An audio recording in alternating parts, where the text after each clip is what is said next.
The day he met her was just as snowy. Kione. January 1st. An annual sacred festival held to offer gifts to the gods. In this small village, there is only one cook. His name is Julitan. He was tasked with sacrificing Fester, the largest offering to the gods. Steon, a scholar, approached him. It was probably the largest Fester he had ever seen. Therefore, Julitan had to do everything carefully. There was no need to worry. He could cut Fester open even with his eyes closed. This scholar was grumbling as usual. The guy just wanted to get this over with and go home. He approached the fish and even decided to start with the belly. With one smooth motion, he began to cut. What he clearly didn't expect was to see a human inside Fester. There was a girl holding something in her hands. Right inside the fish's belly, a man was sleeping peacefully, hugging a sword. That was their first encounter. Inside the house, a doctor began to examine her. Julitan even blushed. This girl is still breathing. But that's exactly the problem. He simply couldn't believe that a person could survive in Fester's stomach. And if you remember that she was holding a giant sword in her hands, that also raises suspicions. Therefore, he assumed that this woman might not be human at all. He could be wrong. But when he was studying in the capital, he heard about something like this. He would come back to examine her. But for now, Julitan had to keep an eye on her. Julitan was surprised when he heard that the man wanted to leave him alone with her. After all, he himself had said that she was probably not human. But the doctor quickly left. He looked at her sleeping body and hoped that she would not wake up suddenly. If you looked closely, she was beautiful. He even became curious about what she would look like when they opened their eyes. He even began to fantasize about how she would start to wake up. Then Julitan proudly declared that he had been watching over her the whole time she was unconscious. The girl sat up and asked if he was the one who had saved her. He was embarrassed. Julitan told her that he had found her helpless in the belly of a fish. Then she would have thanked him for saving her from death. Such a situation is also quite possible. After all, he had saved her from death. But who would have thought that she would wake up at that very moment? He jumped up immediately and screamed in fright. She tilted her head looking at this man. Julitan tried to collect his thoughts and tell her that he had found her in the belly of a fish that day. The girl demanded that he tell her his name. It was quite unusual, but he did as she asked. After that, she called him Master Julitan. Then she asked Master Julitan to tell her his name. However, the boy, of course, did not know it. In that case, she asked him to give her a name. The guy was surprised that she wanted him to give her a name. As a sign of agreement, she nodded. Julitan began to suspect that she might have lost her memory. Meanwhile, he was leafing through a rather interesting book. He did not expect his guesses to be true.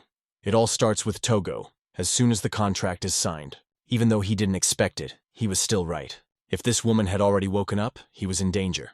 The very book he had been reading was lying on the floor. Once a master chooses the name of his seal, an unbreakable bond is created between them by contract.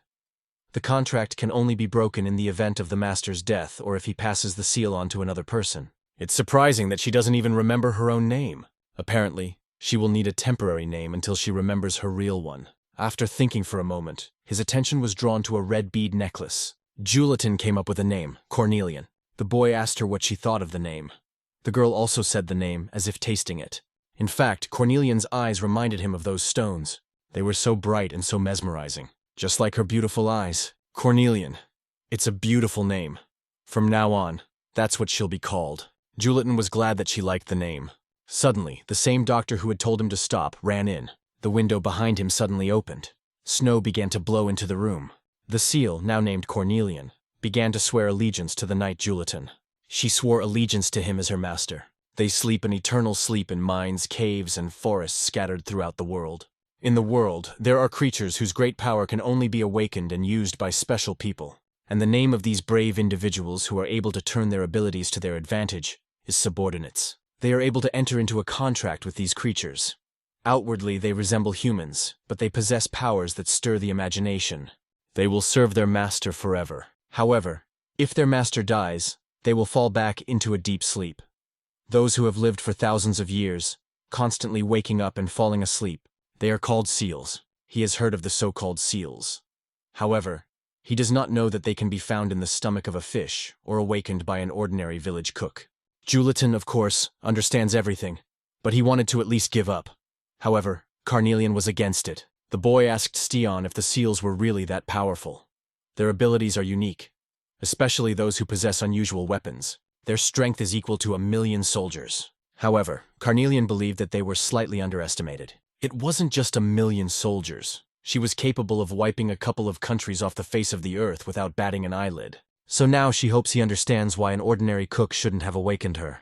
Julitan insisted that he hadn't awakened her. She woke up on her own. How many times did Carnelian have to repeat herself? It happened because he gave her a name. In fact, he thought the seals were submissive. Well, what about her? This young man doesn't exude any submissive power at all. She didn't feel any resonance between their souls. He doesn't feel anything like that either. This idiot doesn't even understand that this is the whole problem. Steon suggested simply passing her on. However, that's not such a bad option. Julian asked what he meant by pass her on. We just need to pass the seal on to someone who can subjugate her. If that person gives her a different name and Julitan agrees to the transfer, then she will belong to that person. Julian didn't understand anything, but it seemed that they even had a way to fix the situation. It was as if a weight had been lifted from his shoulders. However, she had her suspicions. Would there even be a knight in this small village? To tell the truth, there was one knight here, Bissima. Ikates, the seal. He placed the food on the table. She thanked him for the meal. Ikates felt the seal awaken yesterday, but the feeling was familiar to him. The lady suggested that they might know each other.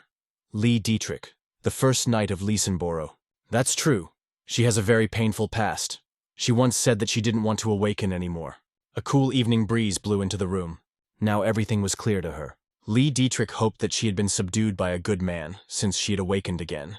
But he was still looking for her. Where could she have gone? In the distance, he saw Carnelian sitting down. A sword lay beside her. She seemed to have a sad look on her face, as if she had remembered something. Finally, Julitan found her. Carnelian asked if her subjugator had come. It was true. He was very angry and waiting for her. But she was talking about that cook, Julitan. He was still her owner. It seemed like he didn't quite understand what she meant. She decided not to dwell on it. Carnelian asked if he was sure the knight was here. She couldn't sense even a hint of his power. Seori Castello, the son of the local lord. How dare they make the young Lord Castello, the chief heir and valiant knight, wait? They must bring her here immediately. Steon asked him to wait a little longer. However, Seori didn't want to hear anything from him. Did he really think that the man had come all this way just for Togo? To talk to commoners? Steon pointed, indicating that they had arrived. Behind the young lord were Julitan and Castilian, swords in hand. He seemed to fall in love with her the moment he saw her. Seori began to run around her. He shouted enthusiastically about how beautiful she was. Seori wanted to give her a name. Carnelian said that Mr. Julitan had already named her. He knew that very well. But Seori was here to save her from this nobody. Julitan wondered if all nobles were like this local lord's son. He didn't want to wait any longer, so he told the boy to hurry up. In that case, he must tell Julitan her name. Seori decided to name her Castella. Now she would be called Castella. The others didn't know if he was serious. Now, if the current owner agrees, the transfer will be complete. Julitan wondered if everything would be all right if he became her master. The girl asked her master to complete the transfer. She agreed. Seori asked why he was just standing there. He should agree quickly. In any case, a knight would be better than an ordinary cook. Therefore, he agreed to transfer the seal. Seori wanted to see Castella's pretty face. As soon as he reached out to her, she suddenly hit him. It doesn't work that way. So she demanded that the pig take his hands off her. It seems her name is Carnelian after all. Steon wondered what that meant. It only means that both subordinates are so pathetic that the transfer is impossible. In which case, he had no idea how the cook had managed to wake her up. She didn't know herself. But Carnelian was glad that at least she wouldn't have to bear the miserable name that Seori had given her. He couldn't allow her to be rude to him. Besides, the man was determined to get her at any cost. However, the girl declared that he wouldn't succeed anyway. He pointed his sword at Julitan. Since this simple peasant did not want to give up his precious possession willingly, he would simply take it himself. After he killed the cook, he would teach her some manners. He was clearly insane. This nobody should be proud to have the honor of dying by Castello's hand. At that moment, Carnelian took his head. If dying is an honor for him, then let him die. The cook probably thinks the same, but you could see in his eyes that he was thinking about something else entirely. He screamed in fear. Carnelian was displeased that her precious sword was covered in the pig's blood. Julitan couldn't believe that she had just killed a man. But if she hadn't done it, he would have killed Julitan. However, that doesn't change the fact that she just killed him. The truth was that Carnelian didn't care about his opinion. The death of the subordinate would prove problematic. The guards immediately grabbed their weapons, not understanding how she dared to do such a thing to Sir Castella. Suddenly he noticed that something was wrong with this girl. She was clearly not herself. "She's broken. We need to destroy the seal quickly." However, those were his last words. Another guard attacked her, but she managed to block his sword. After that, she was able to strike with the second sword. She wasn't the only girl who had gone mad. They wanted to kill her too. But of course, this guard was also too weak to do so. She managed to push him away using her released power. Julitan wondered why they had suddenly started fighting each other. The seals were broken. When the subjugator dies, the seal loses its mind. The guy asked how to stop it. Carnelian replied that they would rage for a while and then calm down. However, the guards were unlikely to survive until then. She could have taken his arm with a single movement. It was simply a bloody massacre in which the guards could do nothing. Seeing his comrades dying in vain, he simply decided to flee. However, the guy tripped over a rock and fell to the ground. At that moment, another girl rushed toward him. He could only watch in panic. As luck would have it, a blood-stained sword was also flying toward him. Carnelian easily deflected it. These two crazed seals turned their attention to her. Carnelian replied that now they had switched their attention to him. She simply watched as the two charged forward with their energy unleashed. In truth, Carnelian did not like fighting other seals. However, in this situation, there was nothing else to do. Then the first one attacked her. Julitan shouted for her to be careful. Carnelian managed to jump up before she could strike her. Then, while in midair, she also struck her. And once again, a murder took place before his eyes. The others just watched the carnage in shock. They discussed how Carnelian had jumped so high and defeated the seal with a single blow. This woman is also a seal. This was Julitan's seal. All this carnage was too much for his young mind. He was even afraid of the blood on his body and clothes. Because of all the commotion, the boy started vomiting. Carnelian asked if he was okay. Julitan thanked her for saving him.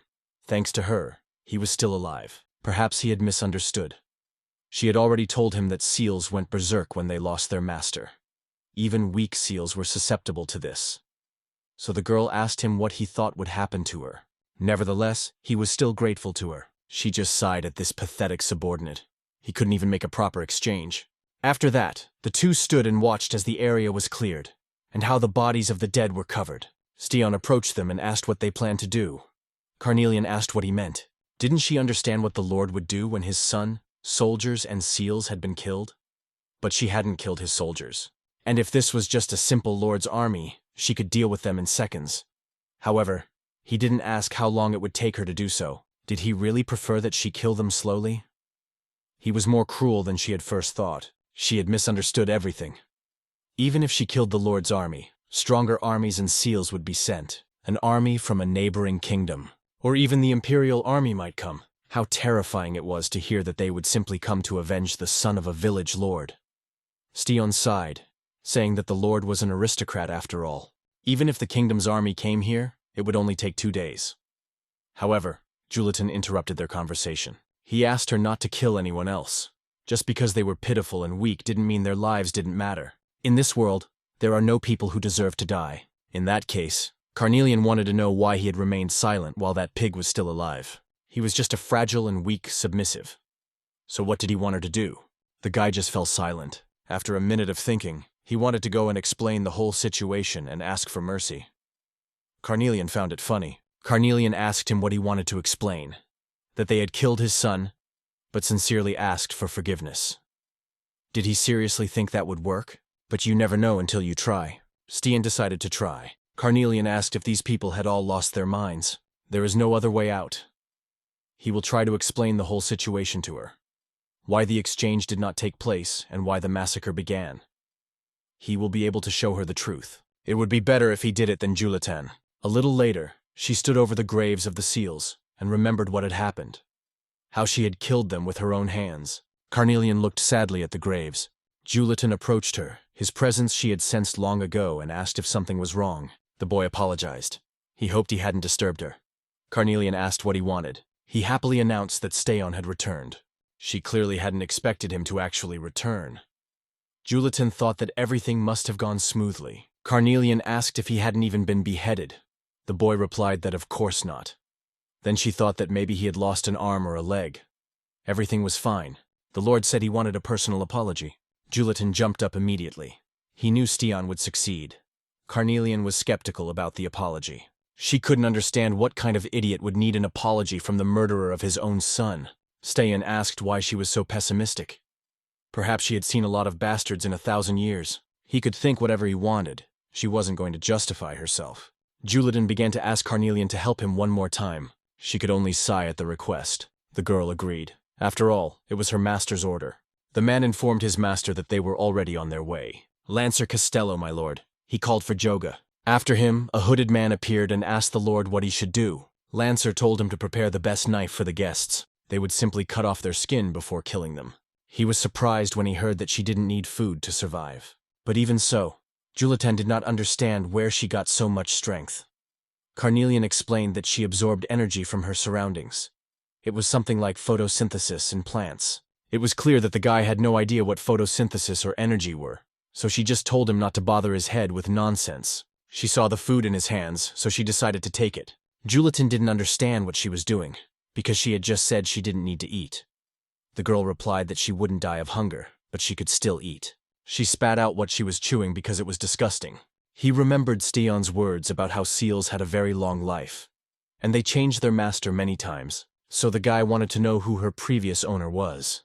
It must have been some important knight. Carnelian asked if he had heard anything about personal space. Julitan thought it was some kind of magic spell. It was a spell that prevented others from intruding on her personal affairs. She used this spell because she didn't want to hear any more questions and suggested they go to bed. He had no idea what was going on in her head. And again, at night, she was immersed only in her painful memories. In the morning, they finally arrived at a huge castle. Julitan couldn't believe his eyes. It was a magnificent castle. However, Carnelian thought it was modest. It didn't even stand out against the backdrop of the village. A servant came out to meet them and said that the lord was waiting for the two of them. He saw that she was holding a sword and told her that weapons were not allowed inside. He said he would keep the weapon for now. Carnelian declared that anyone who tried to touch her sword would lose their hands. So the girl asked if he was sure he wouldn't regret his actions. He immediately took his hands off her. Julitan immediately turned to her. The girl replied that she would not go inside without her sword. He should apologize for both of them. The man asked for a moment, then immediately ran inside the castle. How problematic. A little later, he came out to them, saying that she could take her weapon with her. Then huge doors opened in front of them, leading into the room where the lord was sitting. Carnelian and Julitan went inside. The guy gave his name and mentioned that he was a cook from the village of Kione. Then he greeted the lord. Lancer had heard a lot about them. Julitan offered sincere apologies from the two men regarding his son. But it didn't matter to the lord, so he told the young man to get up. This was an incident involving the breaking of a seal. The dead could not be brought back to life. He told the young man to come closer. Carnelian watched Lancer silently. The young man named Steon said that he had been raised in a village because he had lost his parents at an early age. Julitan confirmed that this was true. He was very grateful to them. Still, he put them in danger. Doesn't he think he should repay them by sacrificing himself? Several people gathered around her, forming a circle. Her body was bound in chains. It was clear that she was also struggling in the chains. Steon asked the lord to spare at least the village. Doesn't Julitan think he's quite wise for a guy from a small village? The main character didn't want to believe what he was saying. After that, the lord threw him aside. What an idiot he is. He blindly trusted a man who had actually betrayed him. Lancer threatened that when she was sealed, he would cut his throat. At that moment, Carnelian intervened. She was tired of putting up with it all. She knew it would end this way. It was the most predictable move for the lord of a small village. She was too bold to be sealed. The man wanted to see how she would speak when she was sealed. Carnelian could easily break the chains that were supposedly holding her back. What sealing were they talking about? They really do think that this will stop her. It's ridiculous to think that this weak thing could do that. The seal was broken. The burst of power threw everyone back. Lancer couldn't believe how she had done it. She had a principle: to get rid of people who were potentially capable of causing harm. And she still came here, knowing that this would happen. Carnelian replied that he should have understood that when she killed his beloved son. He immediately turned around, shouting that this girl shouldn't think this was the end. At that moment, she dropped her sword. He stabbed the very man whom the lord had called. She found it funny that this rat was the ace up this man's sleeve. His whole body was shaking, causing him to fall straight to the floor. The girl began to slowly approach the body of that fucking bastard. She uttered a spell in her language. As a result, she was enveloped in blue mana. Now it was time for him to disappear from her sight. A huge blue flash burst out of the lord's castle, completely destroying the building. A little later, he finally came to. Carnelian also noticed his awakening. Julitan tried to figure out where they were and what had happened to the Lord. Apparently, this guy still didn't understand anything. She pointed out that the Lord was somewhere there, somewhere under those rubble. The guy asked if she had known everything from the beginning. Like, the apple doesn't fall far from the tree. Son and father are alike. A lot of problems would have come up later if she hadn't sorted things out now. So there was no need to feel sorry for her. She suggested they leave, as they still had things to sort out. A large crowd gathered in the middle of the village to see what had happened. She pointed her sword at Steon. Carnelian even decided to listen to his last words. Steon explained that he had no other choice for Togo to save the entire village. She could only laugh at this cliché. Julitan also tried to stop her. After all, he was trying to save the village. He was fine. However, Carnelian wasn't doing this for him. She was simply disgusted by Steon's words that he had no choice. Julitan asked what about the people she had killed. How would she be any different from them if she killed Steon? How unpleasant to hear all these words about differences. People had mocked her for centuries. There was nothing wrong with not becoming like them. She would live and die in hypocrisy and selfishness. Juliet doesn't know what she's been through, but he won't let it happen again. The guy didn't want to help her, so he asked her to stop hurting herself. In the end, she decided to agree to it. Carnelian declared that she would not kill anyone. What kind of master would beg for his seal? What kind of idiocy was that? Steon thanked Julitan. The main character hasn't forgotten that this man betrayed him. But he knows that Steon was really trying to protect the village. He promised he would help. That's why Carnelian thought he had some kind of plan. Julitan declared that he would do everything in his power. Then the girl interrupted him and said that he would become a knight, and give her to a strong knight with lots of money and opportunities. He clearly didn't expect to hear that from her. First, they had to get to the city. There, they would find something. Steon said that the merchant who came for the fester was leaving tomorrow, so he thought the two of them could go with him. The road would be long, so he would help with the preparations. Carnelian noticed that he was just showing off. She simply decided to turn around and leave. Julitan noticed Steon. Steon couldn't even look him in the eye, so they decided to go together. These clothes were actually quite nice for the village. Julitan noticed that they suited her. The girl asked him what the huge bag was. People need to carry a lot of things with them, unlike seals. Carnelian sighed, saying that he wasn't the kind of knight who went on a journey to save the world. A merchant approached them. The man thought about the city with its many knights.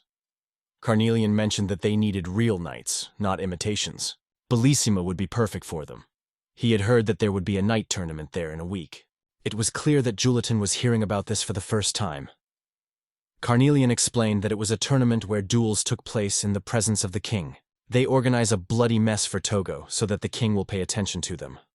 The man mentioned that she would definitely get into trouble if she talked like that in town.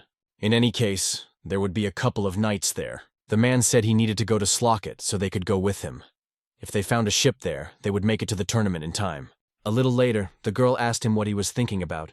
He had such a sour look on his face. He was born and raised in this village. Julitan had never even thought that he would ever have to leave it. Leaving always had to be sudden. And again, he didn't understand anything. Carnelian tried to calm him down, telling him that he was just going on a short vacation. As soon as they finished with this business, he would return to his village, Slocket. All the boats were already full. It seemed that the tournament was very popular. The next available boat would be after the tournament. Carnelian even suggested knocking a couple of people out and taking their places. Julitan told her not to even think about it. Then she suggested hijacking the entire boat. The guy told her to stop. They were too conspicuous. People were talking about how Lord Costello's entire castle had recently disappeared. But his companion thought he was just drunk. It couldn't be possible for an entire castle to just disappear. It's better not to attract attention right now. Carnelian asked what they would do then. A man who had overheard them approached them. These kids need a ship to Bissima. Julitan replied that this was true. The man happily informed them that they had 2 places available. The man asked if they were interested in the offer. Julian replied that of course they were. What a relief. They didn't even know what to do anymore. All the boats were full, but by some miracle they even had some free spots. She emphasized the word accidentally, just like he had. The man immediately replied that if they refused, he wouldn't mind. Julian immediately began to say that they agreed. He asked to be taken to the ship. The man mentioned that they had made a good choice. At this time of year, getting to Bissima is as difficult as getting to the moon. Benny, sailor. Julitan turned to Carnelian, saying that it was a great relief. She just sighed again. The girl wondered if he was too kind or too stupid. But of course he had bad intentions. Benny showed them the ship they would be sailing on. Julitan thought it looked powerful. Carnelian noticed that his optimism knew no bounds. If the winds were favorable, it would take them only 3 days to reach Bissima. Benny suggested they climb aboard. As soon as they boarded, the man greeted the crew. However, for some reason, they were not very friendly toward the newcomers. Carnelian and Julitan noticed this too. They went downstairs, and the man explained that, unfortunately, these guys would not be able to share a room. The rooms were divided by gender. They were already trying to take as many passengers as possible. Julitan replied that they didn't need anything else. Carnelian asked why he was suddenly talking about this. Benny saw their frightened faces and started teasing them. Julitan replied that it wasn't like that at all. Carnelian said she hadn't meant to. He showed them which way the women's room was. The men's room was on the floor below. While Benny and Julitan were going downstairs together, Carnelian watched Benny closely. The guy went inside, but he was tense because of the passengers. But even judging by the state of their clothes, it was clear that they were not sitting there voluntarily. At that moment, Julitan heard a bang. He tried to leave, but realized that the doors had been locked from the outside. The man told him not to even try. They wouldn't open it until the ship departed. Julitan asked why that was. Another man was surprised that he had boarded the ship without knowing anything. Officially, this ship didn't exist. Even if one of them disappeared, no one would ever know. The guy began to guess that they were involved in human trafficking. Immediately, bad thoughts about Carnelian came to his mind. Julitan demanded that they open the door. They tried to stop him, because there was no point in making such a fuss. It would be better for him to be quiet. However, he didn't have time for that. The ship was in danger. He saw a chest standing below. He then used the chest to break the handle. The man clearly didn't expect the doors to open so easily. Julitan immediately ran out because he needed to find Carnelian urgently. The boy climbed up and entered the room where the women were sitting, but she was not there. He heard some noises and immediately ran toward them. In his mind, he asked Carnelian not to let what happened in the Lord's castle because of her happen again. If this ship was destroyed because of her overwhelming power, they would not be able to reach Bissima. He climbed up and shouted the word "Stop." There he saw Carnelian sitting, having already dealt with the crew. How brave of the master. He had come to save her. Julitan admitted that he had indeed come to do that. Although it would be better to say that he had come to stop her. It seemed like he thought she was going to destroy the entire ship. Carnelian tried to keep an eye on them, as they looked suspicious. It felt like they were up to something illegal. Most likely, selling people. Benny was lying under the other bodies, insisting that wasn't the case. It was logical that anyone would deny it in such a situation. Benny kept saying that it wasn't true. The alleged hostages approached them, not understanding what was happening. Carnelian replied that they didn't need to thank her. She hadn't even tried to save them. However, the people didn't understand what these bastards had done to the sailors. That wasn't the reaction she expected. A little later, Benny explained that getting into Bissima without money or status was no easy task. That's why they were helping them unofficially. Julitan apologized for the misunderstanding.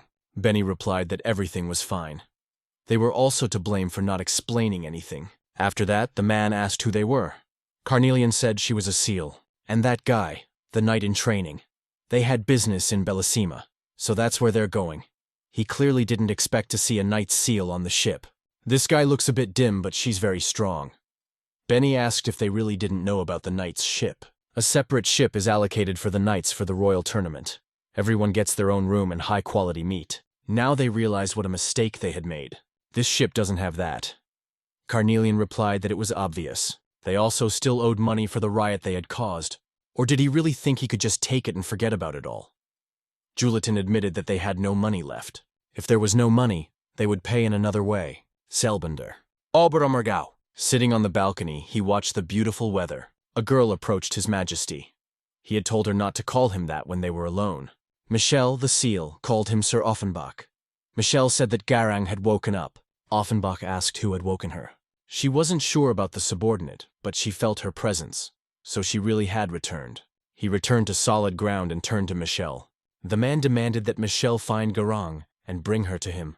Germain Offenbach, first emperor of Okalanta. Carnelian was serving food. The girl told them not to rush as the food wasn't going anywhere.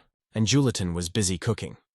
It was not for nothing that he had been a cook in the village. She sat down at the table with the others, saying that sailors eat a lot. They hadn't eaten such delicious meat in a long time. Benny didn't expect the knight to be such a good cook. It was incredible. Carnelian was angry because that was all he knew how to do. Then the girl asked if this would be enough to repay him. Benny replied that of course it wasn't. That wasn't all. Carnelian immediately became angry at his response. Benny laughed, saying it was a joke. Now that they had eaten their fill, it was time to have some fun. The sailors were happy that they had finally eaten their fill. If only breakfast had been like this. Carnelian tried to beat one of the passengers. Meanwhile, Julitan entertained everyone along with Benny and the little children. And so the next day arrived. Julitan didn't even think that this was how he would have to leave Kione. All the events that had happened before flashed through his mind. How he had met Carnelian. How the seal had sworn him confidence. How they couldn't pass the seal on to someone else, which led to the massacre. And how Carnelian destroyed the castle. And how she wanted to kill Steon, and Julitan stopped her. Benny approached the guy and asked him why he was standing there alone. Julitan replied that he was just thinking about his homeland. For someone from a small village, the world seems very big. That's natural because the world really is very big. Benny had been to many places, so he decided to show him something. He pointed to Slocket on the map. That was where they had set sail from. And here, across the ocean, was Bissima. That was where they would land.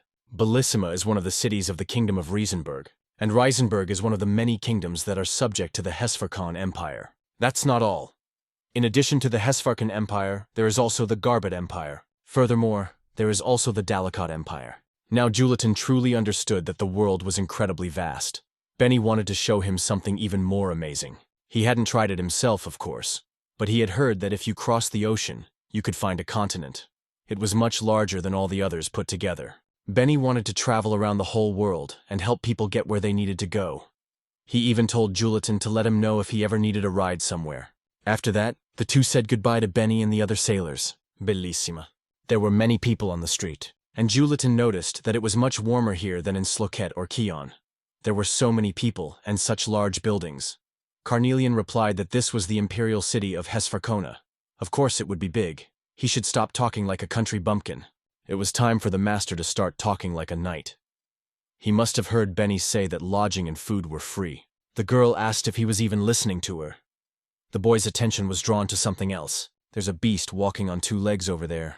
Carnelian shouted that she was talking to him. Was this his first time seeing an orc? He looked like a peasant. This was one of the other times. They hadn't always been so obedient. But then, people enslaved them. Not just orcs. Even before she fell asleep. People enslaved everyone, from elves to trolls. Julitan thought it was a cruel story. Suddenly, there was an earthquake. He heard someone say that it was Sir Kudro. The guy immediately turned his attention back. He was told to kneel down if he didn't want to die. Kudro, a prominent merchant of Bellissima, called him an insolent fool. How dare he stand in the way of the great merchant Kudo? Julitan apologized. However, the man was very angry. He asked where the bastard was looking. He was dumber than a pathetic orc. He ordered the elephant to crush this pathetic bastard. Of course, Carnelian came to his defense. Kudro didn't understand what kind of power that was. Carnelian's entire body, like her sword, was enveloped in mana. Julitan knew she shouldn't do that. With one swift blow, Carnelian sliced through the merchant's elephant. Because of this, Kudro fell. He screamed in fear as soon as he saw blood everywhere. The girl couldn't understand how a petty merchant dared to stand in the way of a knight. Julitan asked if he was really a knight. Carnelian shouted at him to shut up. But then she changed her tone and asked the knight to be quiet. The merchant couldn't believe it because this knight was behaving like a fool. These two must be playing a joke on him. Carnelian pointed her sword at the stupid haggler, who gave him permission to speak. Julitan didn't understand how they had even gotten to this point. He also noticed that the girl seemed to be enjoying it. Carnelian said that unlike these guys, her knight was extremely generous, so this merchant should beg for mercy. He probably didn't know this, but if he knelt down and begged for mercy, he could save his own life. Kudro shouted that she was too insolent. This man's stupidity knows no bounds. The merchant began by claiming that these cowardly little men dared to attack him when his guard was down. Carnelian told him to shut up if he didn't want to die. He looked at the guy and decided to challenge him to a duel. Julitan asked why he was being called to a duel. Kudro explained that the seals acted solely on the orders of their master. He turned to Carnelian, saying that this man apparently did not understand everything well. The girl asked the master to give her his command. Should she cut him vertically, just as she had cut his beast? Kudro replied that in 3 days he would find a place for the duel, so they should not even dare to run away. Carnelian laughed at Togo as he ran away. This is not good if things continue like this, according to Julitan. The guy didn't understand why it had provoked him like that. There was no need to worry. The duel the man had mentioned was a duel between seals. However, Julitan believed that this man was definitely targeting him. Carnelian mentioned that duels were held between seal masters.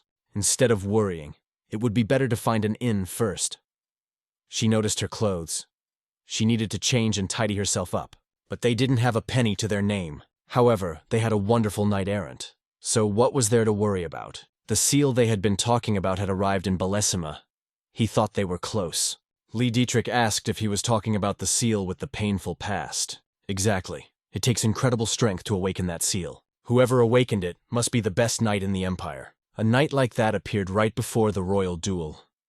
Lee Dietrich must see it with her own eyes. The lady asked if Akats could find them. The seal replied that he needed to make a few preparations. Everyone was discussing the same guy, the evil wandering knight. Their eyes were fixed on Julitan.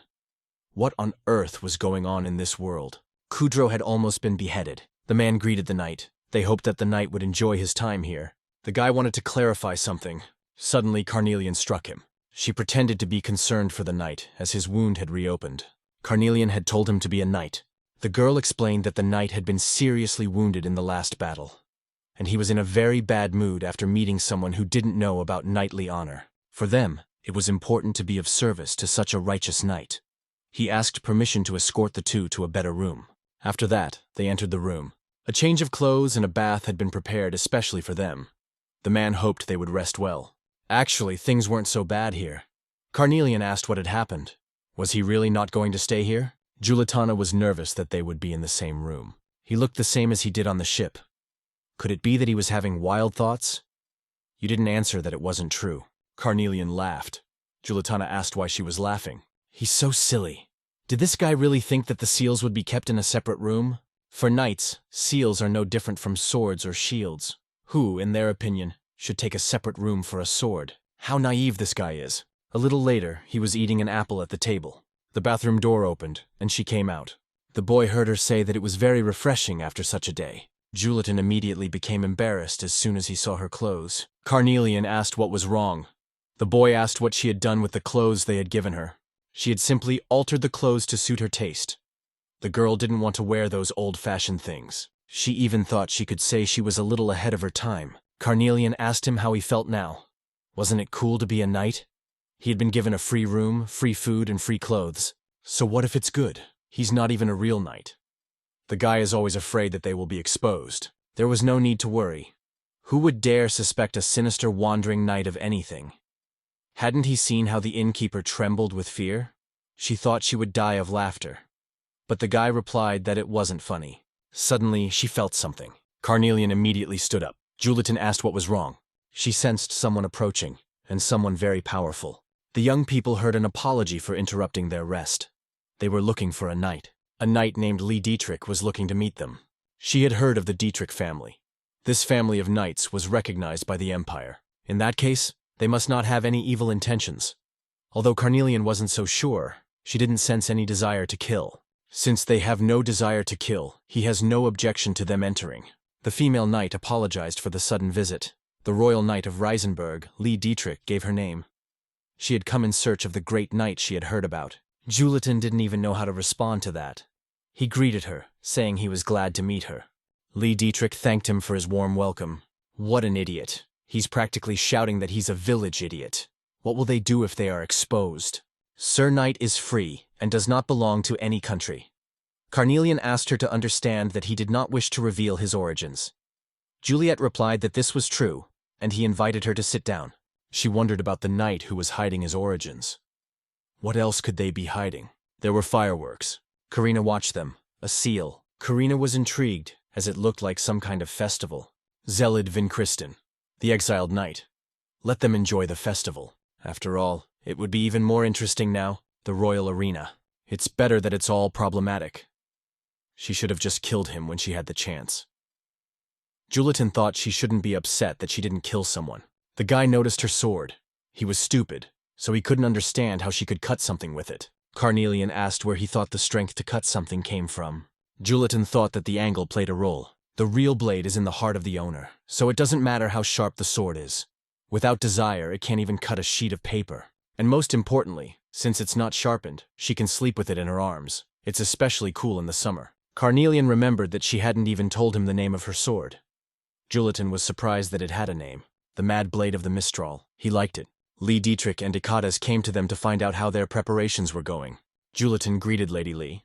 Carnelian was glad to see Lady Lee, and then noticed that Ikates was there too. There was a difference in attitude. Lee Dietrich replied that they had just come to say hello. It may be a show, but it was still a duel, so they should be careful. Carnelian just laughed it off, saying that it was just a warm-up for her, so there was no need to worry. In that case, Lee Dietrich would support them from afar. After that, the Lady Knight and her seal left. On the same day that the knight and the seal arrived, Lee Dietrich brought cookies with her. She hoped they would like them. Carnelian noticed that they looked delicious. She apologized for the sudden visit. They just needed to make sure of something for the safety of Reisenberg. Lee Dietrich decided to ask directly. The knight wanted to know the reason for Sir Julitan's visit to Reisenberg. Just as the young man was about to answer, Carnelian interrupted him. She explained that Sir Julitan was a wandering knight.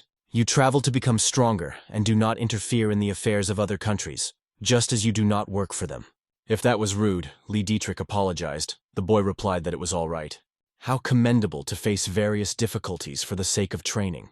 A little later, when she was already drunk, she noticed that Sir Julitan was different from other knights. Carnelian laughed, saying that he was very different.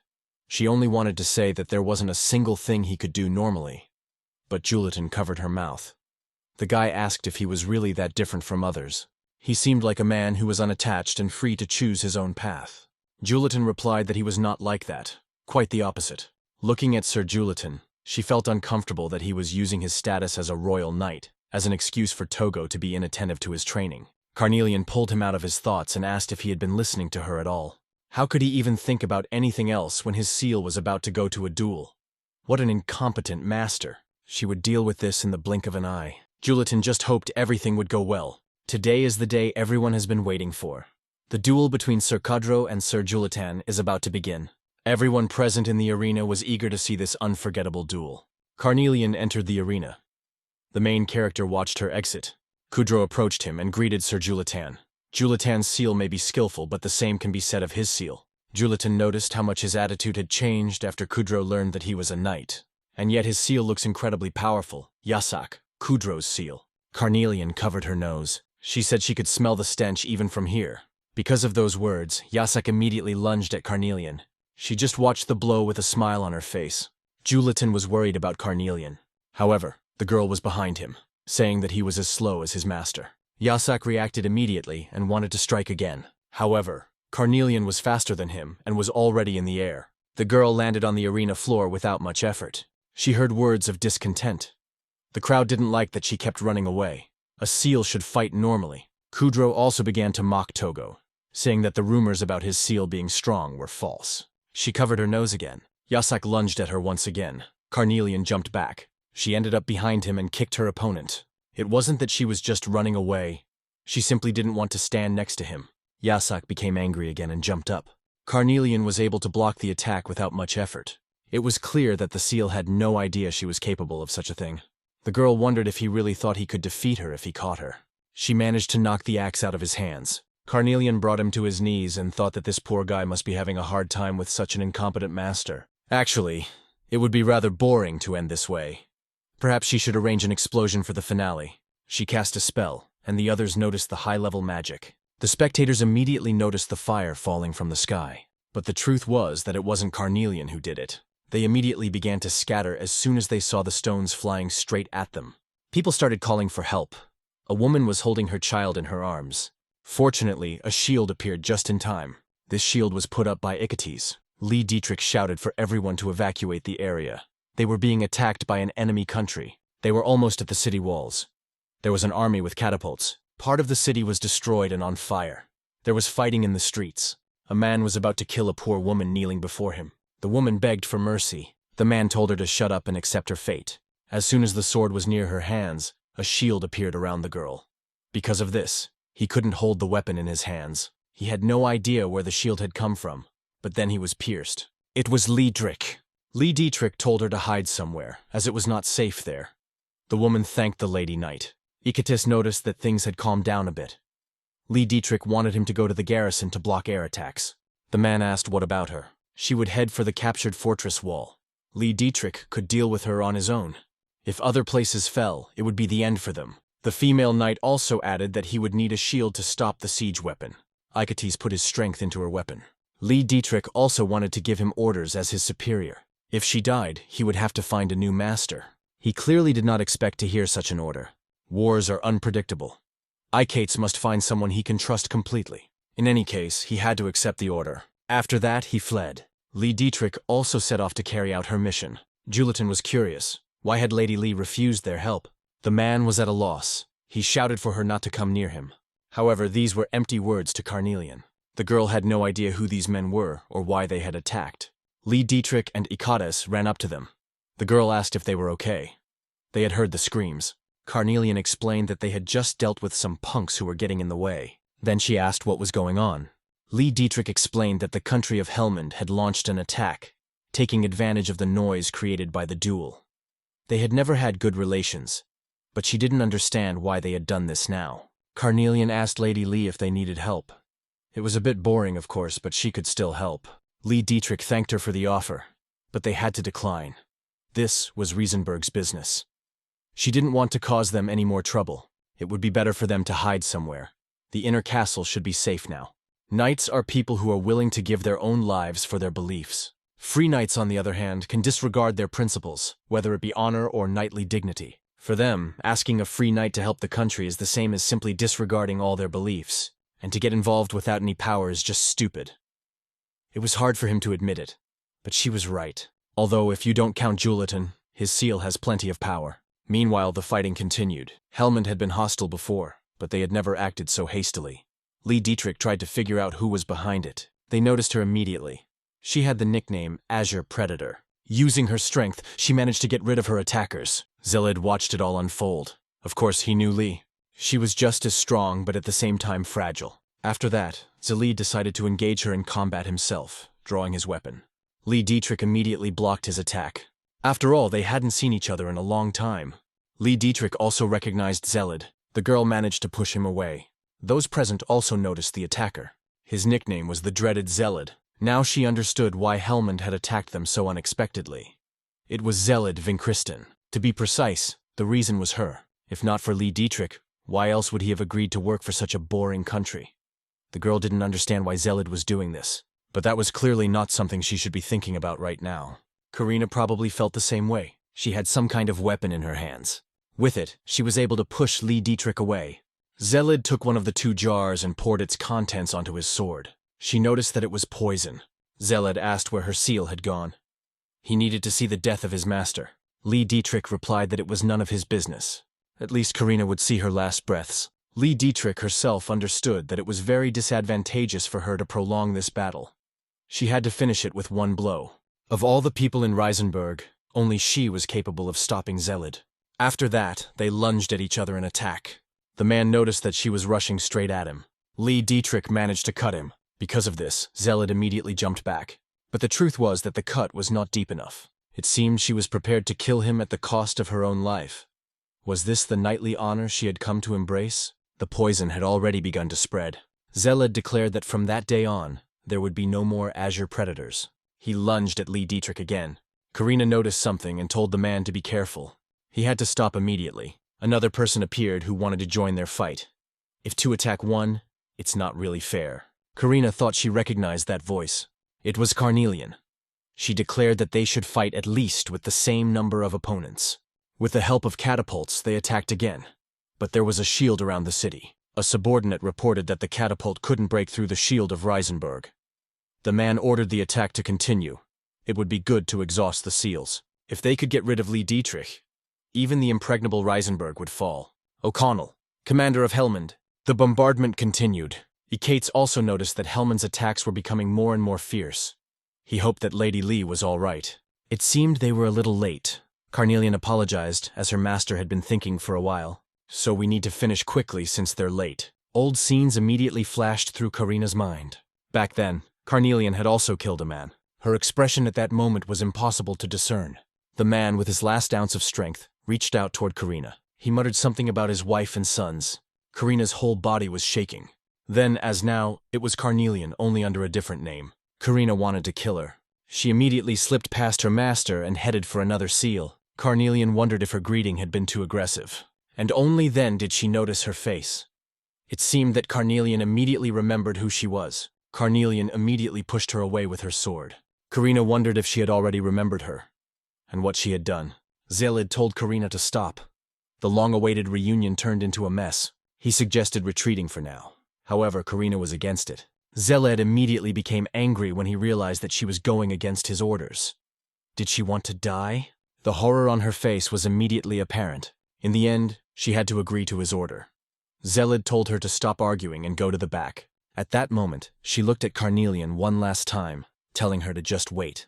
Karina would be back soon. Carnelian didn't take her threat seriously and said she would just wait. Karina asked Sille to wait for her. Nation of Helmond, Commander's Scarf. O'Connell asked why Sille hadn't fulfilled the contract. He had been so confident. Sille declared that he was the one who had failed to fulfill his part of the contract. O'Connell asked what he meant. Besides Icates and Lee, there was another seal. Moreover, it was a high-ranking seal. He couldn't believe that there was another knight just like Lee. How unfortunate. They failed to properly assess the resources of the enemy country they were fighting. This simply cannot be. The ruthless wandering knight from the rumors. And now he serves Reisenberg. Sille reported that the contract had been terminated.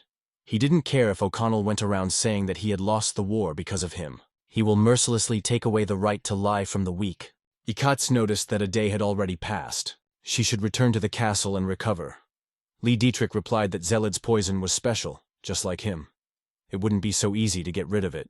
She didn't understand why Sille had decided to appear before her as a mercenary from an enemy country. A couple of years ago, Sille told her that she was just a child, that she hurt others out of fear of being hurt herself. Had he come to see for himself? He was worried about Lady Lee. There was a knock at the door. Icates realized that guests had arrived. He decided to greet them. As soon as he looked out, he saw that it was Julitan with gifts and Carnelian. Icates led them into the house. Julitan asked the knight's lady how she was feeling. Lee Dietrich replied that she was fine, although her ball training had been postponed for the time being. She also mentioned, before forgetting, that the two should visit the castle of Reisenberg. His Majesty wished to thank them personally for protecting Bissima. It was clear that he was nervous about the visit. Lee Dietrich asked if it would be too much trouble. Julitan was flattered and grateful. But then he admitted that he was not a knight. He was just a cook who didn't even know how to wield a sword. Carnelian didn't understand why he had told them that. Therefore, going to the castle would be a little difficult. Although they couldn't say it out loud, they already suspected that Sir Julitan was not a knight. He just laughed at Togo for knowing that too. However, there was no doubt that they had helped Reisenberg. Knighthood suited him better than those who simply called themselves by that title. Carnelian also said that it didn't matter what kind of knight he was. It would be better if they were praised and given food. She was also interested in something she wanted to ask Lady Lee. Lee Dietrich didn't mind answering. Earlier, she had looked familiar to this nightmarish guy. Lee Dietrich attacked him with the intention of killing him, but she didn't. If she didn't feel comfortable talking about it, she didn't have to. Lee Dietrich said that she had trained with the same teacher as Sille, because they knew each other. And they were also engaged. Just as she was about to continue her story, Carnelian suddenly tensed up. The same could be said of Icates. The window broke. Carnelian carried Julitan away from the spot. Icates put up a shield to protect Lee Dietrich. These were people they already knew. Sille came to make ends meet with Lee. Lee Dietrich replied that the war was already over. However, he had never cared about wars between small countries. She was furious because hundreds of people had died because of this war. Sille mentioned that she was a knight who earned her living through war, and yet she still blamed him. The man suggested they draw their swords. It was time to end this. Carnelian shouted for them to stop. Sille replied that she already had her own enemy, and that enemy was Karina, who was fighting alongside her rage. Because of this, Julitan fell. Carnelian didn't understand why she was so hung up on something that had happened many years ago. However, Karina didn't want to talk. She only wanted to kill her opponent. Because of this blow, part of the wall was broken. Carnelian was pushed out into the street. Julitan just watched silently as Karina walked toward his seal. But he was still worried about Carnelian. The girl got up and asked if she really wanted to die. This time, the knees didn't answer either and immediately moved to attack. Sille replied that now no one would interfere with them. At the same time, Icates was ready to raise his shield. Sille couldn't understand how a pathetic puppet dared to stand in his way. Lee Dietrich mentioned that Icates was not just some puppet. She then turned to the press, saying that she would fight this man one-on-one, and he should take care of the Julitanes. Iketes agreed, then went to Julitan. He didn't even expect her to want to fight alone. She shouldn't be so confident. Lee Dietrich didn't understand what he wanted after all these years. Sille simply couldn't stand by and watch her play the knight. While Lee Dietrich didn't understand what was going on, he took the opportunity to attack her. The man mentioned that today, Knight Lee Dietrich would die. At the same time, Karina was fighting against Carnelian. Due to Karina's crazy attacks, Carnelian had to defend herself. After that, Karina attacked her again. Carnelian asked again why she was so fixated on what had happened many years ago. Karina was only enraged by her words about many years ago. She didn't understand at all what she had done back then. Karina wanted her to just die. Lee Dietrich also blocked Zelleda's blow. However, the poison in her body was also taking its toll. Watching their fight, Julitan didn't understand why Sille was going so far. Iketes replied that knights take up arms for their country or their family. However, he himself was an exiled knight. Sille was acting in his own interests. Then Lee Dietrich also said that Sir Julitan was different from other knights. It seemed as if he was not bound by anything and was free to choose his own path. Lee Dietrich felt uncomfortable because he was using his status as a royal knight as an excuse for not paying attention to his training. Sille then said that he couldn't just stand by and watch her play the role of a knight.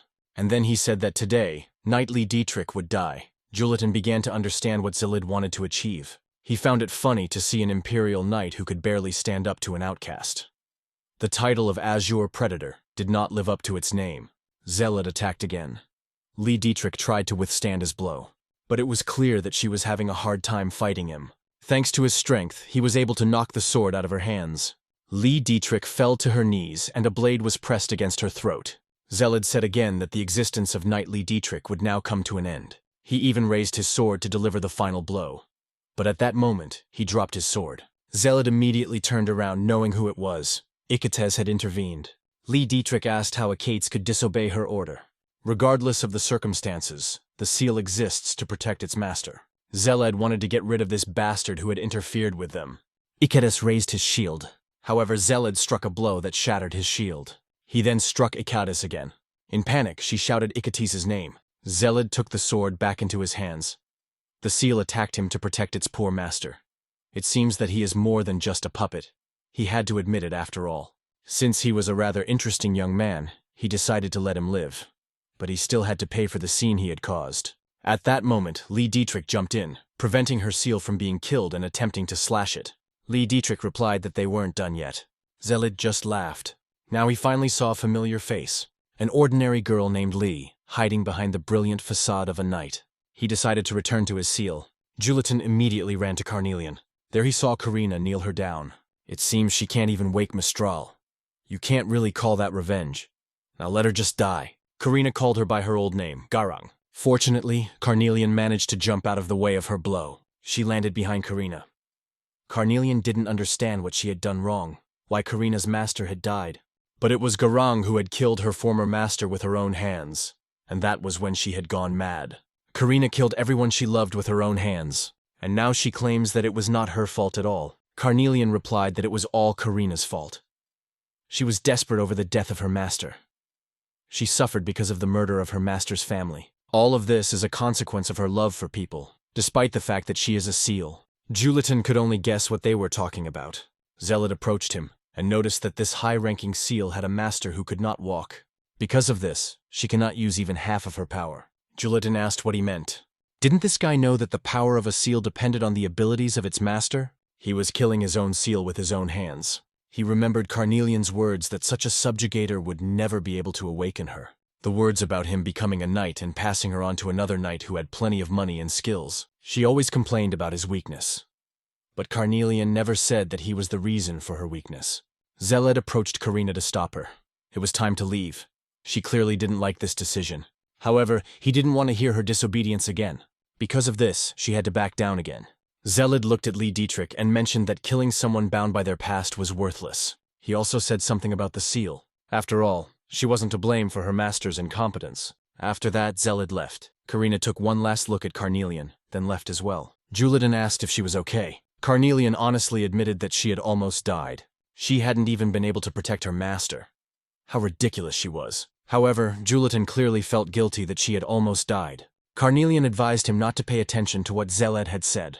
Subordinates should not feel guilty for killing or selling seals. Seals were born for this purpose, After that, Carnelian suggested they return. She was very tired from the battle. Lee Dietrich also looked down. There was a jar with some kind of liquid in it. As soon as she picked up the jar, she saw that it was an antidote. Zealot had left it there on purpose. Carnelian and Julitan approached her. The girl asked if Lady Lee was all right. Lee Dietrich apologized for getting them involved in the battle. Carnelian told her not to worry about it. They were just glad that Lee Dietrich was unharmed. Julitan noted that he had burst in without warning and disappeared without a trace. What was he up to? Lee Dietrich also didn't understand what Zealot wanted from her. Much later, they were relaxing in their own hotel room. Julitan wondered if she would be okay. They had been wounded, yet they had gone to the castle immediately. Carnelian explained that it was part of the knightly code and loyalty. Julitan asked if they should go too. The girl replied that of course they should go. The king would not only praise them. Carnelian was sure that a couple of shiny and precious trinkets would be prepared for them. However, he wanted to ask Carnelian something. When she was fighting the seal, she kept talking about her master, and she also mentioned someone named Garang. He sensed her pressure and realized that this was not a topic they should discuss. Carnelian asked if the master remembered the personal space she had mentioned earlier. Then the girl asked if he had ever heard of personal space. He hadn't heard of it and thought it was some kind of spell. It's a spell that allows you to separate people from your personal life. Carnelian replied that she was under the spell, so he should stop asking questions and go to bed. He also remembered the spell that had been cast on her. Carnelian cannot tell the master this story. Julitan understood everything. It was getting late, so it was probably time for them to go to bed. Carnelian also said that he should go to bed early today. If she remembers correctly, tomorrow's journey will be quite difficult. In that case, Julitan would go to bed. Memories flashed through his mind. The man with wings had asked her to take his side, and then he said the name Garang. It was an order from Emperor Offenbach. Hesfarkin Castle. The seal with red eyes awoke. They must bring the seal back alive. They are currently in Reisenberg. He is strong enough for this task. This seal is precious to the first emperor. They cannot fail this mission. Hauptmann III, Emperor of Hesfarkon. Said von Russell accepts the mission from the emperor. Two seals walked beside him, Justin and Juliet. And of course the highest knight of Lichtengaria, Said von Russell. They were already on their way. Carnelian noticed that this guy was too quiet today, which was strange. What had come over him? Then she remembered what had happened yesterday, and that she couldn't tell the master her story. Carnelian wondered if she had been too harsh back then. Julitan finally spoke to her. It was too exhausting. He even asked her again if she was sure there was a village somewhere around here. Then she realized that he was just tired. She quickly showed him that they had finally arrived. He just needed to lift his head and look ahead. Finally, they would be able to rest. Suddenly, someone addressed them. Julitan even asked if he was sure he was talking to them. The stranger asked if there was anyone else there. These guys had to pay a toll if they wanted to enter the village, and if they didn't have any money, he would take this sword instead. Raspeng, a village boy. Silence fell. Carnelian laughed. She really thought she was going to die of laughter. Rasberg was furious because she didn't even know who he was. He is a knight beloved by the azure predator, Lady Lee. Sir Rasberg. Carnelian laughed even harder. What bragging. She even said that the master should learn from this kid. She turned to Sir Rasberg. No matter how shitty this world has become, a child who has not undergone the rites of passage cannot become a knight. And if he continues to lie, Sir Knight will scold him. His eyes lit up as soon as he heard that this guy was a knight. Could he really be a knight? Julitan wanted to clear up the misunderstanding between them, but the boy asked the knight to help him with his training. He had to become stronger. After all, he had someone to protect. They were already inside the house. Julitan was putting things away. He really did refuse him, which was unexpected.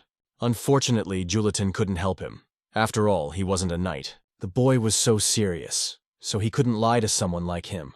He didn't want to pretend to be a knight anymore. You can't become a knight with just a few words. Besides, being a cook isn't so bad.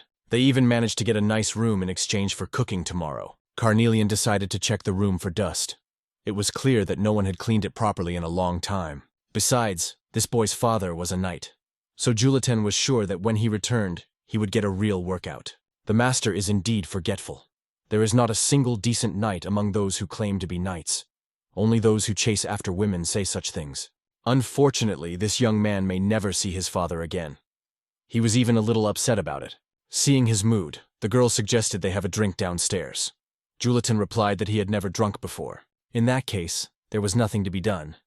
Since she served a young master, she would probably go drink alone. Julitan immediately replied that he could drink. And he wasn't young. She just smiled. After that, they went downstairs. Julitan noticed that his world seemed to be spinning. Carnelian was sure that something else was spinning. Then he noticed that Carnelian was spinning. A second later it stopped. One sip had done it. Her master was rather weak. Julitan apologized for being weak. He had to find a better night. Carnelian replied that the master couldn't sleep here. A man approached her, noticing such a beauty here. It seemed that the young man was already finished. Her mood changed immediately, and she told him to get lost. What a rude mouth she has. He suggested they go for a walk together. The man would be with her all night. But as soon as he tried to touch her, she immediately grabbed her weapon. He was sure that she was in one of those moods where she wanted to be alone. So let her enjoy her solitude while she could. Nothing changes, whether it's the past or the present. She also noticed how this man was staring at her, but he immediately looked away. Carnelian thought she was being overly sensitive from the alcohol. The man turned to the tavern's pride and joy, namely the elf Merquint. She immediately noticed that he was an elf bought from the slave market. But this elf played wonderfully. However, the main character felt that the song was too sad. That was natural. She also had to tell the master one more fact. Elves in the hands of humans can only sing sad songs. Reisenberg Castle. Lee Dietrich and Ikatis bowed. The girl asked if they had been summoned. The king replied that there would soon be a ball. Many important people would be arriving. Lee Dietrich would ensure their safety. However, he suggested that she change her clothes and meet the other nobles. She was so young. It was wonderful that she worked so hard, but it was also important to meet good people and start a family of her own.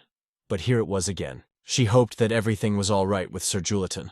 She hadn't even been able to provide a carriage because of the situation. The king asked if she was listening to him. Lee Dietrich immediately replied that she was. His Majesty wanted to know who she had in mind. He could even use his connections to make it happen. Karina wondered if they would invite those who had attacked their country to the ball. Zelid was sure that they were not happy to see them, but they couldn't send them away either. Lady Lee would attack them as soon as she saw them. If he saw her up close, he wouldn't even mind. Morning came, his head hurt. What was the point of drinking alcohol? He felt like he was dying. A man burst in and shouted at him to stop loafing around. He'd better hurry up and get to work. He shouldn't even think about resting until lunchtime was over. It seemed like it was time to start. While Julitan was cooking, Merquint entered. The captive elf asked if he could have a glass of water. Julitan replied that of course he could. After that, Merquint finally drank some water. Julitan watched him drink the water with delight. The same village boy who had been looking for Merquint also ran in. Julitan recognized him immediately. The boy also recognized the fake knight. What was he planning to do with Merquint? Julitan replied that he had only given him water. The elf replied that he had indeed only given him a glass of water. The child insisted that this guy was a liar. He was pretending to be a knight. But it wasn't Julitan who was lying. Raspeng began to strike him with a wooden sword, stating that if he harmed Merquint, he would deal with him. Merquint apologized for the misunderstanding. Rasberg swore on his knightly honor that he would protect Merquint. The elf thanked Sir Rasberg. Now it was clear who the boy wanted to protect. In fact, his desire was admirable. After that, the boy ran away because it was time to practice with his sword. He would see Merquint later. Suddenly, he bumped into a man. The elf immediately ran to the child, wanting to make sure he was okay. And then he noticed the same elf from yesterday. And up close, this elf was even more charming. Raspeng immediately struck the man with his sword, telling him to stop bothering Merquint. This made the man even angrier, and he pushed the boy away. This kid was clearly out of his mind. Merquint immediately ran to Sir Raspeng. However, the boy managed to get up and raised his weapon. If he even touches Merquint, Rasberg will kill him. This brat probably doesn't even know who he is. He called himself the Nightmare of Zelid, known as the one who cuts children down with his breath. He would cut off this brat's hands so he could never hold a sword again. Julitan immediately told the impostor to stop. He even had the audacity to pretend to be Zelid. He immediately turned around when he heard himself called a liar. He really is a liar. When Zelid drew his devilish sword and blessed him, Julitan was standing right in front of him. It's not even a complete lie. However, he didn't even believe that this guy had been in the war. He looks like a third-rate cook, so he's lying. He immediately said that he was not a third-rate cook. He is the wandering knight Julitan who saved Bissima. The man asked if he was really a knight. Julitan wondered if it had worked. He just laughed. He couldn't understand how such a frail boy could be a knight. Julitan realized that it hadn't worked. If it was true, he even wanted to test the skills of the famous wandering knight for himself. Suddenly, 2 more people fell from the second floor. landing right on top of the man. Then Carnelian jumped down there. The man immediately asked who she was. Carnelian called herself the Sille of the first-class wandering knight who saved Bissima. This insolent worm will pay for his disrespect. Who would have thought that this kid was really a knight? However, his moment of realization came too late. Carnelian killed him. Merquint covered Rasburga's eyes and turned away himself. Carnelian asked if he hadn't said himself that they would hide their identities. Julitan asked her what had happened. Had she been attacked too? It was obvious that they were slave traders. A similar tavern owner had betrayed Carnelian and Julitan as well. Rasburg turned to the knight, saying that thanks to the two of them, they were alive. He didn't even realize that Julitan was a real knight. The young man immediately wanted to confess the truth, but Carnelian stepped on his foot. She explained to the knight that there was no point in hiding any longer. He looked at the knight with admiration. Merquint also smiled as he watched the situation unfold. Julitan and Carnelian were already about to leave. However, the beaten owner came out to wish them a safe journey. He then immediately ran back inside. Julitan was surprised that he was still alive. Perhaps even Carnelian could change. But the girl replied that no, she had truly intended to kill him last night. In exchange for the man freeing Merquint, she had spared his life. Now free, the elf thanked them from the bottom of his heart. He was free. Julitan was happy for the elf and asked if he would now go home. Unfortunately, his home had been completely burned down, and Merquint had been captured. The elves were scattered across the continent as well. Julitan noticed that this elf had nowhere to go, so he offered him to join them. Merquint's face immediately lit up at this suggestion. The elf asked if it was really possible. Of course it was. This knight was so weak that it was better to have an elf with him. Julitan replied that they had no destination, so he suggested they travel together until they found a place to stay. Merquint thanked them for the opportunity. However, he had things to take care of before leaving, so he asked if they could wait. Julitan and Carnelian nodded. A little later, he returned and thanked them for waiting. Now they could all set off. Meanwhile, the child was looking everywhere for Merquint. He asked the elf to answer if he could hear him. With tears in his eyes, he remembered the moments he had spent with the elf near the felled tree. However, now there was no one there. Raspeng approached the spot and saw a wooden sword lying there with a note. As soon as he picked up the note, he saw one sentence. "Thanks to you, I haven't lost hope." Merquint thanked Sir Rasburg. Meanwhile, the man did not understand where all his luck had gone. Why was the man he was going to sell a knight? Suddenly, there was an explosion behind him. An unfamiliar man approached him and stepped on his body. It was Seed with two seals, Justin and Juliet. He was looking, of course, for the seal with red eyes. Carnelian noticed that at this rate, the ball would be over by the time they got there. How could he be so weak? Juliet replied that he was going as fast as he could, and Merquint is even stronger than he seems. Compared to other male elves, he is stronger. As soon as they heard his words, they immediately understood that it was all a misunderstanding. It turned out that he was a guy. People constantly mistook him for a girl because of his body. Julitan thought that he looked like a girl from every angle, from head to toe. His body used to be different. When he was first sold as a fish, he looked like any other elf boy. But the problem was that the master's wife fell in love with him. He tried not to give the wrong impression, but rumors began to spread that they were having an affair. In a fit of rage, the master castrated Merquint, and now he looks like this. Carnelian just nodded. Julitan apparently didn't even know what castration meant. Although his body was feminine, he would do everything he could to help. Carnelian replied that he didn't need to worry. The most feminine person here was her master. Julitan whispered, asking what castrated meant. She decided to explain it using apples as an example. Julitan was immediately frightened by this explanation. Merquint saw that the castle of Reisenberg was ahead. The girl noticed that Lady Lee looked stunning, just like a real bride. Looking at herself in the mirror, various memories came to her mind. She remembered that very training session with Zelid. Lee Dietrich was angry at him, telling him to stop giving in. She made another lunge, which the man easily dodged. What caused her to suddenly stumble, however, Zelid managed to catch her. Lee Dietrich immediately asked what he was doing. He couldn't let his future bride get hurt. Lee Dietrich immediately took advantage of the opportunity and flipped him over. The girl asked what he was going to do now. Zelid replied that being pinned down by her also had its advantages. This made her blush, and she immediately got off him. Lee Dietrich asked him to stop saying such shameful things. The man said that he would soon return to his hometown. He needed to be informed of the wedding location. Lee Dietrich asked how long he would be gone. Zelid replied that he would return quickly, as his heart was there. The day before the wedding, the woman asked if they had practiced well today.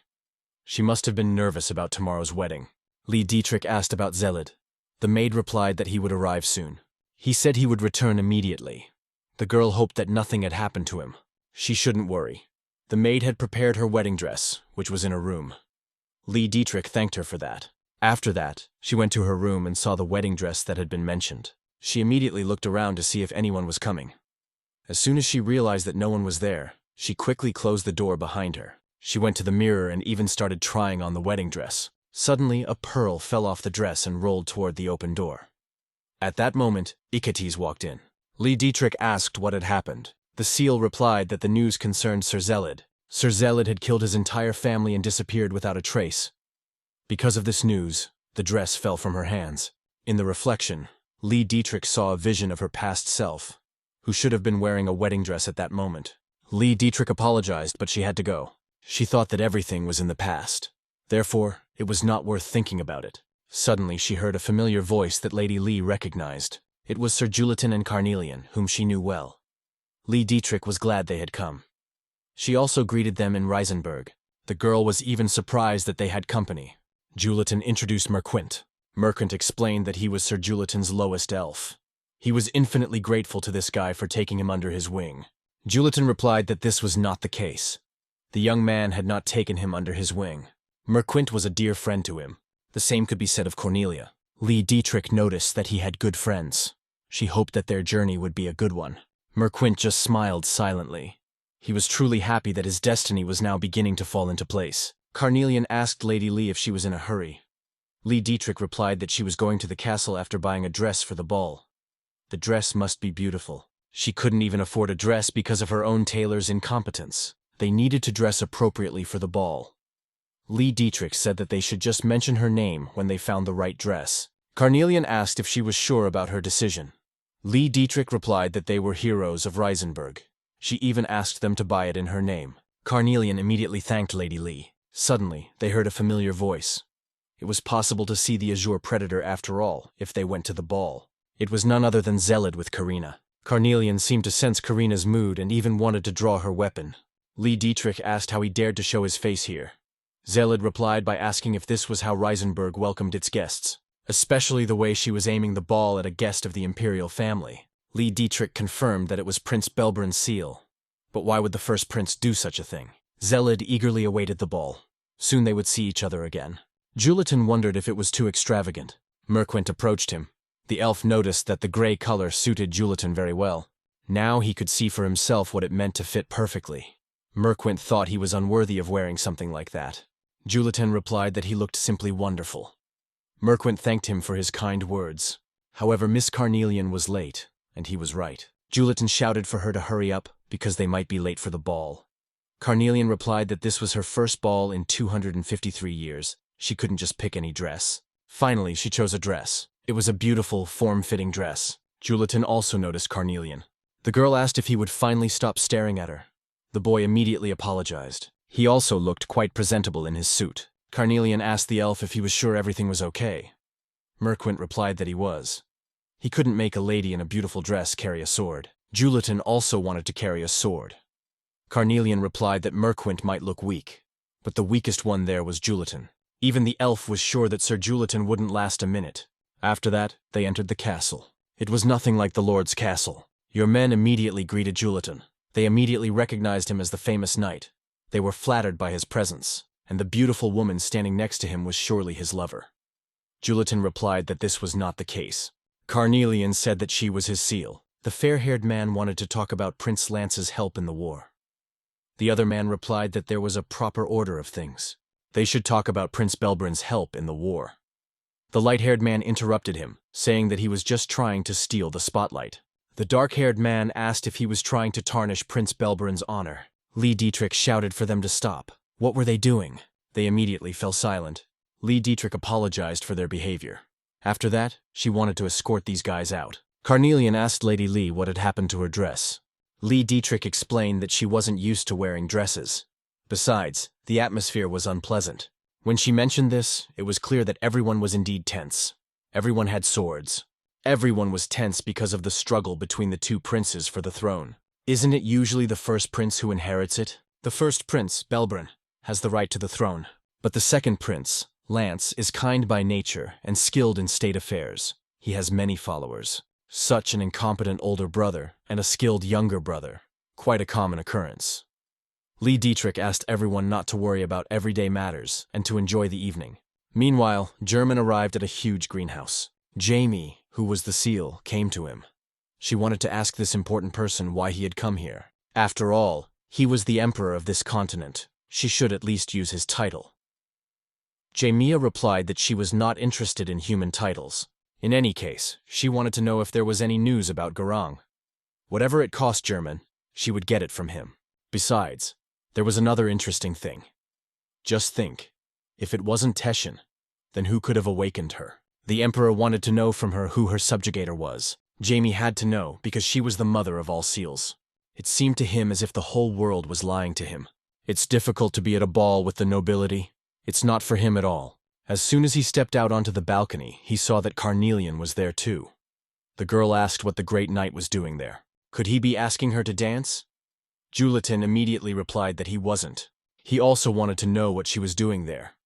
The young man thought she was looking for the right knight who would give her riches and power. Carnelian replied that it was all because of him. Seals could only attend the ball after dancing with their superior. She had even thought that he had forgotten about her. But Julitan had no idea about this. In that case, it seemed that he would have to dance with her. But Julitan had never danced before. What an incompetent master. She would have to teach him how to dance. She was too close. He could even feel her breath.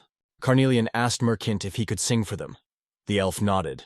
After that, they were swept into a dance to Merquint's singing. They showed Zelid walking down the corridor with something flying towards him. He reacted quickly and saw that it was the very bottle of antidote he had dropped. Zelid asked if she no longer needed the antidote. Lee Dietrich asked what he was doing there. He had come here after the destruction of Reisenberg. He repeated that he wasn't interested in this small country. She should have figured out by now what he was up to. Zelid called her Karina. The girl demanded that he not call her that. She was a knight of Reisenberg, named Lee. Why the hell did he call her by her old name? Zelid asked how long she intended to serve these stupid people like a loyal dog. Lee Dietrich replied that he should stop mocking the nobility. Zelid asked what would happen if her nobles endangered the kingdom. Lee Dietrich replied that not everyone wanted to destroy their kingdom, unlike him. After that, the girl walked past him. Zelid said that she would soon find out. Meanwhile, they had already finished their dance. Carnelian replied that it wasn't bad for a first time. Julitan said that now she could participate in the ball. The girl just laughed. Did he really think such a rule existed? How gullible he was. It turned out she had lied to him. He'd better pull himself together, because soon he would have to appear before the king. If he looked like a fool, he would be disgraced. They were interrupted by a man who was looking for Sir Julitan. As it turned out, His Majesty wished to see the knight. Carnelian suggested that the knight go with him. After that, they came to the king. Many people noticed the knight. It seemed that he had defeated the nightmare with a single blow. The king was surprised that this was Sir Julitan. He had heard of the knight's deeds for the kingdom of Reisenberg. Julitan replied that he had done almost nothing. Carnelian even scolded him in his mind, because he was not talking to just any old man. The king was informed that he was a wandering knight. Therefore, he offered him to become a royal knight of Reisenberg. What a lucrative offer. He would receive a mansion, a title, and wealth. Enough to last him a lifetime if he became a royal knight. Carnelian couldn't understand why he was hesitating. He should accept the offer quickly. However, Julitan refused. The title of royal knight was too much for him. This kid is clearly out of his mind. He turned down the best offer he could ever get. What a modest young man. Reisenberg would flourish with a knight like him. Another person interrupted their conversation. It wasn't his place to say, but what Reisenberg really needed wasn't a knight. It needed a strong royal lineage. They need to choose a crown prince as soon as possible to stabilize the kingdom's prosperity. The king clearly did not like this idea. The man confirmed that His Highness the Prince was right. They must hurry and choose a gracious prince to support the country. The king told everyone to be quiet. They actually dared to fight for power in front of the guests. Had they really abandoned their honor and been blinded by greed? He was going to announce it sooner or later anyway. But now he would announce it right away. Let them listen carefully to his speech. Namely, who will become the crown prince of Reisenberg. It will be Prince Lance. He fell to his knees before his father and begged him to reconsider. After all, he was needed in Reisenberg. The king couldn't believe how much this insolent man wanted the crown. Did he really think that the king didn't know about the murder of his rivals and the secret buildup of an army? If he were on the throne, His greed would destroy Reisenberg. The king ordered him to leave. He did not want to see his son's face. Did he not hear what the king said? However, the prince was completely beside himself. How dare this decrepit old man give him orders? His motives were clear. He wanted to kill his own father. Lee Dietrich immediately rushed to protect the king, but it was too late. The blood-stained royal crown fell right at her feet. Lee Dietrich was too late. The king was dead. The prince asked if a royal knight could ever raise a sword against the king. She must not give anyone reason to doubt her loyalty to the royal family. He ordered the new king of Reisenberg to lock the castle. The man would kill anyone who opposed his coronation. The guards rushed in immediately. They surrounded the new king. Then Sille entered. So he is also involved in this affair. The new king turned to Julitan and said that if he served him, he would give him unheard-of riches and power. Julitan did not understand how he could kill his own father. He really is an idiot for not knowing his place. The new king ordered Lady Lee to kill him first. Of course, his Sille came to his master's defense. This guy is her subordinate, so she won't forgive those who harm him. The man asked how the Sille dared to threaten the royal family. Carnelian explained that this was no mere threat. If he so much as touched Julitan, he would die. The man did not understand why Lady Lee allowed the royal family to be insulted. She should deal with them quickly. Sille pondered what she would do now. The principles that underlie a knight, what are they worth anyway? She threw down her sword and turned to Prince Belberin. Lee Dietrich renounces her title of knight and all her merits. The man asked how she dared to surrender Reisenberg. She would not surrender it. Lee Dietrich would no longer obey the king's orders. She would defend Reisenberg of her own free will. Belberin asked how she dared. He then called Lee an enemy of Reisenberg. The king ordered her to be killed along with the Sille.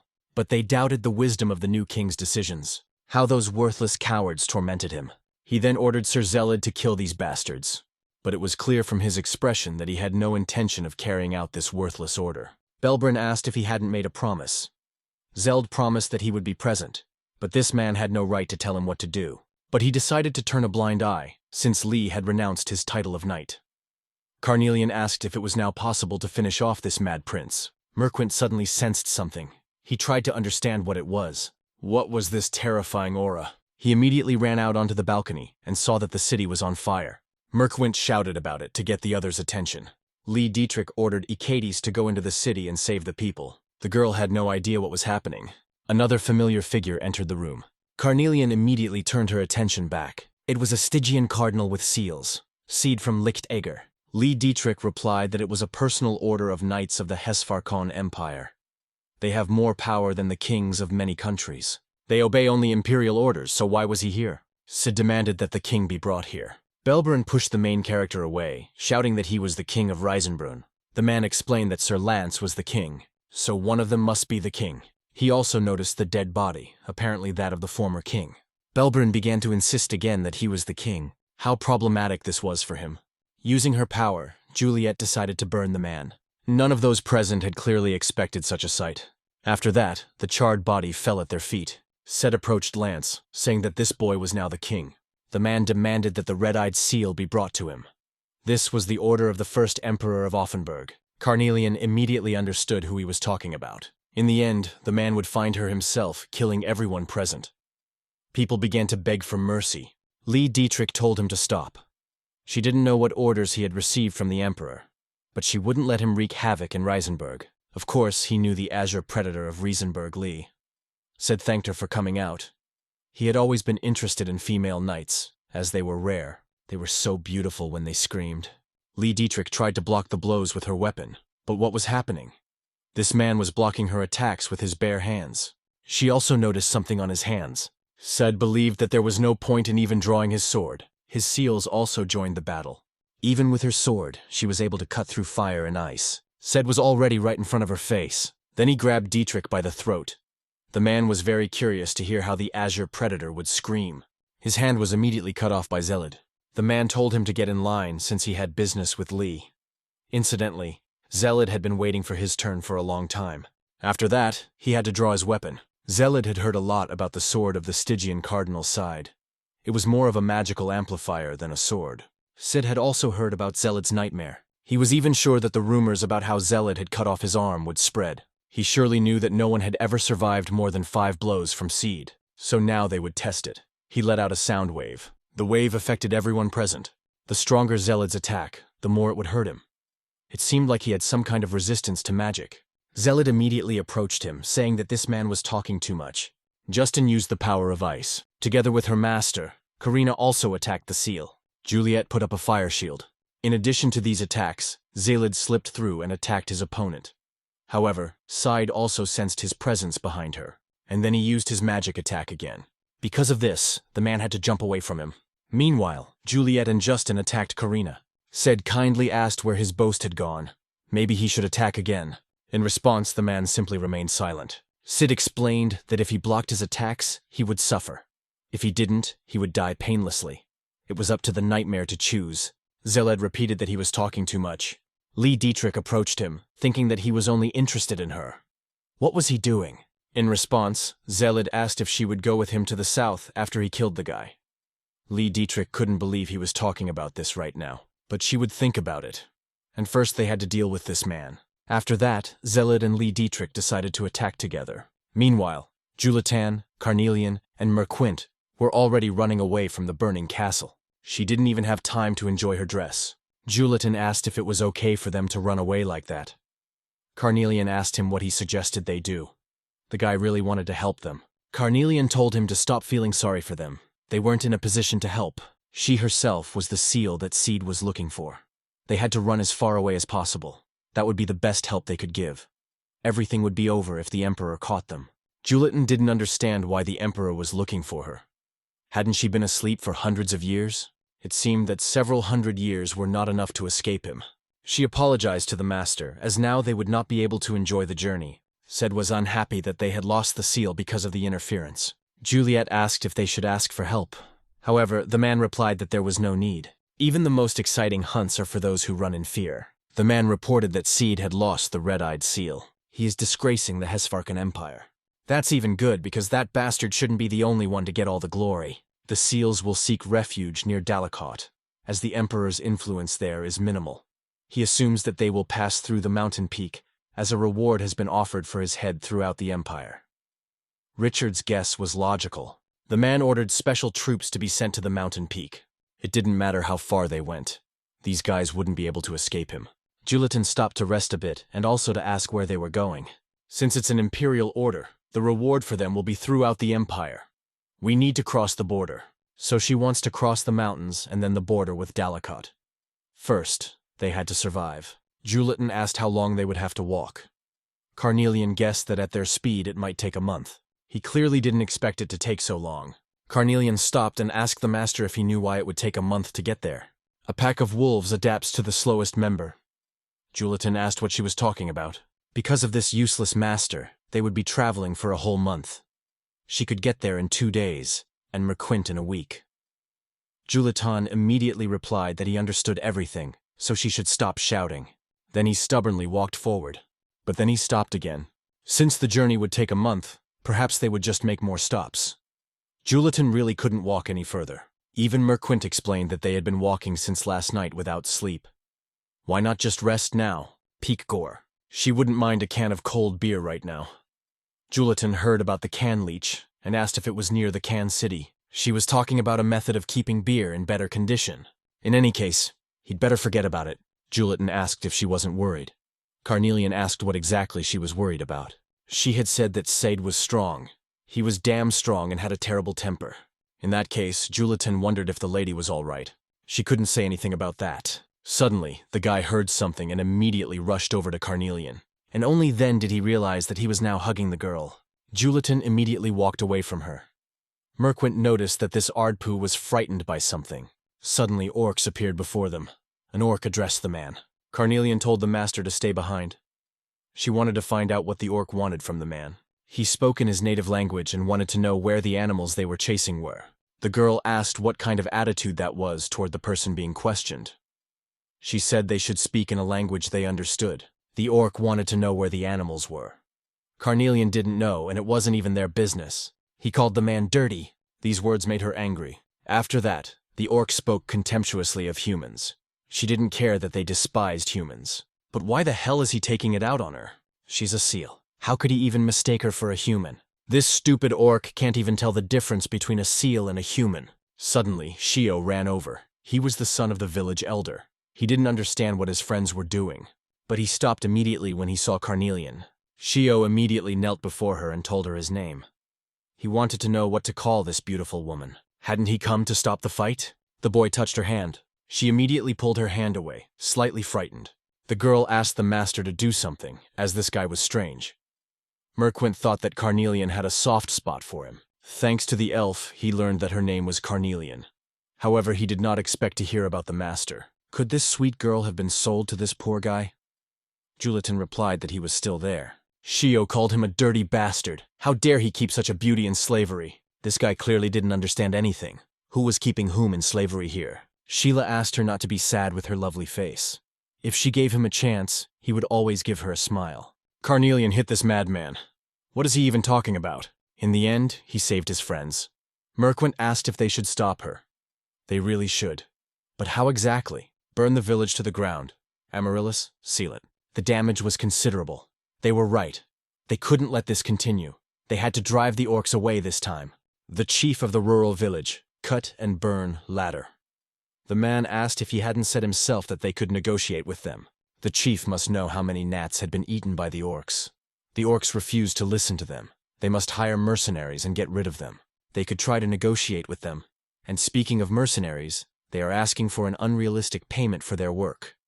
However, the man had heard that there was a solution. They can sell this girl to someone in the city for a decent amount of money. Ladder immediately mentioned that she had been with them for 20 years. And now he was talking about selling the one whom the man considered his daughter. But she had been asleep for 20 years. The series in the village would be safe and fed if he sold her. Shio burst in immediately and asked who was talking about selling Amaryllis. If they touched her with a finger, he would cut them off immediately. Ladder wanted to know what had happened to his face. At first, the guy mentioned that this was an excessive display of affection from a beautiful lady. Carnelian pushed him away and apologized for the intrusion, then gave her name. Julitan noticed that she was smiling as if she hadn't just smashed the guy's face. These were the guests he had met. A simple-looking young man, a beautiful elf, and a lady. Shio's father, Letter, also introduced himself.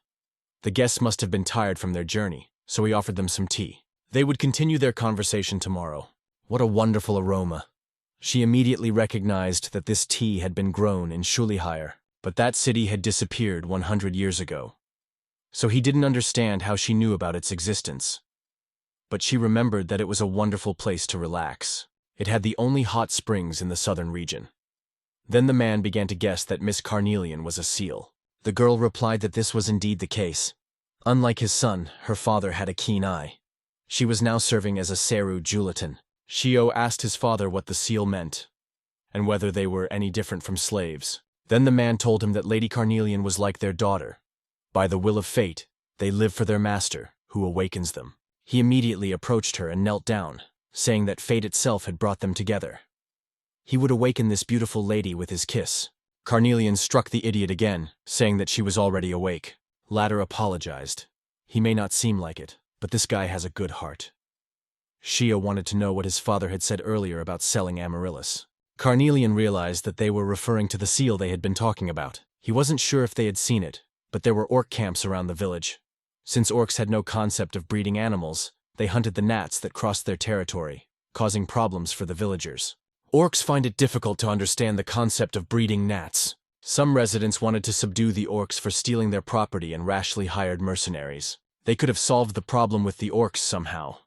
But the mercenaries who are already in the village want a large payment and are putting them in a difficult position. This led to talk of selling the seal, but he had watched over it for 20 years and simply couldn't do it. Shio replied that if anyone dared to touch Amaryllis, he would not forgive them, even if it was one of the villagers. Carnelian asked if they could see the seal. They were then led to the room where the seal was kept. Shio thought it was super cute. However, she thought it was strange. Even though the seal was asleep, one could feel its presence. But Carnelian felt nothing from it. This meant that she was in a deep sleep.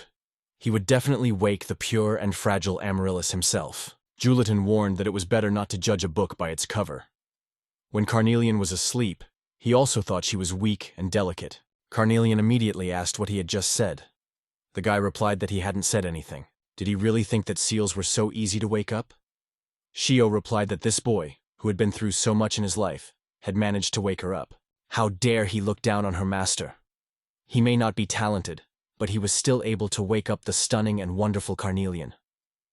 Julitan replied that her words hurt even more. The girl told the master not to get involved.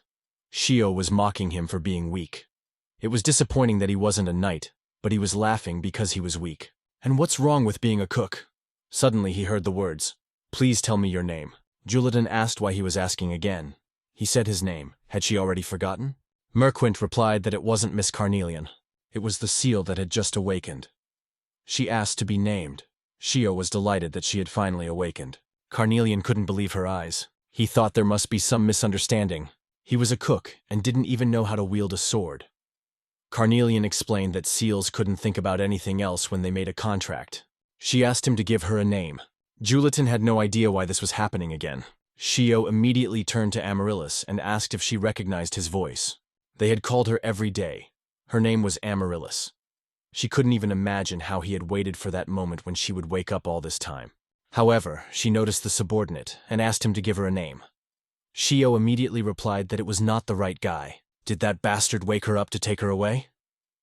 Julitan immediately replied that he didn't want to wake her up. However, Shio believed that he had become close to him in order to steal from him. He turned to Carnelian and said they had to run.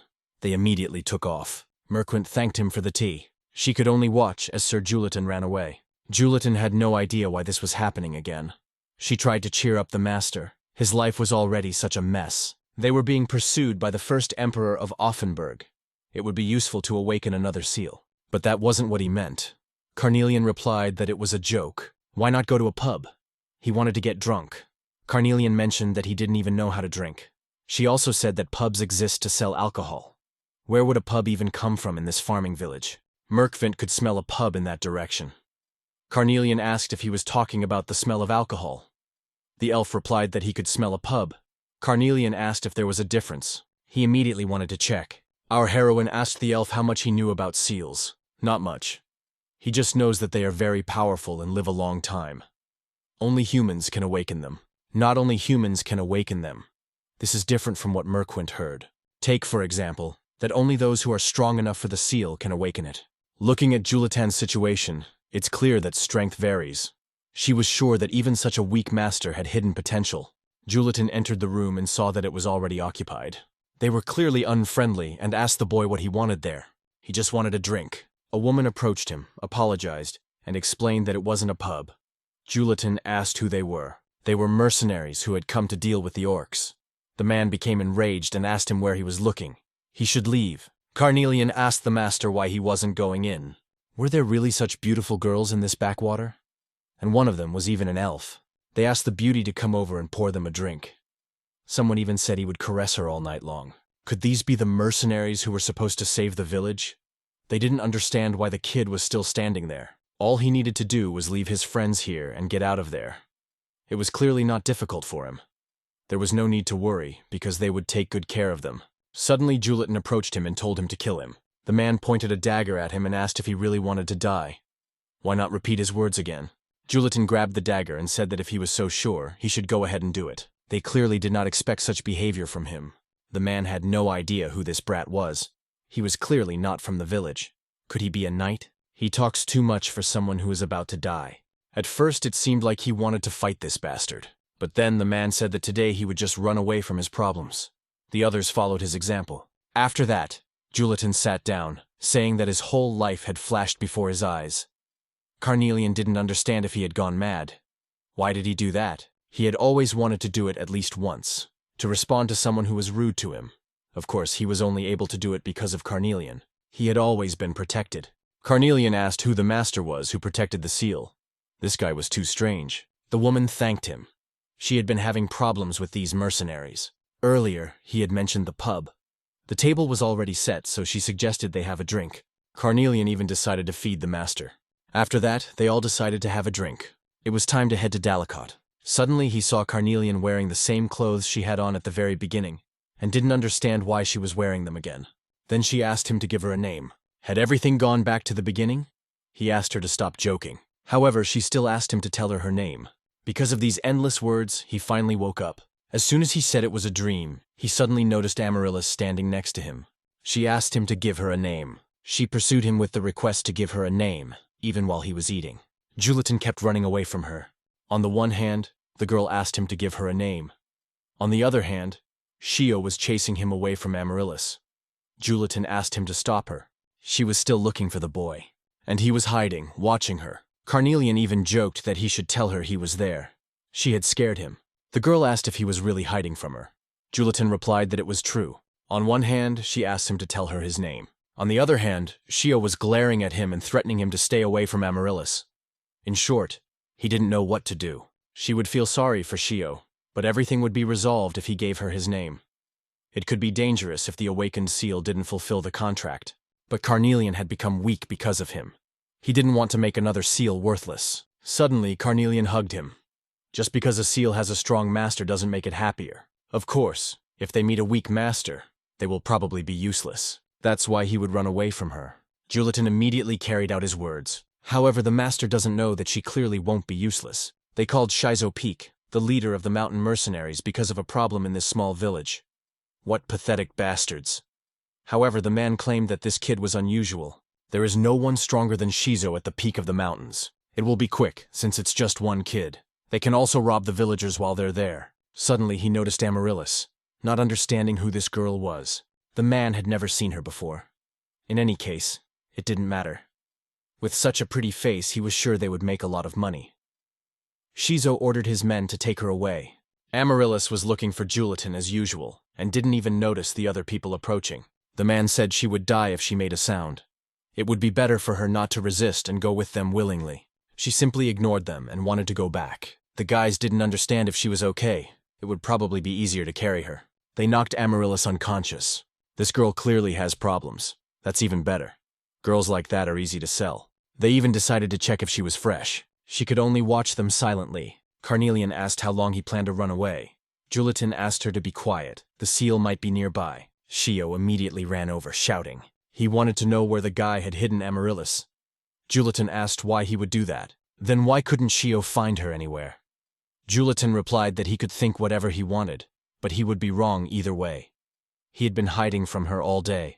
Shio racked his brains trying to figure out where she could have gone. Carnelian told Shio that if the seal had chosen the master, it wouldn't listen to anyone. Even if he found Amaryllis, she wouldn't listen to him. Shio didn't even know what a seal was or what would happen to Amaryllis. But he knew one thing. He would give everything to the person he loved, even if it hurt him. How annoying. He will give everything in his own way. It turns out that in this world, there may be someone even more annoying than her master.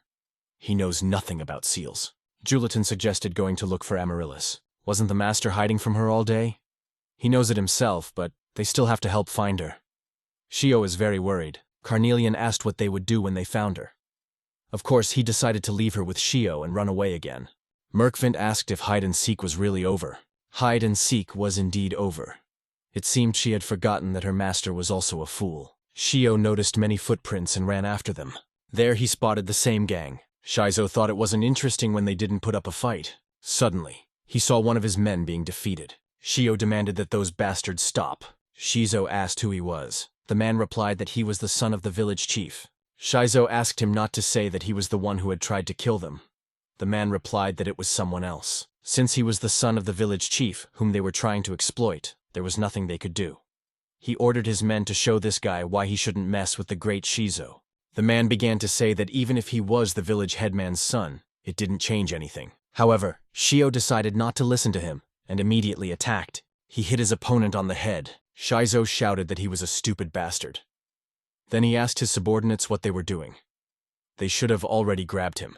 Shio managed to dodge the man's blow and then hit him from behind. A new opponent also attacked him from behind. Shio reacted quickly and hit him. He couldn't believe that this bastard had defeated every one of these idiots. How could they not even handle one puny little guy? Shio attacked him, shouting for him to get away from Amaryllis. Could this be his girlfriend? Shizo immediately began blocking the brat's attack. What kind of wooden sword is that? Shio replied that orc wood was heavier than a normal sword. Thanks to that, he was able to break Shizo's iron sword. The man tried to stop him. Does he really want to hit an unarmed man? Shio didn't want to hear anything from his filthy mouth. They were just shameless, dirty bastards. How dare they do such dirty things to a weak child? He would never forgive them for this. At that moment, he was stabbed. Shizo told his subordinate to give him the ball. He wanted to deal with this damn bastard himself. That fucking brat needed to know his place. He felt excruciating pain. After that, Shio fell to the ground. The man asked if everything would be okay. If they wanted to ask for a ransom, they had to keep him alive. If they refused to pay, they would simply kill all the residents. If anyone blocked Shizo's path from the mountain peak, they would not survive. He shouted at his stupid subordinates to stop pretending to be dead and get up. What useless idiots they were.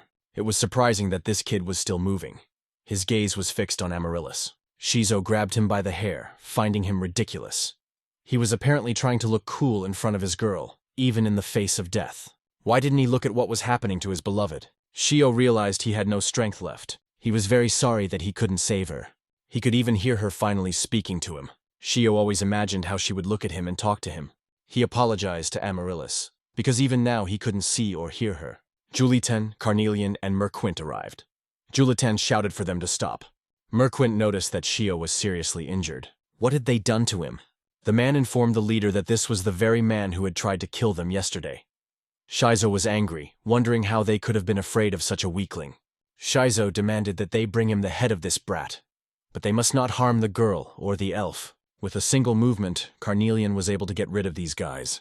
They watched in horror as their people died. Carnelian had no plans to help Shio, but they seemed to deserve death. Shizo didn't understand what kind of monster this was. The man asked the leader what to do. Of course, they had to run now. These bastards really think they can escape. Suddenly she heard Julitan's cry, begging Shio to wake up. Merquint felt his pulse weakening. Carnelian understood what the master was feeling. But they had struck him many times in the chest. He wouldn't survive. His heart is still beating. He's still alive. Julitan begged her to use her magic. He asked if there was any way to save him. All she knows is killing and destruction. She can't save anyone. Carnelian apologized to the crying master. Julitan kept begging Shio to wake up. He can't die like this. He has to open his eyes. It was already too late. And just as Julitan's hope faded, he noticed that she had placed her hands on Shio's wound. A green light appeared before his eyes. Amaryllis was healing Shio. Carnelian also noticed that his wound was beginning to heal. Julitan was happy that he was starting to move. Shio didn't understand what had happened. He thought he had been killed. Only then did he see that Amaryllis had saved him. Now she asked Shio to tell her his name. It was simply impossible. How could a master printer have changed so much? Shio was glad that Amaryllis was telling him this. He told her his name. Now he had to give her a name. Her name was Amaryllis. Now Sir Shio would be her superior, and Amaryllis would serve him. He was so happy that he even hugged her. Amaryllis replied that the master's wound might open. Shio replied that the wound was nothing compared to Amaryllis's smile. This young man still uses his banal pickup lines even after nearly crossing the river Styx. Julitan remarked that they looked good together.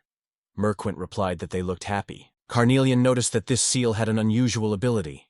It healed those on the brink of death. Julitan asked if it was stronger than Carnelian.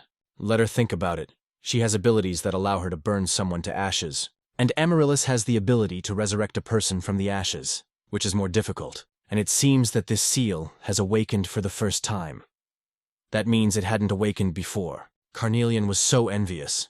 How happy she would be without her past. Serving several masters in the past wasn't all that great. Julitan asked what she meant. She was talking about being a cook seal, but he was fun.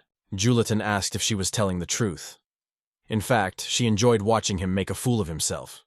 So she was just saying that he was a fool. The man asked the leader if everything was okay with him.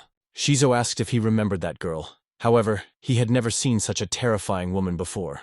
This idiot doesn't even realize that she's wanted all over Hesfarkon. She's got the red eye mark. They'll get a lot of money if they turn her in. That way, they can get revenge and make some cash. Thanks to her, they could become rich and get their revenge. Julitan didn't understand how to use this information. Shio now wondered if he was really a cook. He was from a fishing village. There was nothing like that there. But this man had told Shio that he was confident in his cooking. Julitan noted that he was second to none when it came to seafood. Shio believed him. Maybe because they were the same age, they clearly enjoyed each other's company. But now is not the time to relax. Amaryllis wanted to ask Miss Carnelian something, specifically why seals are born. It seemed she didn't remember the moment she was born.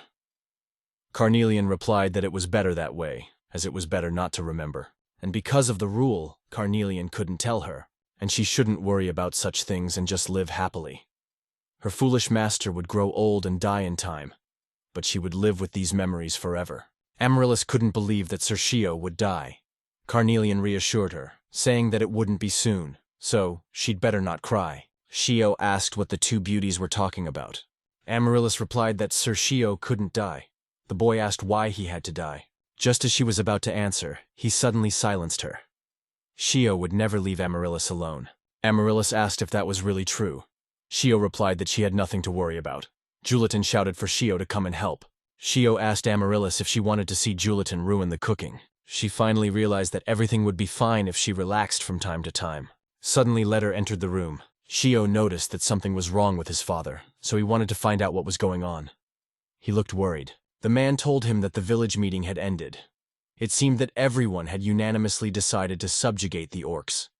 Shio didn't understand why they had decided to get involved with a couple of knats. These weren't just any knights.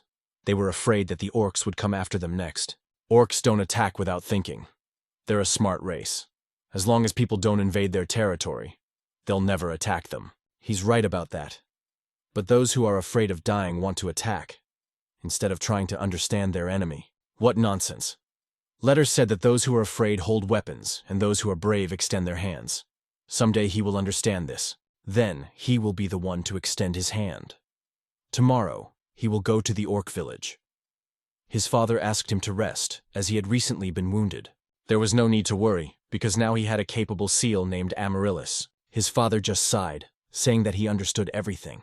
He would do everything to convince the villagers. Carnelian didn't understand why they had to be at their beck and call. Shio replied that it was because Julitan had agreed. The girl replied to the master that they were not in a position to do so. He knew that himself. But they should at least escort them until Shio returned home safely. You never know when they might get into trouble again. In the end, she agreed with the foolish master. Merquint felt the smell of orcs growing stronger. There he saw his friends and asked how they were doing. Then they arrived at the orc village. Julitan noticed that the orcs here were very aggressive. They were different from the ones in the city. Enslaved races become unmotivated. Merquint was the same. Carnelian replied to the master that he would be the same if he were whipped every time he disobeyed. After that, they entered the shuttle. There sat the village elder of the orcs. She hadn't seen Shio in a long time. The man addressed Richard. Lion Archibald Isengram, Black Cardinal Said von Russell, and Reuter Maximilian. Reuter asked Richard if he knew what people called these three men. The three leaders of Hesfarkon.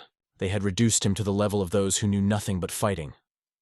Richard replied that his father need not worry. Said had failed to carry out the Emperor's order and was now trying to correct his mistake.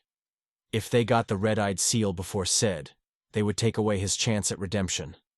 And he would be called a failure. Then the Emperor's trust in him would fall. It was easy enough to break trust that was already broken. After that, the man asked if there was any news about the special unit from the peak of the mountains. They learned that the red eyes and the seal were there. They confirm it. Reuter knew it all along. True power comes from information, not swords. And in this, the father is indeed right. It is quite easy to deceive the ignorant. Shio said they had come to discuss important matters. At first, she thought he was talking about his village, but it was about his beloved. Shio asked her to share the blessing of the land with Amaryllis. They clearly weren't expecting to hear that now. She just laughed. This kid hasn't changed a bit. His beloved, who looked like a seal. Shio asked what it meant that she was a seal. It didn't change the fact that they were together. The guy told Amaryllis to kneel down and bow her head before her. It seemed like Shio had called her Amaryllis. After that, she gave her blessing. And then Amaryllis hid behind her master. Now Shio doesn't want to ask for Nodov back. He didn't want to do that. The guy apologized for the villagers' rude behavior. She heard the apology from the man. However, she was now more surprised by the seal behind his back. Although this was the first time she had ever received an apology from a human being. His father had told him that those who tremble hold weapons, but those who are brave extend their hands. Shio just wanted them to live in peace, as they had before. Julitan immediately mentioned that this was not what his father meant by extending a hand. The woman asked if he was the subordinate of that seal. Julitan replied that he was. How interesting. This guy doesn't look strong at all, so she wanted to know how he managed to sign a contract. He wasn't entirely sure about that, but one thing was clear. He was a talentless tamer. In that case, she wanted to know if this guy regretted signing the contract. To be honest, he wasn't sure now. But if he were asked that question in a couple of years, he would say that he didn't regret his choice. It seemed like she liked hearing those words from the master. A man who apologizes to orcs, and a man who tries hard for the sake of the seal. It seemed that she had been naive about people, and she still couldn't understand the essence of owning knives. But that wasn't a reason to stop trying to understand. Shio knew that she was brave too. Suddenly another orc ran up looking for the chief. She asked what had happened. The orc replied that there had been some problems in the human village. The human army had invaded the village. The villagers had been tied up. Shio asked him not to say that they were the same bandits. Shio told the chief that he had to go. Carnelian thought that sounded dangerous, so she asked the master what they should do. Julitan thought they should go to the village too. After that, they immediately ran away. She remembered the man's words. The brave one reaches out his hand. The villagers were surrounded. The man had heard that the red-eyed seal had been established in this village. Therefore, he wanted to know where the seal was. Lion's Head, commander of the special unit. Latter apologized, but he had never seen such a seal. Shizo appeared and told the man not to pretend to be stupid. He had seen the seal with his own 2 eyes. The man repeated that he had never seen such a seal. The lion's head could even hear his gears turning. There was only one reason he had come to this desolate village: the red-eyed seal. If they didn't bring that seal to him, this village would disappear today. Latter wanted to say something again, but the man interrupted him, saying that he hated games. He was sure that he would get an answer someday. After he killed the villagers one by one, just one word from the Baron, he didn't have to stain his hands with their blood. He didn't want to die, so he confessed that the seal had gone to the orc village. It was the truth, so he begged for mercy. Shizo asked what to do now. Those words did not sound like a lie. Then they must take them to the orc village. Except for him, he ordered the rest to be killed. The village elder should die proudly first. Suddenly his blade was cut. After that, Carnelian cut him and his entire body. Just then, they saw that it was the very same red-eyed seal they had been searching for. Carnelian complained about how popular she was. The lion's head was glad that she had come here on her own. She had saved them from searching. But who said she was alone? The orcs had come with her. He hadn't expected to see so many orcs. A battle began between the humans and the orcs. But the truth was that the humans began to flee because they couldn't do anything. The man also wanted to flee the battlefield. Carnelian wondered if he really thought he could escape from her. Just think, the orcs would be the ones to help the villagers. Shio immediately ran up to his father to see if he was okay. Latter asked his son what was going on. The orcs had heard that the village was in danger and decided to help them. In order for them to come to their aid, they had to be seen. Shio did a good job. The woman thanked Amaryllis for untying her. The man thanked Merquint. However, for some reason, Julitan did not see Carnelian. She chased after the fleeing man to ask if he really thought he could escape her. He tripped over a rock and fell to the ground. Carnelian replied that this man was stupider than she had first thought. This was getting tiresome, so it was best to end it right now. Suddenly, a new enemy appeared and pushed her away from the lion's head. The girl didn't understand what this piece of metal was.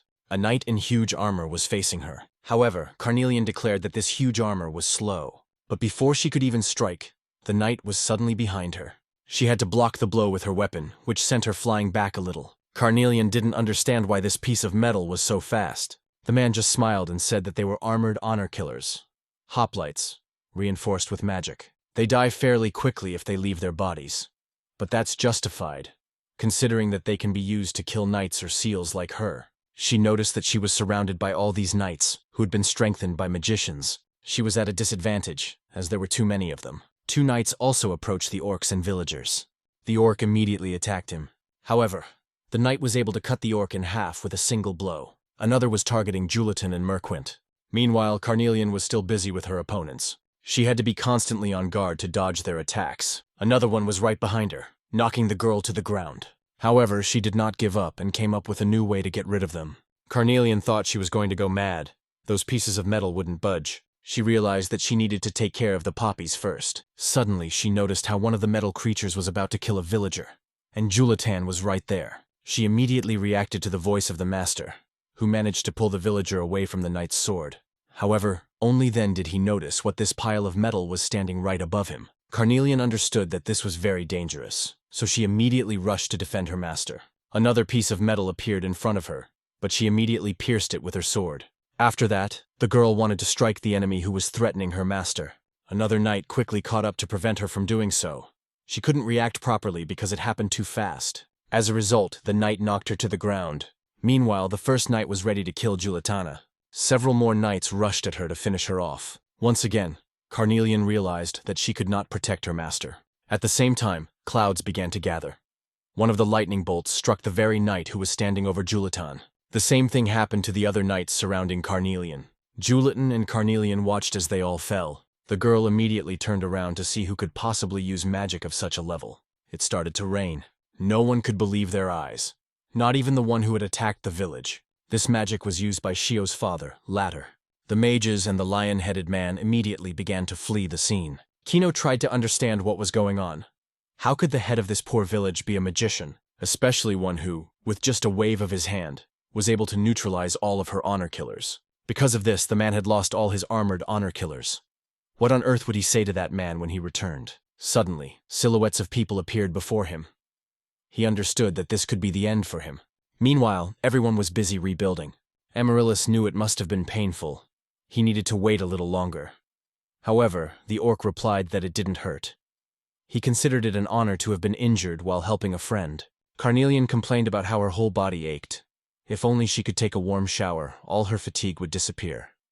Julitan, as usual, asked what kind of shower she was talking about. Carnelian explained that her body would get wet from the water pouring down like rain. Julitan asked if that was really the case. Carnelian immediately replied that it wasn't. A shower was different from rain. In any case, he should forget about it. It was her fault for living too long. She would never have guessed that the head was a magician, and it seemed that magic was a rarity these days. Shio didn't expect his father to be a magician. Ladder felt sorry that he had hidden this fact from his son. However, the boy replied that there was no need to apologize. After all, they could only win thanks to his father's support. But why hadn't he told him anything? Ladder explained that magic could make difficult things easy. But everything had its price, and for that price, he had lost the most precious thing he had. They wanted to discuss the situation further, but Merquint shouted that something was approaching. An explosion appeared before them. They were able to take cover thanks to Carnelian's sword. The man shouted that the place was right there. As it turned out, it was sealed with his seals. The lion-headed man said that apart from the mage and the red-eyed seal, the rest were just insignificant nobodies. He also asked them to inform the Emperor of his contribution to this matter. Suddenly, Justin froze him. Said guaranteed that he would definitely do so. Then he killed the man right in front of everyone. All the magic present began to tremble, and then they rushed to flee from this terrifying man. Justin performed the same trick and froze them, and then Juliet incinerated them. Ced was delighted that he had finally caught the red-eyed seal. Julitan began to wonder what had happened to Lady Lee if Sade was here. Ced replied that she was pretty boring. However, her screams were simply beautiful. It was quite an exciting sight. Even those words made him angry. Carnelian noticed that he was in poor shape, even considering that. The journey here must have been quite difficult. Ced merely remarked that it seemed like there were too many listeners around. Juliet and Justin wanted to kill all the villagers. Ladder immediately rushed forward to defend them. He managed to raise his shield. It was very destructive magic. Some orcs were burned alive, and people were frozen.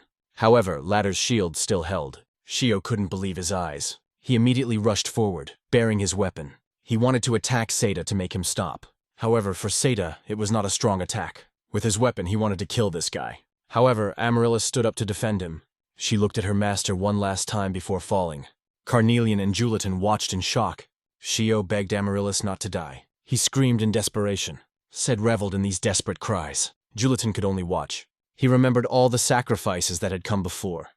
He was struck by an unfamiliar feeling. It was the first time. Carnelian could feel the master's emotions directly. Then she rushed straight at Sade. So all his power was worth the life of a single seal. This was the end.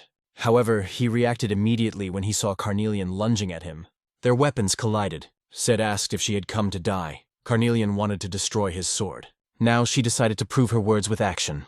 And so it happened. His sword was broken. Then Carnelian wounded him. Ced still did not give up and tried to strike her. However, Carnelian reacted quickly and immediately moved away from him. It seems a little petty. She should have been weakened after the previous battles. He himself had said that she had been surrounded by honor killers since the beginning of the battle. With that seal, she wouldn't even have the strength to stand. So where did she get such strength? Kino turned his attention to Julitan. Now he understood that it was all because of the subjugator. He immediately contacted his two seals. Ced ordered the subjugator of the seal to be killed. Justin and Juliet immediately attacked Julitana. Carnelian turned her attention back. Julitan was now using his body to shield Shio and Amaryllis. Fortunately, a shield appeared around them just in time. This shield appeared thanks to Ladder. As soon as Carnelian took a breath, she felt the influence of Seed's sword again. Could she be worried about her subordinate? The man did not understand where his former spirit had gone. Carnelian shouted for him to shut up. Now that he could breathe, he even decided to open his filthy mouth. This time, he was able to deflect her blow calmly. Even the seal's eyes began to return to normal. The power of the press has certainly diminished. But for his own good, it is not in his interest to prolong this battle. Therefore, he decided to put an end to it now. Sille noticed that the expression on her face was now pleasing to the eye. Carnelian couldn't hear the words of this twisted bastard. But what could she do? Unlike his master, his subordinates seemed rather weak. Sille asked if she knew what was best about seals. Seals cannot disobey a single order from their master. Carnelian asked what he was talking about. Of course, he was talking about how even if he demanded that they give their lives for him, they would not be able to disobey that order. Carnelian did not understand what this madman was planning. Juliet intensified the stream of fire directed at Ladder. At the same time, Justin touched his hand. His hands began to freeze over. Ladder began to vaguely realize what they were trying to do. Were they really going to die together? Juliet created a huge ball of fire. Then she aimed it directly at Justin and Ladder. Ladder, of course, noticed that they were hesitating to attack. He understood what that meant. The connection grew weaker. Sade noticed it too. He immediately kicked Carnelian away from him. After that, the man ordered them to use all their strength to finish it before the enemy recovered. Justin and Juliet had no choice but to obey his order. A huge stream of fire and ice was directed straight at Ladder. Juliet shouted Ladder's name, clearly worried about him. He used his power to resist the enormous force. Butterflies even appeared there. A huge golden light filled the space. Justin and Juliet fell unconscious. Sade just watched them. Ladder realized that these children were humans. The girl hesitated when the boy attacked. If they were seals commanded by a knight of Seed's caliber, they wouldn't have acted that way. The man replied that they had failed. Justin and Juliet were modified seals. Saeed cut open countless seal stomachs. They were really no different from humans. So if humans and seals are no different, isn't it obvious that humans can be turned into seals? Ladder couldn't believe he had done this to children just for that. Side asked if he wasn't interested. Why only seals? Why not other people? Doesn't the red-eyed seal think the same? Carnelian told the madman to shut up. His evil deeds would end here. He had said too much. Saeed would retreat for now. Why not go and hide where no one could find him? Seed immediately ran away. Carnelian shouted for him to stop. But her attention was drawn to how Ladder had fallen. She immediately picked him up and asked if he was okay. Ladder replied that he was fine. He asked her to help the other people instead. Shio mourned the death of Amaryllis. Julitan also stood there with tears in his eyes, not saying a word. A little later, he stood on the slope in front of the village. Memories of that very battle, which had happened only recently, flashed through his mind. Carnelian approached him, wanting to know what he was thinking about so intently. The boy replied that he really wasn't thinking about anything. Carnelian asked the master how he had been able to use resonance before. Julitan, of course, had never heard of resonance, so she realized that it had been an accident. She mentioned that earlier, when he had wanted to kill Seda. It was very awkward and embarrassing, but it was definitely resonance. And that's why she was able to regain some of her strength, for which she thanked him. Subordinates and seals can share their feelings with each other. If the master becomes a knight and can perfectly control resonance, then they can share the same feelings. If it comes to that point, then Carnelian will become his eyes, his sword and his heart, although there is no chance that this will happen. Carnelian entered the house and asked how he was feeling. Ladder replied that he was fine. Sleep had helped him a little. A lot of time had passed since he last used magic. Carnelian asked what he planned to do with the children. Ladder thought about raising them himself. These children look cute when they sleep, of course. But they are capable of destroying a village without batting an eyelid. Everyone has moments when they do the wrong thing. Ladder was no exception. However, Carnelian couldn't even imagine that. Fortunately, he met a good teacher and was able to find his way. It seems like it's time to repay what he received back then. That's disappointing. She wanted to ask him if he wanted to join their group. Their team has no talent for combat. Julitan is talented at cooking, and Merquint at singing. Although he appreciates the offer, he swore to his late wife that he would never use magic. Yesterday, he couldn't do anything about it. For this reason, he didn't tell Shio anything about magic or himself. Now it's clear why the son of a powerful mage is so ignorant. And since he is the head of this village, he wanted to pave the way for the future of this village together with the orcs and these children. If he says so, then she won't force him. However, he wanted to know something else.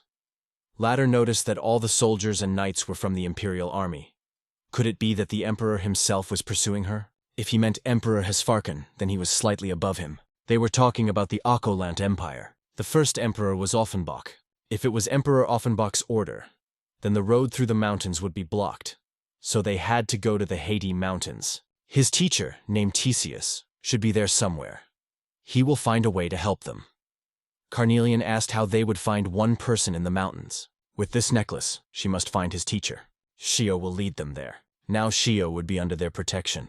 Julitan asked if the boy was sure he could leave the village. Shio was sure because he wanted to see the world and tell Amaryllis what he had seen and heard. Carnelian sighed, realizing that they had another burden to carry. Julitan didn't mind going together. After that, they said goodbye to Ladder. Justin and Juliet stood next to him. Meanwhile, the girl seemed to be running away from someone. It was strange. This path should have been the right one. The Haiti Mountains. Carnelian was unhappy that they had gotten such an unreliable guide. They had already been here before. Merquint also found it strange because he couldn't see anything. Julitan asked what he meant. The elf couldn't see any living creatures. He couldn't hear any animal sounds and didn't notice any insects. It was unnatural. It was as if the mountain itself had fallen silent. Suddenly, it turned back. Carnelian told them to be careful, because something powerful was approaching them. The guys immediately tensed up, because they didn't know what to expect. Suddenly, a girl ran toward them. She immediately bumped into Juliatna. The guy asked who she was. Shio asked if this beautiful lady was really the danger Carnelian had mentioned. And why was Julitan always alone with beautiful women? Perhaps she had made a mistake. The girl asked them to run away from there. The main character asked if someone was chasing her. It was Malik, the guardian spirit of the mountain. As soon as they asked why the guardian spirit was chasing her, she couldn't answer. If she needed help, she had to explain herself first. The girl was genuinely sorry. He walked on, not understanding why she was mocking a girl in distress. In fact, she should be helping when a beautiful lady is in danger. Julitan noticed that this guy no longer considered Carnelian a girl. Carnelian immediately realized her mistake, and as soon as she understood that it was not a mistake, she was relieved. Everyone must be careful. A strong wind blew at them. Then a guard named Malik appeared. He said he was a guardian protecting this place. Julitan asked what a guardian was. Carnelian explained that it was a creature that protected a certain region under contract. In simple terms, it was an evil spirit or something like that. Malik mentioned that he was a guardian, not an evil spirit. Carnelian didn't care who this guardian was. Why was he pursuing this girl? Malik explained that he was protecting this place. He couldn't allow anyone who entered without permission to leave without consequences. And he said again that he was not an evil spirit. Carnelian began to mock him. Could this timid evil spirit be offended? Malik had said he wasn't an evil spirit. He had never seen an evil spirit himself, so why did everyone call him an evil spirit? Carnelian replied that they had many people with whom such misunderstandings arose, so it would be better for him not to be offended about it. They even had a similar situation with this elf. At first, Malik thought it was a woman. However, then Merquint revealed that he was a man. However, it felt as if he was still seduced by this beauty. Now he sees with his own eyes that there are many unhappy people who, like him, are misunderstood. If he understands this, then he'd better leave right now. Malik stood his ground, for he was the guardian of this place and could not allow anyone to leave. Carnelian was angry that he was acting so cool after everything that had happened. Once they stepped inside, they would not be able to leave alive. Carnelian replied that this guy was truly unscrupulous. An evil spirit would be gentler than him. He didn't want to hear himself called an evil spirit anymore. The necklace she had received from Ladder began to sparkle. He muttered something about Certasius. Carnelian heard him mention Theseus. She immediately told him that they had come to meet this man. So why didn't he put away his weapon and take them to him? He would not harm them, but he was not obliged to take them to him. After that, Malik disappeared. Carnelian was angry at the behavior of this evil spirit. He could just wait until she saw him next time. Julitan tried to calm her down. The girl noticed that they were all amazing, especially how they fought Malik. Still, she sighed as soon as she realized that he had managed to avoid that annoying fight. Theseus must be a wonderful person. The girl noted that they themselves looked wonderful. She also thanked them for their help. As it turned out, her name was Iris. She wasn't sure she would see them again. Julitan didn't understand what she meant. In any case, she decided to leave, as her children were waiting for her. Shio was shocked that everything was so confusing and complicated. Julitan replied that he would experience this often while traveling with Carnelian. But it seemed that this girl knew Tesio, so they decided to follow her. Perhaps they would find the village. At such a height, there was nothing that looked like a village. Perhaps there were just a few houses. Shio asked if he was the only one who could see it. Carnelian also wanted to know what he saw there. Only then did they see a huge city before them, whose name was Theseus. The Tower of Theseus. It was a huge tower. In one of the rooms lay an old man with a black beard. This was simply impossible. Carnelian believed that such a large city could not exist here. Julitan asked if this was really the first time she had seen such a place. The problem was not that she was seeing it for the first time. What about the water supply, the harvest, safety? There wasn't even a water source in such places, but they had a river there, and that was strange too. It was almost as if she had entered another world. Everything was very strange. To start with, he suggested finding Tesio. Julitan decided to go and ask around. He approached a passerby and explained that they were in this place for the first time. He wanted to know the name of the city. However, the man had never even thought about it. In that case, Julitan wanted to know if he knew anyone named Theseus. Of course he did. That man was causing trouble for everyone. Julitan asked where he could find him. The man pointed to a huge tower. Julitan thought that the person they were looking for lived at the top of that tower. However, the man then pointed to the basement of the tower. The guys started climbing down the tower. Shio noticed that it was so lively upstairs, but there wasn't a single ant here. Carnelian said again that it was all strange and suspicious. Suddenly Merquint noticed a man there. Could he be the very same Theseus? Then the man said that he was always nervous. However, he didn't look like he was dreaming of happiness, no matter how you looked at him. Julitan suggested waiting until he woke up. Theseus, Letter's teacher. It doesn't look like this man will wake up anytime soon. Carnelian asked the master if she should try to wake him up. Julitan asked how she planned to do that. She simply decided to toss the thing he was lying on, saying it was time to wake up. Something strange flew out of the room. Now she felt much better. As it turned out, the one who had jumped out was Theseus himself. Merquint decided to check if the old man was okay. However, the elf noticed that the man was still asleep. But how could he not have woken up after all that? Shio began to suspect that this old man was the seal. Carnelian replied that a seal couldn't sleep in such a strange place. Julitan remembered that she herself had slept in the stomach of a fish. Carnelian didn't understand what was wrong with a fish's stomach. Merquint replied that he looked too old to be a seal. Shio noticed that he was very different from Amaryllis. Suddenly he woke up. Shio shouted that the old man had gotten up. Julitan asked if Shio had woken him up. In that case, there was nothing to be done. Shio said his name. The guy mentioned that he was his subordinate. The old man said the guy's name. Meanwhile, the knights were also fleeing from Malak's spirits. The man mentioned that they shouldn't have come here to hunt. The girl replied that they would return alive. Kione Isenram, a border knight, replied that they would both die if Huizen tried to save him. Huizen could escape alone. Huizen, the seal, replied that Lord Isenram had sent him for the safety of the border knight. He must hold on, and then they would get out of this forest. He had to dodge unexpected attacks. Because of this, they both fell. At that very moment, the seal had to draw his sword. Malak introduced himself again as the guardian of this forest. Huizen identified himself as the seal of Kione Isengram. They had lost their way and entered his territory. If Malak would be merciful, they would leave the area immediately. This seal had good manners, unlike the previous ones. However, he could not allow them to live. Shio began to wonder what this old man's name might be. In fact, the guy had never thought about a male name for a seal before. The old man immediately struck the idiot and said his name was Theseus. Who gave this insolent scoundrel the right to change his name? Now it was clear that this old man was not a seal. What a relief! After all, commanding such a seal would be too difficult. He even felt that he had begun to make up his mind. Theseus began to beat this tax collector, not understanding how he dared to treat him that way. Shio begged the old man to stop beating him. Julian turned to Sir Theseus, saying that they had come to him because Letter had told them about him. Letter said that he had studied magic with him. Theseus didn't even remember if he had such a student. Carnelian told the old man to try to remember. However, he didn't want a 1,000-year-old seal to call him old. The girl immediately mentioned that she wasn't that old. He shouldn't make her older than she was. It wasn't as if he had only one student. If they really wanted to discuss it, every living creature in this world was his student. Carnelian had no idea what this old madman was talking about. Theseus asked why they were bothering him.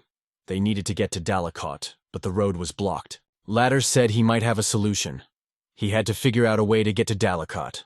They just had to get out of this tower and then head south, and make sure they don't slip and fall when they leave. Carnelian asked if he really thought they had come all this way because they didn't know that.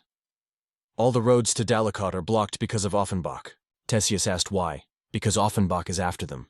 He's not after everyone, only the red-eyed seal. Here's the solution. Instead of the red-eyed seal, she should just call herself the red-eyed person. But that won't even work. They trusted Ladder's decision. Why did he send them to this senile old man? Theseus said to just wait a few days. Since his favorite student Lex sent them all here, he would at least try to find a solution. This old man can't even remember the name of his favorite student, who is called Letter. He'll just try to find a solution, so they should leave his room. He needed to be alone to think properly. Carnelian suggested that they leave. They might have to wait here for a long time for his decision. Shiloh wanted to go eat something because he was hungry. However, Julitan asked him to wait. He had one request. Theseus was amazed by such shamelessness. But he asked what now anyway. He had heard that Theseus had taught Ladder to use magic. Perhaps he really had done so. Well, what about Togo? In fact, he would also like to learn from him. The old man asked if it made sense to learn from him. Julitan wanted to become stronger. Theseus asked him what he would do then. The boy wanted to protect the people he cherished. He wanted to be someone who fought alongside others, not someone who was protected. Unfortunately, he had no magical abilities. Even if it wasn't magic, something else would do. Theseus asked if he had any physical problems. Julitan replied that he didn't. Then he would become strong if he worked hard for several decades. He wanted to become strong in one day. They are being pursued by Hesfarkin and cannot stay here any longer. If Julitan could become stronger in a short time, he was willing to do anything. Carnelian did not understand why the master was suddenly doing this. It was impossible to become that strong. He himself understands that he is asking a lot, since he has no talent for either magic or the sword. Julitan is just a simple cook. He came across a seal that was too good to be true and, becoming a subordinate, began to travel the world. But every time they encountered a dangerous situation, he could only stand there and watch helplessly. Fortunately, he managed to make it here. But he felt that at this rate, he would never be able to protect anything. He fully realizes that even if he had to train his entire life, he would never be able to catch up with the knights he has encountered so far. And that is why he is asking Sir Teseo for help. Julitan wanted to become stronger. He asked for help. He's just making excuses. Julitan asked again. The old man told him to come back tomorrow. It's impossible for him to become stronger overnight, but instead, he will give him something. Julitan thanked him for that. Theseus isn't sure about that. This guy will have to risk his life. The girl didn't understand what this crazy man was talking about. He was clearly insane, asking him to risk his life. If he wants to become strong, then he should at least risk his life. Isn't that necessary? In any case, he doesn't have to come if he doesn't want to. However, he was ready. Theseus replied that it depended on the guy whether he wanted to come. Now let them go. His time for sleep was almost up. After that, they left. He just watched them silently. Carnelian thought he was just an ordinary eccentric, most likely even a swindler. How did he even find out about her? She bet he was trying to deceive Julitan. But suddenly they heard a conversation about how those people must be injured. The conversation was about knights. Julitan asked if they had heard someone calling for help. Carnelian suggested they go, as she sensed a familiar presence there. Huizen was asking for help. They needed to take the master to a healer. Huizen recognized her immediately. Carnelian replied that they hadn't seen each other in a long time, then told him her new name. Huizen told her his name too. He hadn't even expected Carnelian to wake up. She had been awakened by the same idiot. The girl noticed that his tamer was not in the best shape. Huizen replied that it was his fault. They had encountered the forest guards. It must be that same evil spirit. She noticed something interesting and asked if he was really his master. Huizen replied that he was. These initials belonged to the knight Hesfarkin. With Huizen's skills, he must have been a high-ranking knight. And if it really was the knight of Hesfarkon, then he must have it too.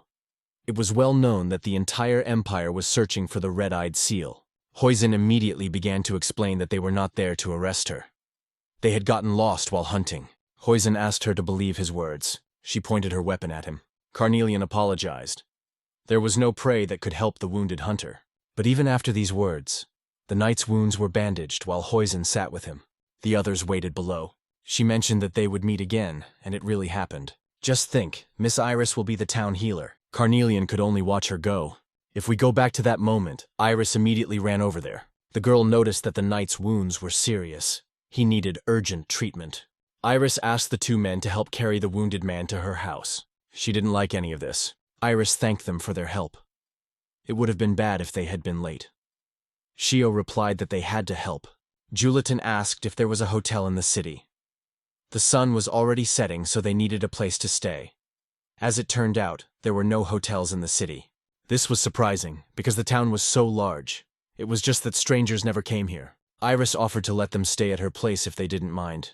Since it was a clinic, she had spare rooms and beds. Julitan thanked her for that. The children ran in. Iris had told them that they could get hurt if they ran like that. They called her mom. Shio clearly didn't expect her to actually be their mother. The boy asked his mother if they were sick. Iris replied that they were just guests in their home.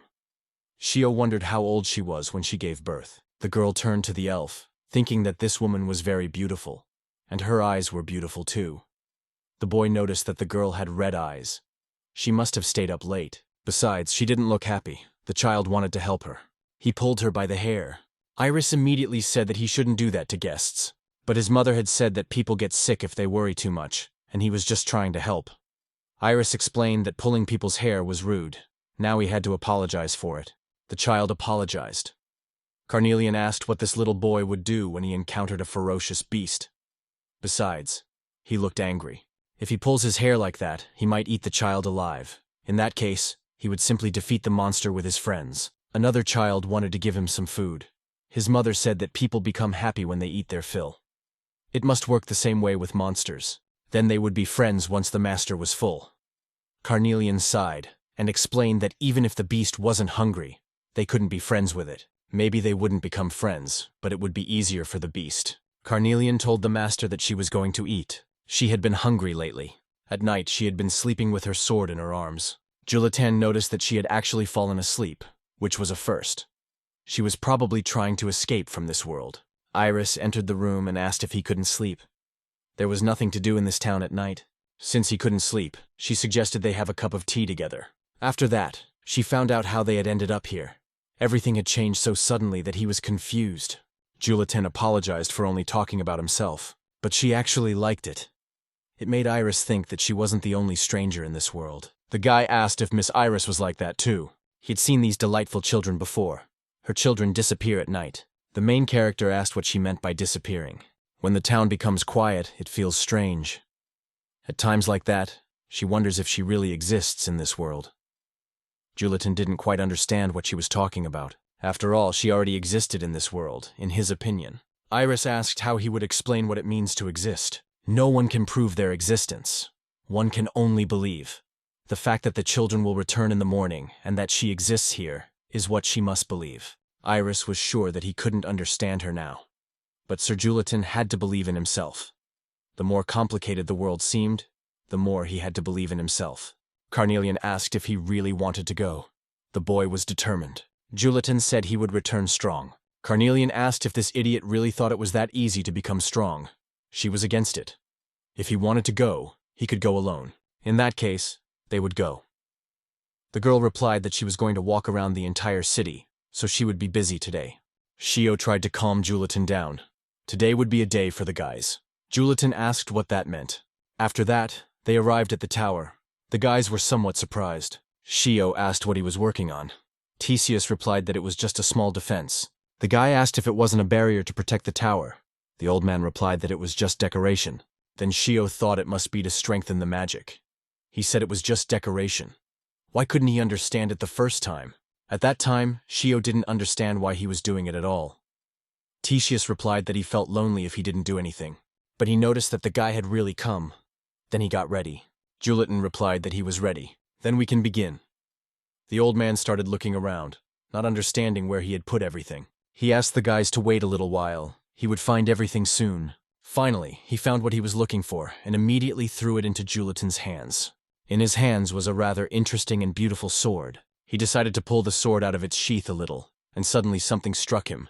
The old man immediately shouted that this guy was an idiot and stuck the sword back in its sheath. Theseus explained that he would die if he exposed the sword. Julitan simply couldn't believe these words. What was he talking about? The old man explained that the sword's power was beyond imagination, but in return, it took away the user's life force. If a weakling like Julitan drew the sword, his life force would be drained completely in an instant. The name of this sword is Scimitar Infitar, a divine sword or a demonic sword. He does not plan to name it as such. But like a parasite, the sword craves life force. Theseus asked if he still wanted to draw this sword. He said himself that he wanted to be strong. If he truly has something to protect in his life, he won't be afraid to draw this sword. But in the end, he would lose his life. If he was afraid, he should return the sword. However, Julitan decided to take it. Life is an equal exchange. To gain something, you have to sacrifice something of equal value. This is a fact that remains a fact, no matter how much the world changes. All that the Infatar does is demonstrate this fact in simpler words. She couldn't understand what was going on in the head of her foolish master. What could possibly be good about meeting this old madman? What kind of city was this? It didn't make any sense. There was no way an aqueduct could exist at such a height. She had to check its source. As soon as she ran further, she saw something very interesting. Suddenly Malik attacked her. What is this evil spirit doing here? There appeared someone she didn't expect to see here. This man told Malik to stop. It would be scary if this woman got angry. Carnelian had no idea why he was here. Had she already forgotten his name? It was him, Theseus. However, the master said he was going to meet this old man. Theseus immediately understood that she meant that serious guy from Kione. Right now, that guy was talking to him in the basement of the tower. Or did she mean Tessina, not this child? Carnelian immediately asked how he even knew about him. That was the reaction caused by just one name. If that kid found out, he would be upset. Carnelian immediately attacked him, shouting at him to shut up. Theseus didn't understand why she was angry. The one she should be angry at was definitely not Theseus. She should only be attacking herself. Carnelian or Garang. The names given to her by others were merely attempts to describe her. But they cannot tell the whole story. The girl with crimson eyes. Theseus asked her what she thought her personality was like. Carnelian asked who he was. Shio asked for anything, just not something dangerous. Theseus asked if he thought this was a charity shop. The guy asked again for something nice. He decided to take up charity work. A sword also fell into his hands. Shio thought it was very cool. Shio asked if he could take it out of the sheath. The old man replied that he could.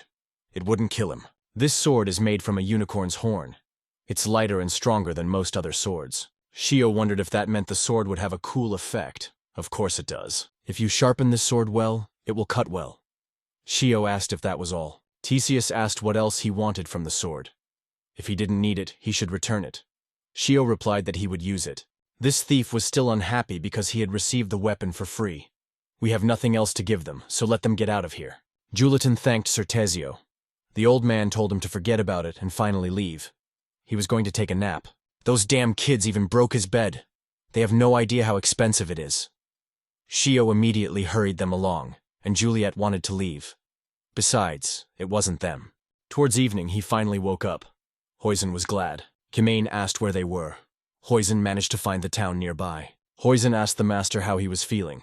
Kione replied that he was even feeling great, but the boy still couldn't understand how they had survived. Perhaps the master remembered the guard named Malak.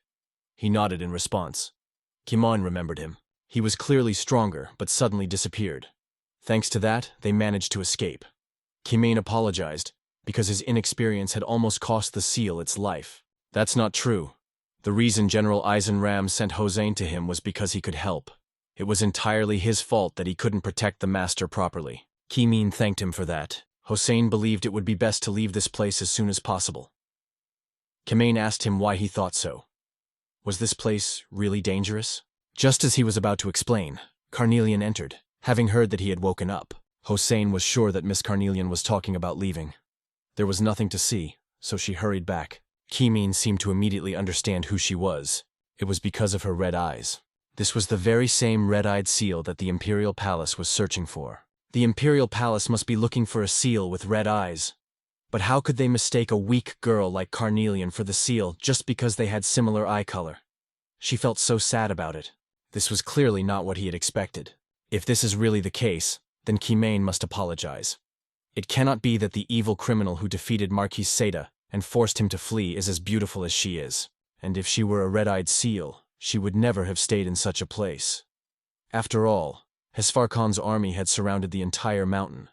That was indeed the case, so she asked him not to address her that way. He apologized again, then gave his name. Kione apologized for the late introduction. Carnelian also gave her name. Hossein explained that this girl had helped them. Kione apologized again for his rude behavior and also thanked her for her help. She heard more voices, so she decided to go.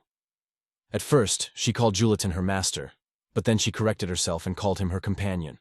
They must have already returned. What a beautiful woman.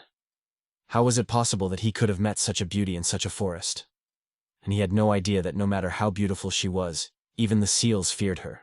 Seida's estate. They reported that he was in a state of magical exhaustion.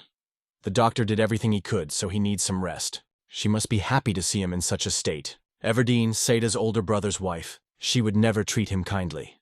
Her former husband, as well as his older brother Oscar, had always feared that he would become stronger. And that is why he challenged Seida to a duel, unable to overcome this fear. Isn't that ridiculous? If he had overcome his fear, he would have survived. There is no emotion on her face. The last emotion she showed was when Seida's sword pierced Oscar's heart. Now they're not so different. How ridiculous. Seid asked for a razor because he needed to shave. She left his room, nodded, and then another man entered. It was Leoford von Massacre, a second-rank light hunter. He had come to see if everything was all right with Sir Seid. He was really the only one who would come to Seid's house. Leofrod had heard that it was a serious injury. The imperial family would obviously be saddened if it was just a serious wound. After all, they want him dead so that Leofrod can take his place. However, he was not interested in titles. He was glad that Sir Seid had returned. Leofrod was worried. Did he come here just for this? He was probably just laughing rather than worrying. He would never do that. If Sir Seid was all right, he could stay and entertain him. Seid replied that if he was finished, he should leave immediately. Carnelian came down to them. She addressed the Julitan by name, glad that he had returned. Shio thought she must have gone mad. Julitan didn't understand what she meant. This girl clearly frightened him. Carnelian whispered that they had a situation where she was his lover, not his seal. If he couldn't behave himself, someone in this house would die, so he'd better be serious. With a smile on her face, she asked Julitan if he understood everything. The guy replied that he did. Now it was Shio's turn. He had to run to Merquint and tell him about the situation. If someone made a mistake, someone would die because of Shio. She would hold him responsible. Shio immediately rushed off, shouting that he would do everything. Her attention was drawn to the weapon the guy was carrying. The main character explained that Sir Theseus had given it to him. Then it must be something valuable.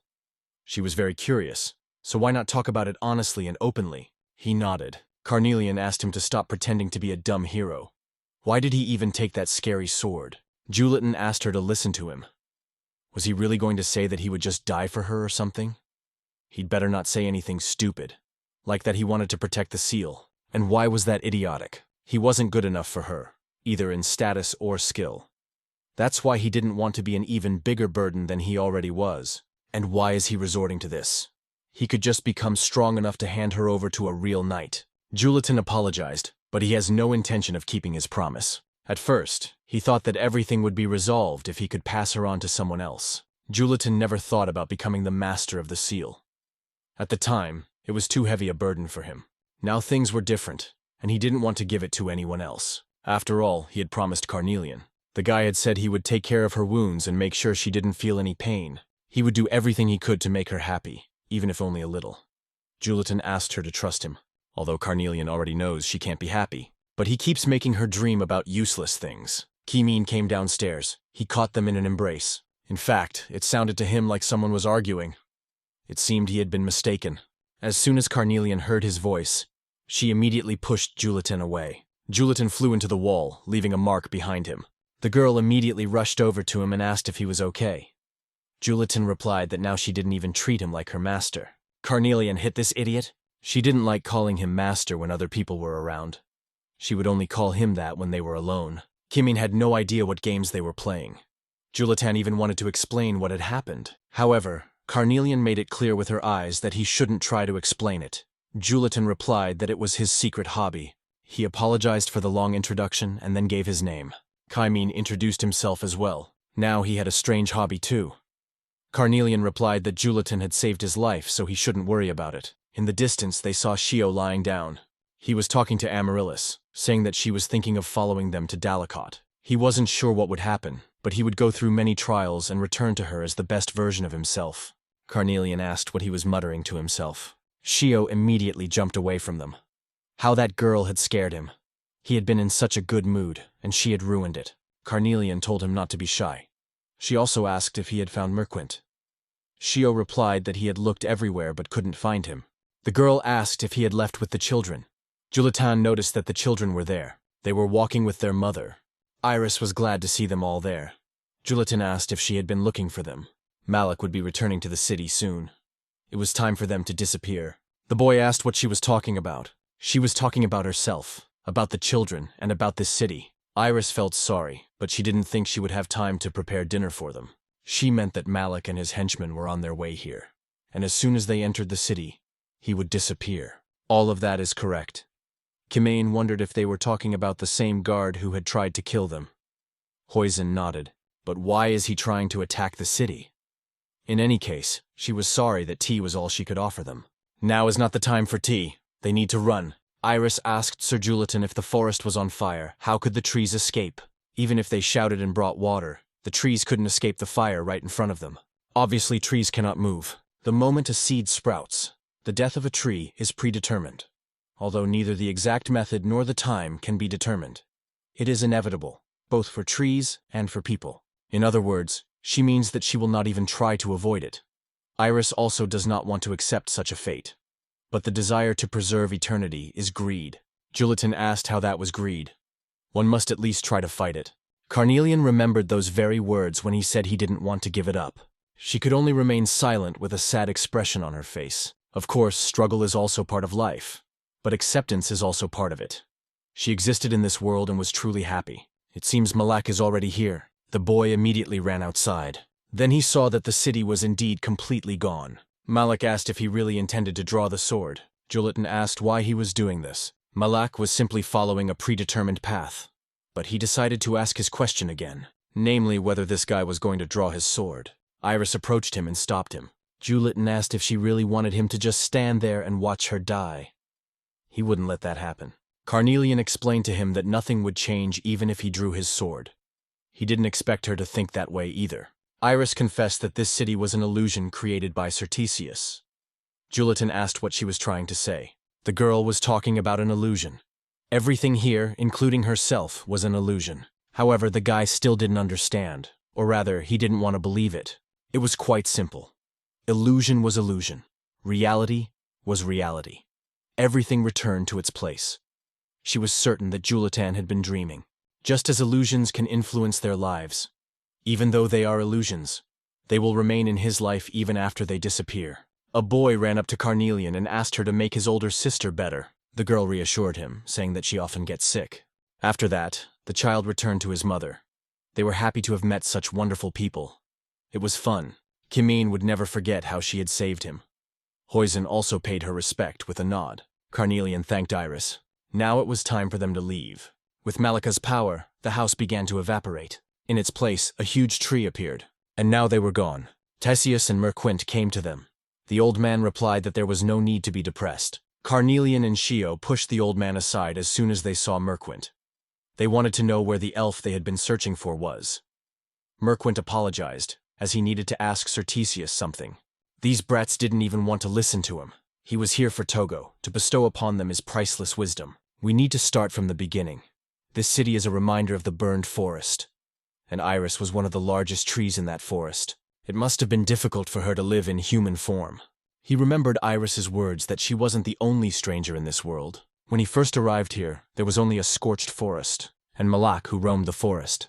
Certesius gathered his memories of the forest to create a fantastic city. Theseus asked them what their impressions were now. In the end, he let him disappear anyway. What did he matter then? Theseus then asked why he had tried to stop Malik. He knew he couldn't stop him, so there was no point in stopping Malaka. They act according to their beliefs, even though the result will not change. He remembered how Iris had asked Sir Julitan to believe in himself.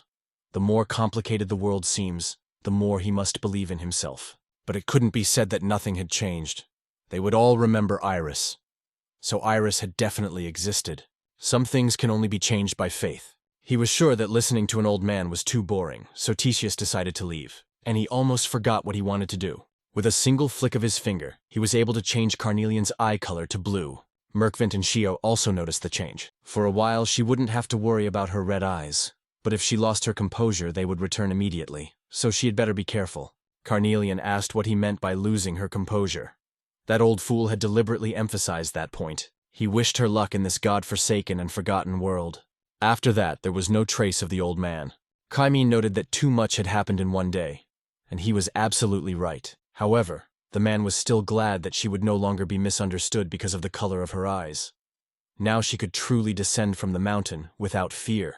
Hossein suggested that the master leave, as his highness must be worried about him.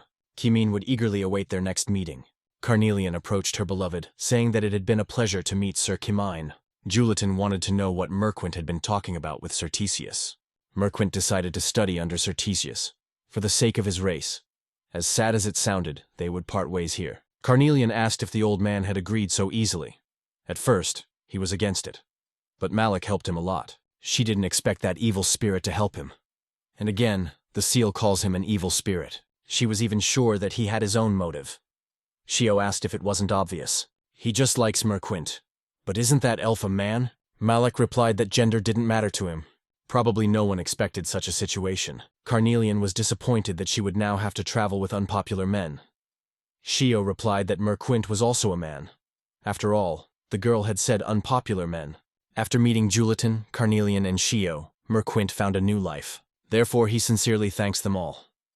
Merquint will definitely repay them for their kindness one day. After that, they decided to go down, from the top of the mountain, straight to the entrance of the city. This old eccentric had done something right for the first time. Shio asked what had happened to the delicate lady. Shio even began to mimic her, imitating how she had called Sir Julitan when they were pretending to be lovers. Carnelian immediately replied that she had not been like that. Julitan just stared at the place where the city had been. Carnelian told the master to hurry up. They didn't have all day. They had to get to the church before someone caught up with them. The guy asked what church they were talking about. It was the city temple with the central church of Hesfarkona. In short, it was a holy city. There, they had to pretend to be sincere believers and go straight to Dalakot. He simply couldn't believe his eyes. There were many beggars whose bodies were already too thin, women who looked suspiciously at the newcomers. It seemed as if they were looking without any interest. Could this really be the holy city? Saint. Shio asked if she hadn't said that this was a temple city. They had indeed said that, but it didn't look anything like Julitan had imagined.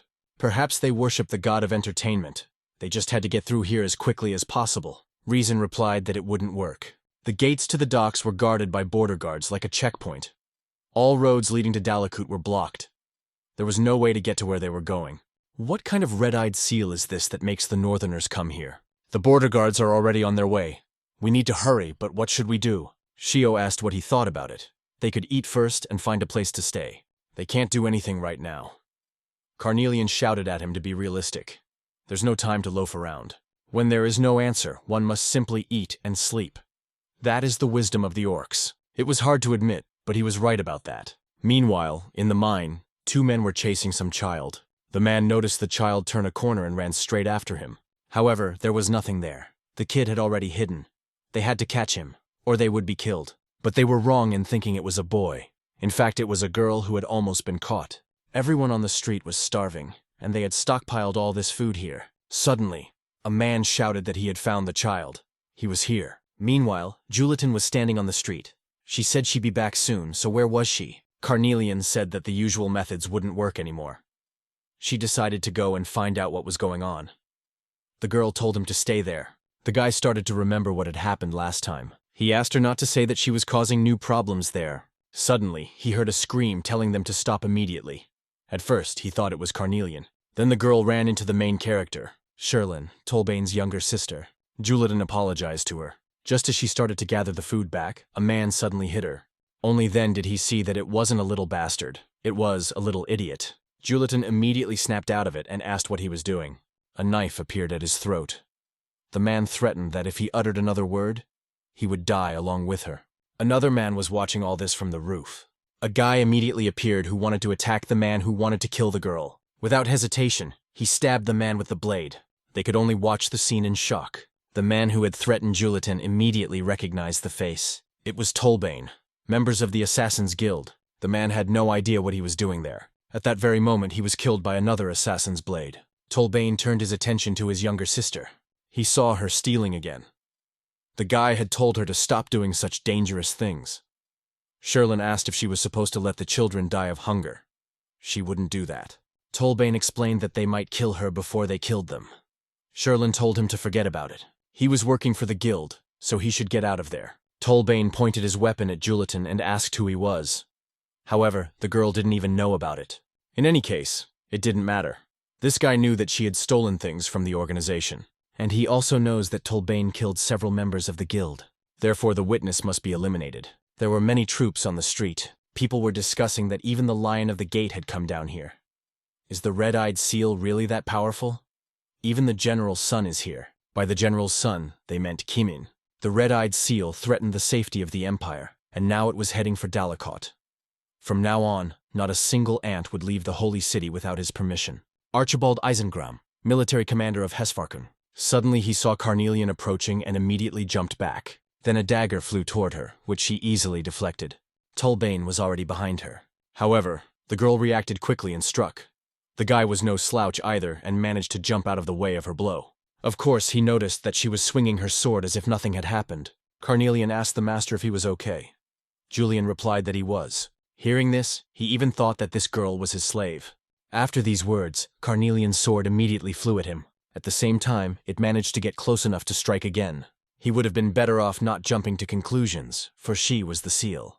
Julitan came to his defense. He asked Carnelian to stop. She did not understand his actions, for the master had nearly perished. Julitan explained calmly that the man was only trying to protect his sister. Then he held out his hand to him. Julitan would make sure no one said anything unnecessary, so they wouldn't be staying here long. Tolbane did not take advantage of this offer, and simply stood up on his own. Carnelian apologized for interrupting them, but it was impossible. All the borders were closed. She couldn't find even the slightest opening.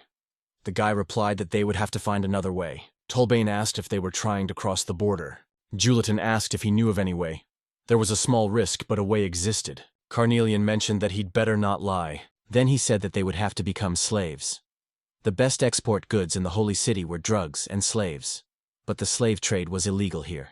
And if this business is illegal, then there must be a secret route for trade. It turns out they can use this route to escape. He could connect them with illegal slaves. Carnelian asked why they should trust him. Tolbane had no intention of lying to such monsters. Besides, their disappearance would play into his hands. He thought that should be enough of an answer. Julitan noticed that his sister had already left and asked if she would be all right.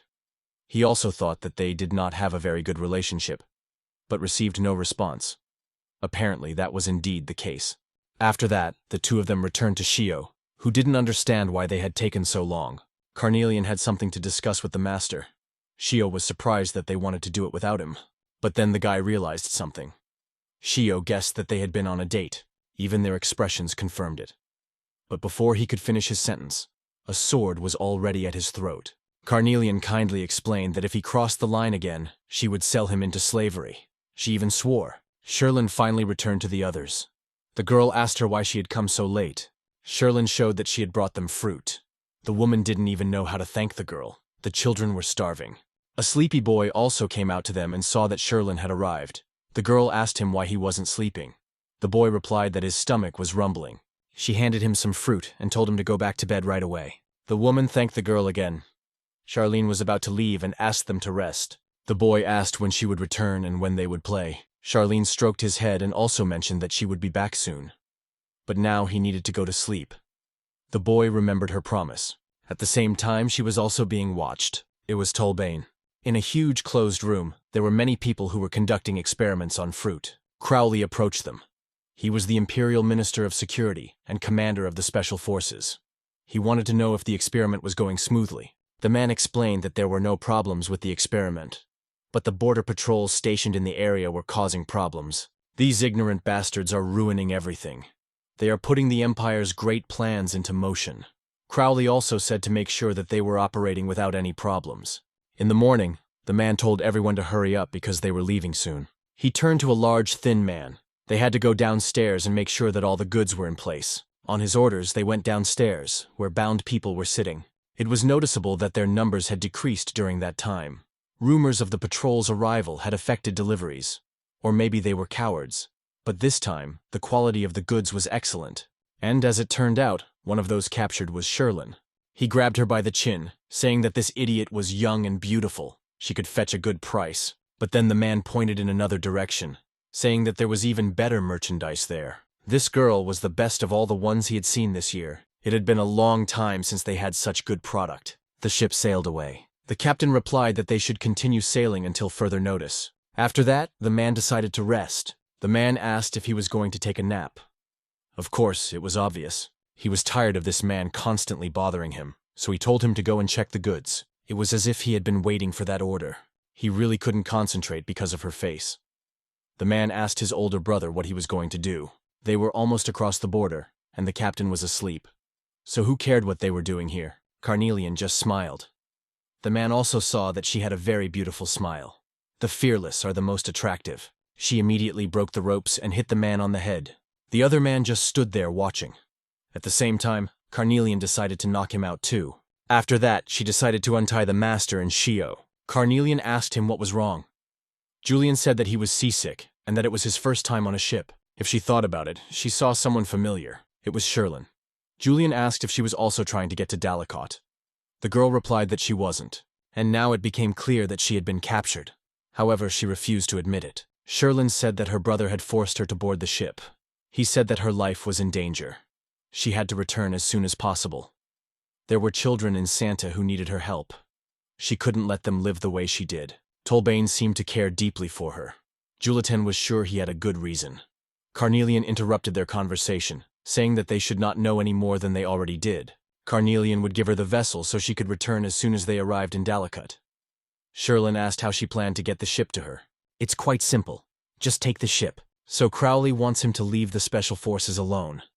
Saint is under the jurisdiction of the Church of Hesfarkon, and the special forces have been protecting Saint and the Church for centuries. That's why Archibald is being told to stay put, since he's a stranger here. Stop sending humanitarian aid to Dalekot. This action ignores Saint's autonomy. This city has its own laws. Assistance to other countries cannot take precedence over the affairs of Hesfarkona. If he insists on continuing the deliveries, he will have to face Archibald and the other border patrols. However, he believed that no matter how magnificent the border guards were, they could not block the entire ocean.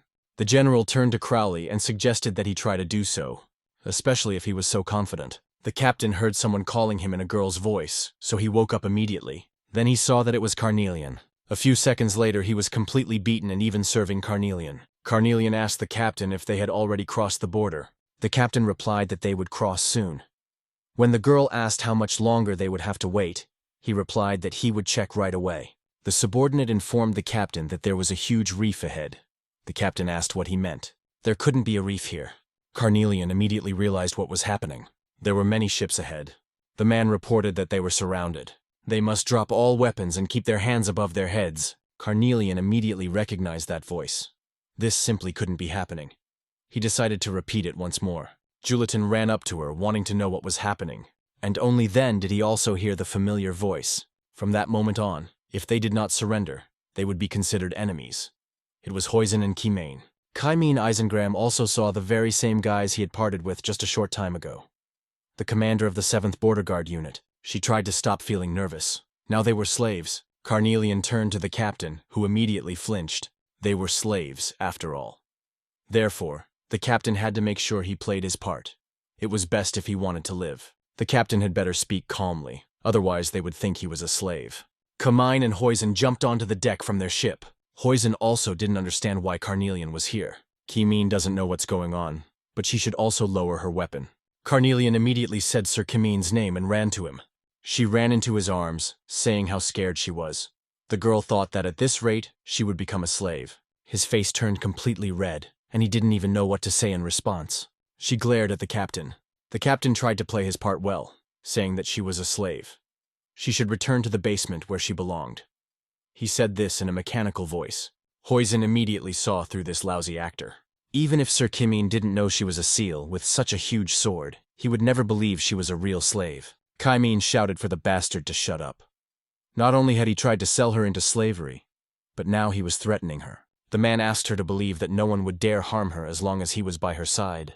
It actually worked. Carnelian thanked Sir Kimain, because thanks to him, they were able to return to Saint. But in reality, she was afraid that they would return to where they started. Kimin replied that he would help in any way he could, so they should not hesitate to contact him for anything. Huizen turned to the master and told him that they had found a suspicious white powder. He needed to take a look at it. He then opened the bag. Julitan asked if something was wrong. Kione explained that they needed to conduct an investigation, so they had to leave them. After that, they left. The slave routes are now blocked. Is there really no other way? Shio decided to repeat what needed to be done when she couldn't find a solution. However, she no longer wanted to hear any mention of orcs. They didn't even have money for lodging. Sherlin wanted to take care of it for them, but in return they had to follow her. The man asked, holding the woman by the throat where she had gotten it. However, she didn't answer, so he had to press her against the wall. It would be better if she confessed voluntarily.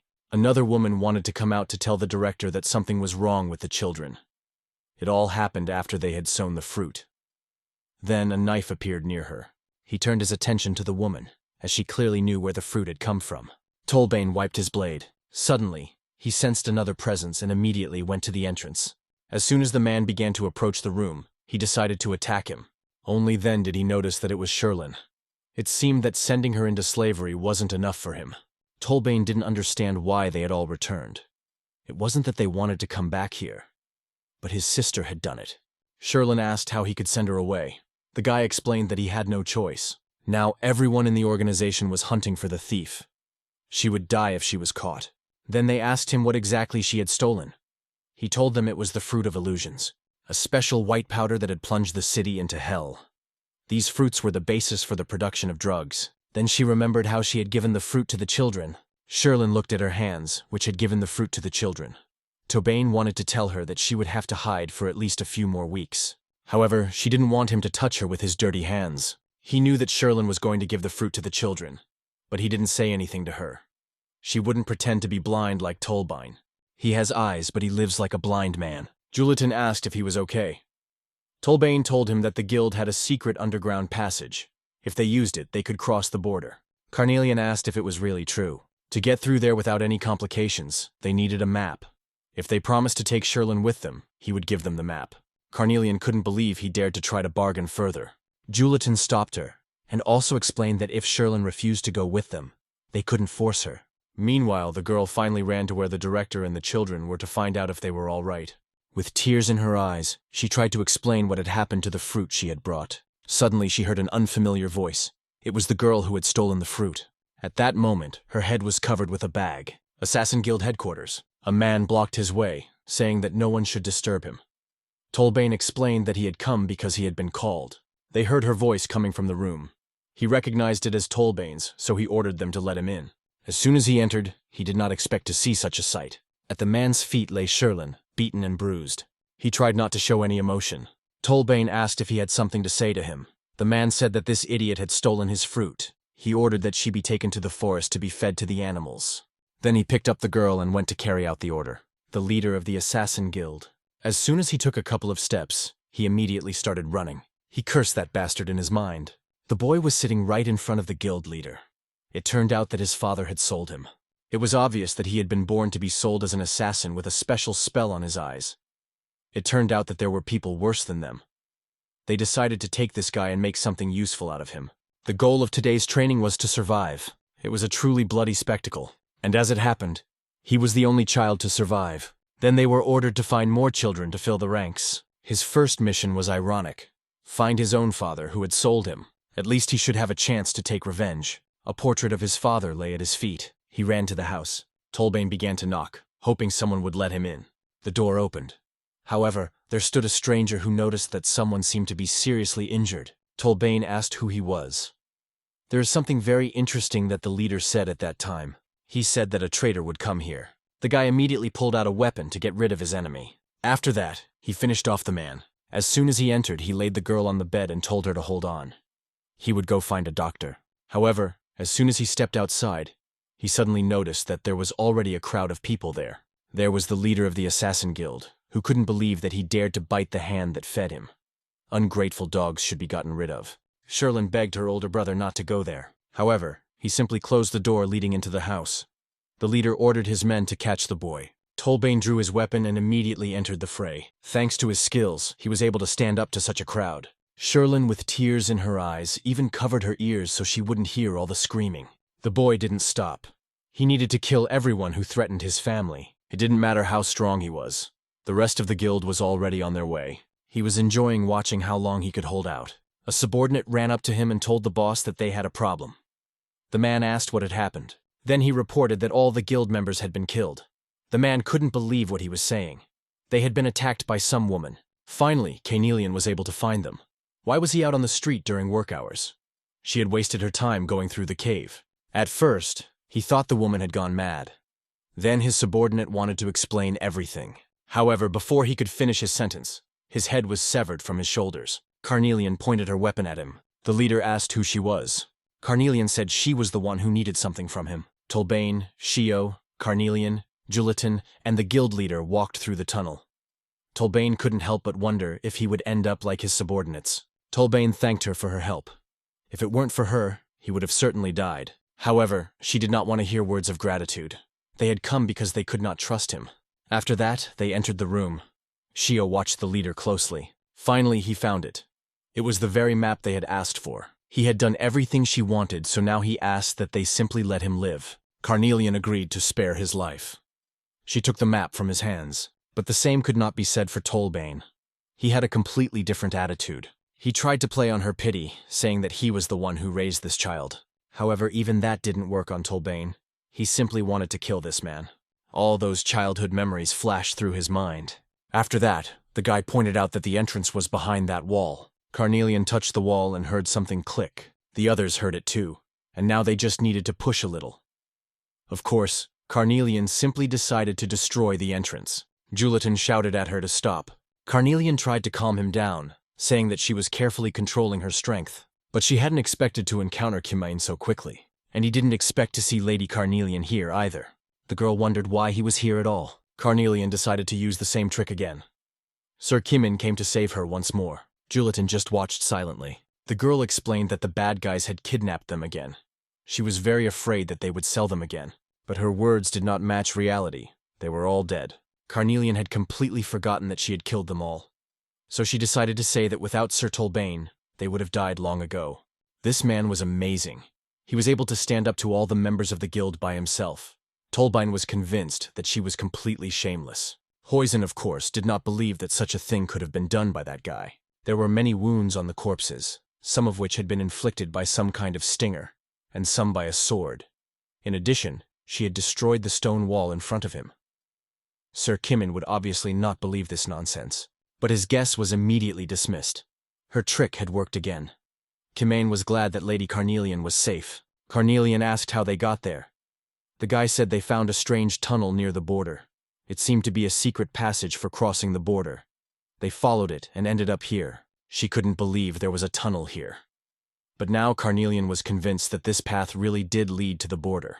They would have to leave for now and come back at night. They would just have to knock out a few soldiers. Suddenly they heard a noise. Kimin tried to calm her down and told her that it was the sound of tunnels being blown up at the border. The explosion wouldn't be heard that far away, so she didn't need to worry. Carnelian couldn't understand why they were so strict about work ethics. Kimin ordered them to search every corner. There might be evidence of drugs here. However, another group of people arrived and told them to stop. It was Sir Crowley. Crowley asked when border guards had been given the right to conduct searches in the city. Kimin explained that they were there for Togo, to uncover an organization that was crossing the border.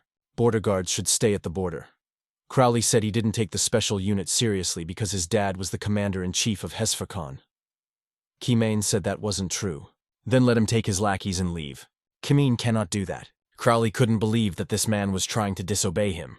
According to the investigation, this organization and the special forces had made some kind of deal. Crowley asked if they were under suspicion.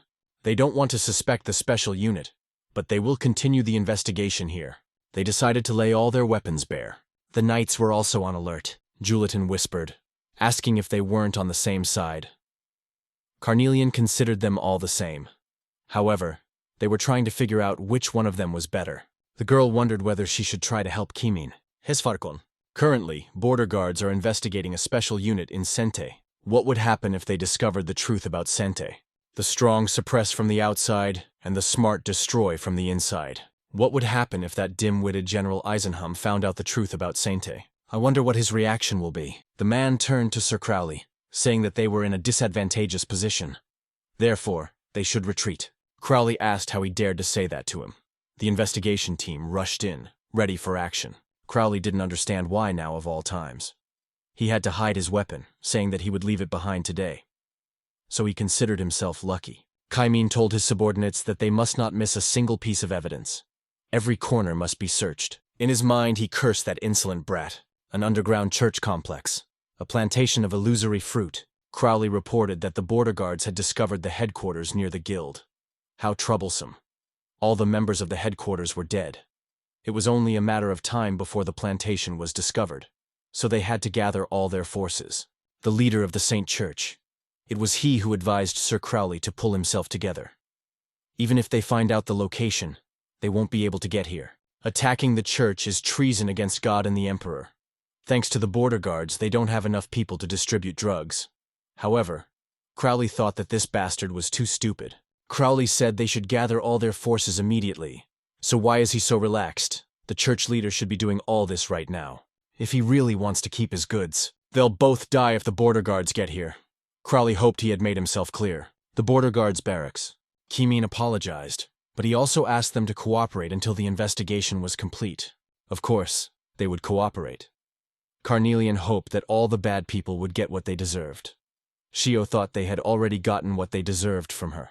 They heard a man's voice saying that he had a report on the special forces and drugs. Kione told him to come in. Then he noticed that Sir had guests.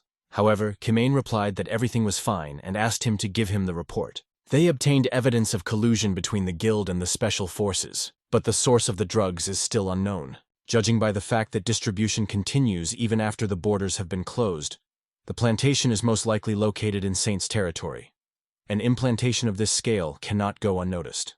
Sherlin and Tobane arrived there. The girl replied that such an implantation could not go unnoticed, of course. Julitan asked how she was feeling. Sherlin replied that she was feeling better. Tobane said that his sister knew where the plantation was. She had said herself that she wanted to help. Kione asked if she really knew the location. The plantation was located in the headquarters of the Hesfarkona Church. He hadn't expected such a plantation to be located in the headquarters itself, especially not with the church involved. Sherlin saw it with her own eyes. Under the church is a place where illusory fruits are grown on a large scale. This explains why the special forces guarding the church are trying so hard to prevent the investigation. But attempting to investigate the church could be considered treason. This means they cannot investigate using conventional methods. Sherlin said there was a secret way. But they would need a guide, as the path was too difficult. Kione asked if she could be their guide. The girl agreed. It wasn't just for the children, but for all the inhabitants of Saint in the end. Tolbane asked her to promise that she would return immediately after helping them find the place. They also decided to help. A little later, Sherlin led them to the very place. Now they were convinced that it was true.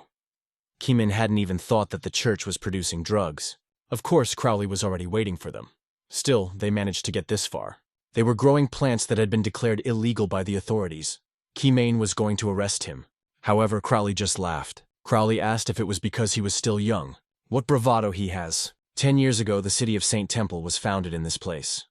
People from all over the empire settled in this secluded place. Years of research conducted by the city's inhabitants. Who, in his opinion, had come up with all this? Sir Crowley asked if he even looked like he had such authority. Julitan wondered if they had used ordinary people as guinea pigs. Kione shouted for him to shut up. Just stop talking and give up. Suddenly, Crowley attacked them. His attack hit the plantation. Now the road was blocked. After that, their small group was surrounded by other people. Of course, they already knew that this place would be found. Weren't they curious why Crowley had decided to stay here? He needed to silence those who were trying to escape. So let them not even think about surviving today. Hoisin shouted for people to hold their positions. They couldn't let them break formation. However, he himself understood that they were outnumbered. They continued to attack the border guards, keeping their distance. Then we have to attack directly. At first, Crowley didn't let him get close, but then Kione tried again. Thanks to the surprise, he was able to grab the weapon from his hands, but it turned out that Crowley had a hidden weapon. Fortunately, Kione reacted quickly and turned away. Thanks to this, Crowley grabbed his wrist and set it on fire. Crowley told this scum that mages always had to have a trump card for close combat. After that, he even said goodbye to Kione. But that wasn't the end of it. Crowley noticed the released Kai. This threw him straight back against a tree. Just as Crowley was about to attack the bastard, he suddenly noticed that they had gotten so close to him. His arm had been severed. Kione asked the bastard if he didn't know that knights could use ki even without weapons. Kione shouted that their leader had fallen. Therefore, they should drop their weapons and surrender. Everyone dropped their weapons. However, he didn't manage to keep track of where Crowley had gone. He clearly couldn't have gone far. Kione ordered half of them to follow him, while the rest were to clear the area. The members of the special forces were tied up. Those who managed to escape would be caught anyway. It seems that everything has finally been resolved. Carnelian even thought she would die from collecting dust. Julitan replied that she had done well. Saint will also recover soon. Shio asked if the vase only scared him. Carnelian leaned toward the wise man and asked if he knew anything about the vase. She replied that it was confidential information. It seems he doesn't quite understand his position. She took the stone and crushed it right in front of him. It would be great to keep his head. Didn't he think so too? Then he immediately admitted that it was a dark magic drug created in secret. It was still in the development stage, so the body would react negatively to it. It seemed that Sir Crowley had used it, but the man wasn't sure if he was okay. But why should they even bother about this madman, what he was all about? He can make people believe lies when they're high on drugs. In other words, he can control people. It only takes one exposure for everyone living here in Saint to fall under his influence. Tolbane couldn't believe that such insane bastards existed. He asked about an antidote. The man explained that there was a drug that prevented mind control. But for those already under its influence, the only way to get rid of it was to stop the controller. Tolbane demanded that he give him the medicine immediately. Meanwhile, monsters appeared in the city. The border guard tried to kill the damn monster. Another man tried to stop him, not understanding what he was doing. It was their commander, along with Huizen. He shouted for the man to control himself. Suddenly he felt that something was wrong with his body too. Then monsters appeared before his eyes as well. They all immediately attacked Kimin and his seal. Huizen suggested that their minds might be distorted by mana. They would have to be killed. However, he couldn't kill his subordinates. There had to be a way to bring them to their senses. The ordinary residents were also under the influence of drugs. Now they were controlled by Crowley. He wouldn't go to hell alone. As soon as the guys ran up, they realized that this was the same mind control. They were already attacking their allies. Tolbine and Sherlin were fine. It seemed that the medicine was really working. As soon as they spotted their small group, they immediately rushed to attack them. Fortunately, Tolbane managed to knock them out with the hilt of his sword. From soldiers to townspeople, it seems that everyone is under control. If this continues, it will be really dangerous here. We need to stop at least the townspeople. Tolbane wanted Sherlin to hide in a safe place. Julitan also wanted to go. However, Carnelian stopped him. It would be too dangerous to go any further. In this situation, if her master was in danger, she would have to intervene. Then her identity would be revealed. And she, as a wanted criminal, would have to fight Kimain, who is a knight of the Empire. Although he is tired from fighting, he is still a knight who can control energy. Even if they win the fight, they will be sanctified before they can escape from Saint. So it's better for the master not to interfere, or he will die. Julitan replied that there were children among the locals who had not been exposed to the drug. He himself knew that it was unreliable, but there was no need to interfere. It was better to just quickly rescue the children. Carnelian sighed. This was not a request, but an order. The man thanked her for it. Carnelian didn't want to hear his words of gratitude. Next time, she wouldn't help. The man noticed their voices. Julitan had asked her to be careful, but in reality, she was more worried about her master. Carnelian would wait. Fortunately, she managed to react in time and block the attack with her weapon. Another man wanted to attack her. However, Julitan protected her. As a result, he was wounded. Carnelian's eyes immediately turned red. Kimin heard something happen behind him. It was Carnelian who wanted to finish off the night. She was immediately stopped by Kimain. The man couldn't understand what had happened to Lady Carnelian. Then he noticed her red eyes. Perhaps that was the very reason why Huizen had been tense when they first met. Carnelian told him to leave immediately. Kimin replied that the woman in front of him was not the same lady he knew. Carnelian asked what had happened to Togo. The man mentioned that Carnelian was a fair person. She was kind, but it seemed like she had been influenced by someone else. The girl replied that if he interfered with her, she would kill him. Julitan spoke to her, asking her to put away her sword. As soon as she noticed it holding its wound, her weapon immediately fell to the ground. Carnelian didn't understand why they were putting on such a show. A subjugator. Someone who hides a seal or something like that. Julitan regretted breaking his promise immediately after making it. Only now did he realize that this was the very seal with red eyes that the Empire had been looking for.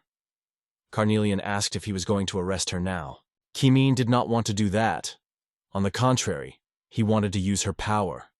He asked her to kill Crowley, who was the instigator of the riots. After that, he also asked her to channel her anger in the right direction. Julitan also told her to help these people. Carnelian asked him to take care of the master. If he was harmed again, she would kill everyone there. Kione nodded in agreement. She then immediately jumped high into the air to track down that filthy rat. Then she noticed someone approaching Kione. If the rejection of the mass intensified inside the body, it would cause a chain reaction explosion. The body would become a bomb, and he didn't want to die alone. They would die with him. An explosion occurred in front of him. Fortunately, Huizhen arrived in time to protect him. A shield formed around the explosion and also sealed Crowley inside. Kione begged Huizhen not to do it. Carnelian noticed that he had decided to absorb the entire explosion. After that, Huizhen fell on top of him. In fact, he was glad that his master was unharmed. However, Kione was worried about him. The guy didn't understand why he had acted so recklessly. Seals exist for Togo to protect their masters. It's natural. But Crowley had pinned his hopes on this moment.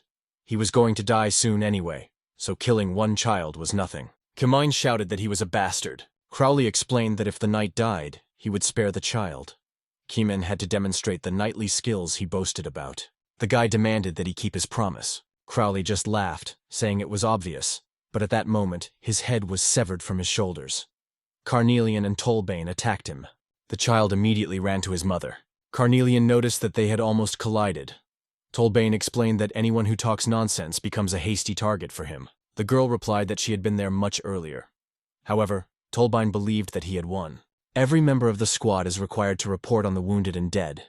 If the position of squad commander is vacant, the report must be made by the deputy squad commanders. Suddenly the general arrived. They all began to greet him. Archibald also greeted his men. His gaze immediately fell on Carnelian. Of course, he was quick on his feet. Kione immediately ran up to them. Archibald asked who these people were. The guy replied that they had helped them. However, he wanted to say something about the girl. Julitan interrupted the conversation and explained that this was the man with whom he had promised to spend his entire life. The old man watched them silently at first. But then he understood everything. Carnelian didn't know what the old man wanted to say. Archibald thanked them for helping the border guards on behalf of the commander-in-chief. Julitan replied that he couldn't have done it alone. Everyone here contributed. It seemed that there really were many good people here in Sainte. It was risky, but he explained that they were all from Dalicot. They were stuck in Sainte on their way home.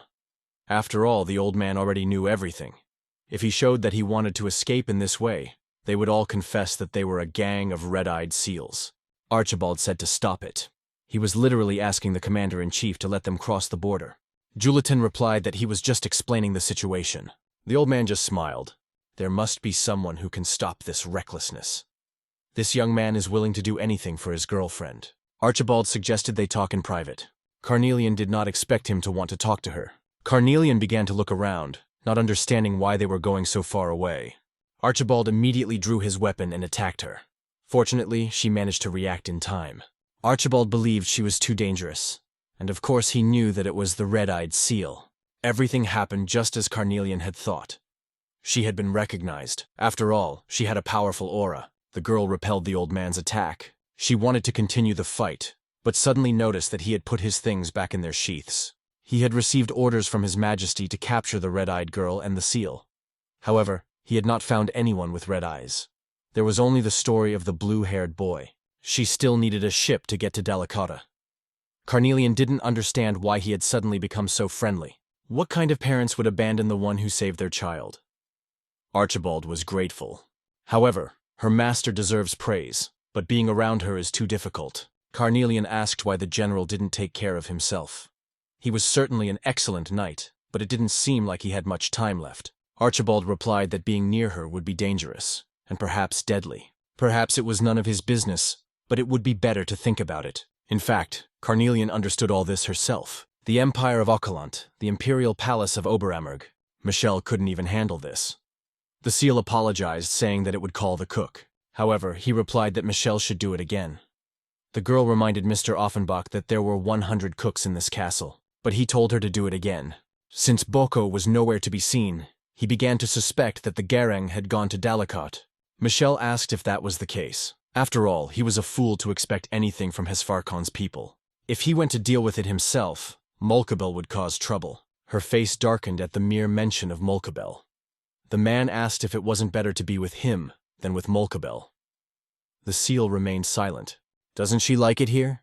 Does she really want to go back? She is a seal that follows the orders of her master. From the moment Lady Molkabel handed her over, she has been the seal of Lord Offenbach. It was boring for him too. Haken, commander of the independent unit Geist Reich of Offenbach's Special Guard. He asked for the opportunity to personally subdue Garang. The man wanted to prove his loyalty. Is he acting this way because Garang beat him half to death? And now he wants revenge now that she has lost her powers? Haken replied that this was not the case. For now, he wants to test people to see if they are just insects that can't even catch a weakened Garang, or not. But why is Garang acting as if she is in a trance? Bluffenchilt, leader of the Special Guard Geist Reich. She was afraid that Teschen would return. However, Teschen will never return, because he is with someone who cannot return on his own. Since he said that Teschen cannot return on his own, it means that it is possible with the help of another power. And it seems that Garang is the key. Offenbach, did you notice that she looks impatient, as if she wants to know the method? Bluffenchilt apologized if she seemed rude. The Emperor replied that he knew well that she admired Teschen. But if she angers him again, he will kill her. The girl would keep that in mind. In any case, he wanted to give people another chance. He did not want to destroy the world he had created with his own hands. Shio asked if this was really unexpected. He really hadn't expected Tolbane to want to leave Saint. His whole world was Saint.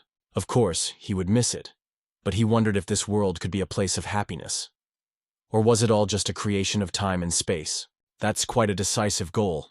It turns out that Sherlin is also leaving. She, on the other hand, had decided to stay. Sherlin wanted to make this city better with her own hands. He wanted to do that too. The guy replied that they both needed it. Exactly 10 years later, she would be waiting in Sant. Then he would come here. In 10 years, they would meet at this place. Carnelian wasn't sure about that, but she thanked him anyway. However, the knight believed that, on the contrary, he should thank them. After all, he could have died on Mount Haiti. She had thought about it many times. Kimin considered her an elegant lady. Perhaps it was because of his lack of education. Suddenly, Carnelian kissed him on the forehead. He was shocked by this sight. The girl replied that it was a sign of gratitude. Her master was extremely poor, so it was all she could offer. And he was indeed a magnificent knight. After that, Carnelian said goodbye to him.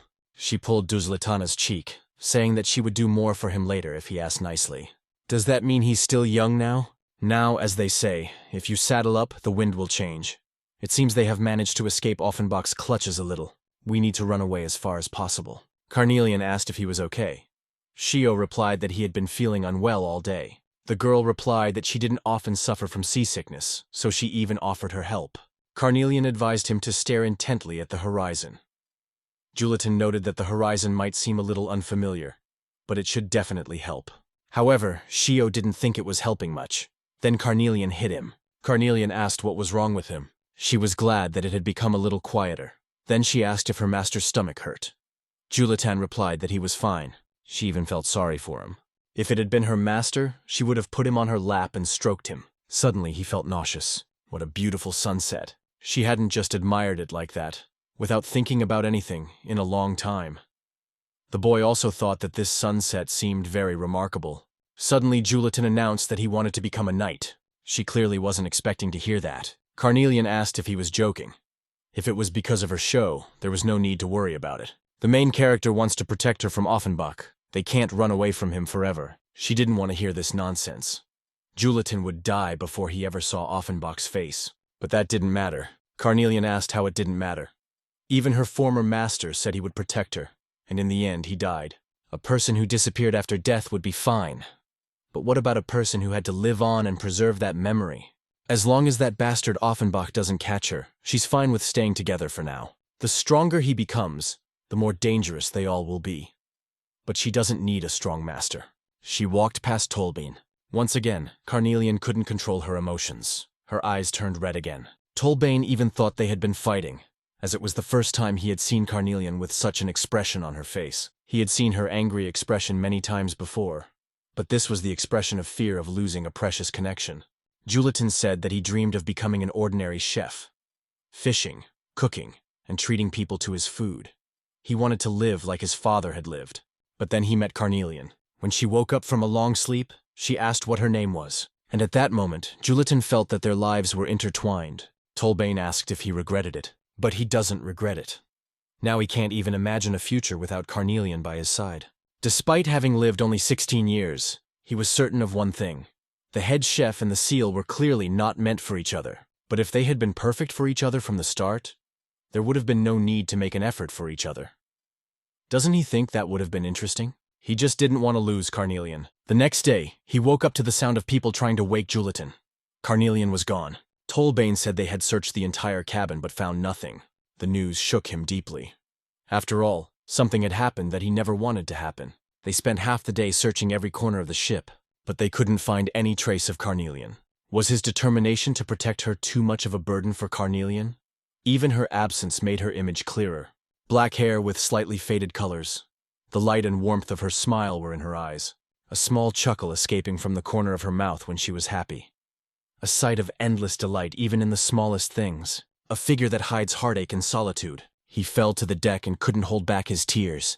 A week later, Shio didn't understand why there had been no wind for a whole week. Tolbane noticed Julitan and told him to stop daydreaming. After all, he was the only one who knew the ship and the sea well. Even the food was running out. Tolbane was ashamed to support the weak. If Julitan didn't take control of the ship right now, he would kill him right there and then. Shio didn't understand what he was doing, holding a knife to his friend's throat. He had to stop this now. Suddenly, Tolbane heard something approaching them. Shio asked if it was a ship. He started waving and shouting that there were people here. Shio asked for help. Tolbane noticed that it didn't look like a rescue ship that would save them. It was a pirate ship. The pirate ship rammed into their ship. Tolbane pulled Shio away from that spot just in time. The captain ordered the old ship to be burned. The new one was right in front of them. They really started burning their old ship. Shio couldn't believe they had decided to blow up their own ship. They must be planning to take the ship. What madness. After that, the pirates ran aboard another ship, saying that they would capture it. If everyone knelt down and surrendered, they wouldn't kill them. Instead, they would make them slaves. Shio also prepared to draw his weapon. Suddenly, one of the pirates was wounded. It was Tolbane. He advised them to only say such things after they had killed him. He introduced himself as a hired assassin from Saint. Tolbane had sent many like these guys, who thought themselves strong, to the afterlife. There was nothing to fear, as there were only 2 enemies. Shio shouted that there were actually 3 of them. One was slightly wounded, but he was still capable of fighting. He immediately turned to address the Julitan. But something seemed wrong with him. Julitan thought he could risk even his own life, but he had always been afraid to draw the hated sword. This guy had said himself that he wanted to become stronger. If he really had something he was willing to give his life for, he wouldn't be afraid to draw it. He also noticed that this guy had a strange aura about him. Tolbane was sure that this guy had lost his mind. Now he had no reason to doubt it. Julitan released his sword. A seal appeared on his feet. Shio couldn't believe he had exposed the Infitar. He was radiating mana. Some evil spirits even began to appear. But at that moment, the main character immediately fell. Shio immediately ran to him. Fortunately, he could hear his heartbeat. It seemed like the guy had just lost consciousness. Tolbane said they would meet his demands, so they should find a way to get to Dalekot. If the pirates arrived in Dalekot, they would simply hand over the ship. The man was not pleased with this audacity. However, he was stopped by the captain, who said that there was no point in spilling each other's blood. Since they had to go to Dalekot anyway, he offered to cooperate. Tolbane would not share the food, so they would have to figure that out themselves. Tolbane also wanted that if this guy Julitan died, they should throw him into the sea. And when he woke up, they should tell him to eat. A little later, Julitan was already busy fishing. Shio approached him to ask if the fishing was good today. He also noticed that the guy hadn't said a word since he woke up. Anyway, Julitan continued fishing and cooking. And then he caught another fish. The man ordered the sails to be set as soon as he felt the wind blowing. Shio was glad that the wind had finally picked up. Indeed, it is impossible to die in silence. However, Tolbane found this strange. Could the wind really be blowing that hard? In fact, it was a storm. The man ordered the sails to be lowered. Shio began to feel even more nauseous. Tolbane noticed that there was no way to die in silence. Julitan noticed something, but he immediately leaned over to see what it was. Tolbane stopped him, not understanding what he was doing. The main character pointed with a trembling hand at the sea. The guy asked what was there and what he was pointing at. There was a monster under the ship, namely a kraken. It exists in complete solitude. The immortal lord of the sea. They prepared to humbly greet Lord Mulkable, the water dragon. A huge whirlpool appeared before the kraken, and then a huge water dragon appeared there, and he could smell Garang on that ship. The main character immediately recognized the old name Carnelian. The guy asked if he really knew Garang. The dragon wondered who dared to ask such a question. Julitan gave his name and said he was Garang's tamer. However, the dragon did not believe this lie, but the guy insisted that it was not a lie. He was Garang's tamer, who had given her the name Carnelian. Kraken asked how this insolent man dared to play tricks in front of Lord Mulkable. Suddenly, a bright blue light appeared before them. The water dragon took on human form. She hadn't seen this in a long time, nor had she seen such fearless people. Suddenly, she slipped and fell.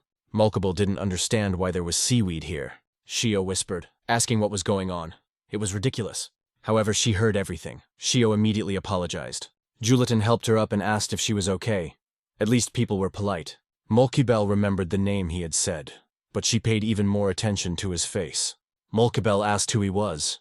Julitan didn't understand what she meant. Then she asked again who he was. It seemed he had been mistaken for someone else. This guy was just a regular chef in Kione, and now he was Carnelian's tamer. But she didn't believe it was really true. It just couldn't be. Carnelian, whom he was talking about, was the seal of Tessina, the dragon of the heavens, and he had signed the contract knowing that. Julitan replied that he didn't know. However, even if he had known what kind of creature it was, he would have accepted Carnelian anyway. He was still reckless. Julitan still didn't understand what he was talking about. He himself understands that it is reckless, but then the guy didn't want to say what happened when they last met. Mulkable interrupted him, saying that there must be some reason why they met this way. She would tell him a little secret. There are 3 kinds of dragons in this world: the dragon of the heavens, the earth dragon, and the sea dragon. Tessis is the leader of the sky dragons, and Mulkable is the leader of the sea dragons, and the leader of the earth dragons is Offenbach, a great emperor worshipped by mankind. Hundreds of years ago, a battle broke out between the earth dragons and the sky dragons. Offenbach took advantage of Tessis's only weakness, the seal, to trap him. The seal was supposed to protect its master, but it ended up getting him into trouble. When he remembered those very words she had said, that it didn't matter. Even his former master had said he would protect her. But in the end, he died. And then she asked what a person should do who has to live and preserve the memory of the deceased. Mulkabel asked if he was now Garang's tamer. Julitan replied that he was. To be more precise, he was Carnelian's tamer. Whatever her name was, she was a dragon's seal. He would never be able to handle it, because in the end, there would only be one unhappy ending. In any case, it didn't matter to him. Julitan promised to stay by her side. She was the only one he had to protect. It seems there is something that never changes under any circumstances. She noticed the sword at his waist and guessed that he didn't know how to use it yet. Cousin Haywood. He was greeted at the establishment and ordered a dry martini. Then Haywood noticed that he had seen her before. The reason replied that her name was Carnelian. She had started working there the day before. Haywood also introduced himself. He asked the girl how she ended up in such a remote place. Carnelian asked if everyone who came here looked alike. That meant they were either being pursued or on the run. If she needed help choosing a restaurant or other recommendations, he could help with that. She thanked him for his kindness. However, she already has someone she needs to meet. Julitan wanted to become stronger, so that Carnelian could return and never leave again. Mulkable asked if he was ready to risk his life. Julitan was ready to sacrifice his life at any moment, especially if it was to protect her. Bulfort. The man reported that spices had just arrived from Garbat, and the girl said that perfume would be brought from Okakanta tomorrow. Of course, she knew this news. These perfumes were so popular that everything was already reserved. In the distance, she saw the Gazbel fleet. Judging by the red ship there, Mr. Nolis must be there. In the coffee house, the man simply suggested they have some fun together for a while. The woman didn't understand why he was doing this, and told him to leave her alone. Since he hadn't been on land for a long time, it was better not to spoil the mood and just have some fun together. Another man intervened, noticing that she didn't like it. He should stop what he was doing. He immediately turned around to see who this immortal type was, who was addressing him like that. After a long voyage, he was tense, but still, if he was causing such a commotion, it could be a problem. It was Noblesse from the Gasball fleet. The man apologized, saying that he was tired and not himself. He then immediately ran away. The woman thanked the gentleman for his help. According to rumors, she now believed that he was truly a remarkable knight. The man replied that he was not a knight. A hand was placed on his shoulder, and he was told not to move. There was no need to thank such a lovely lady. He had simply done what was necessary. The old man thanked Sir Noblesse. This gentleman had saved them from a lot of trouble.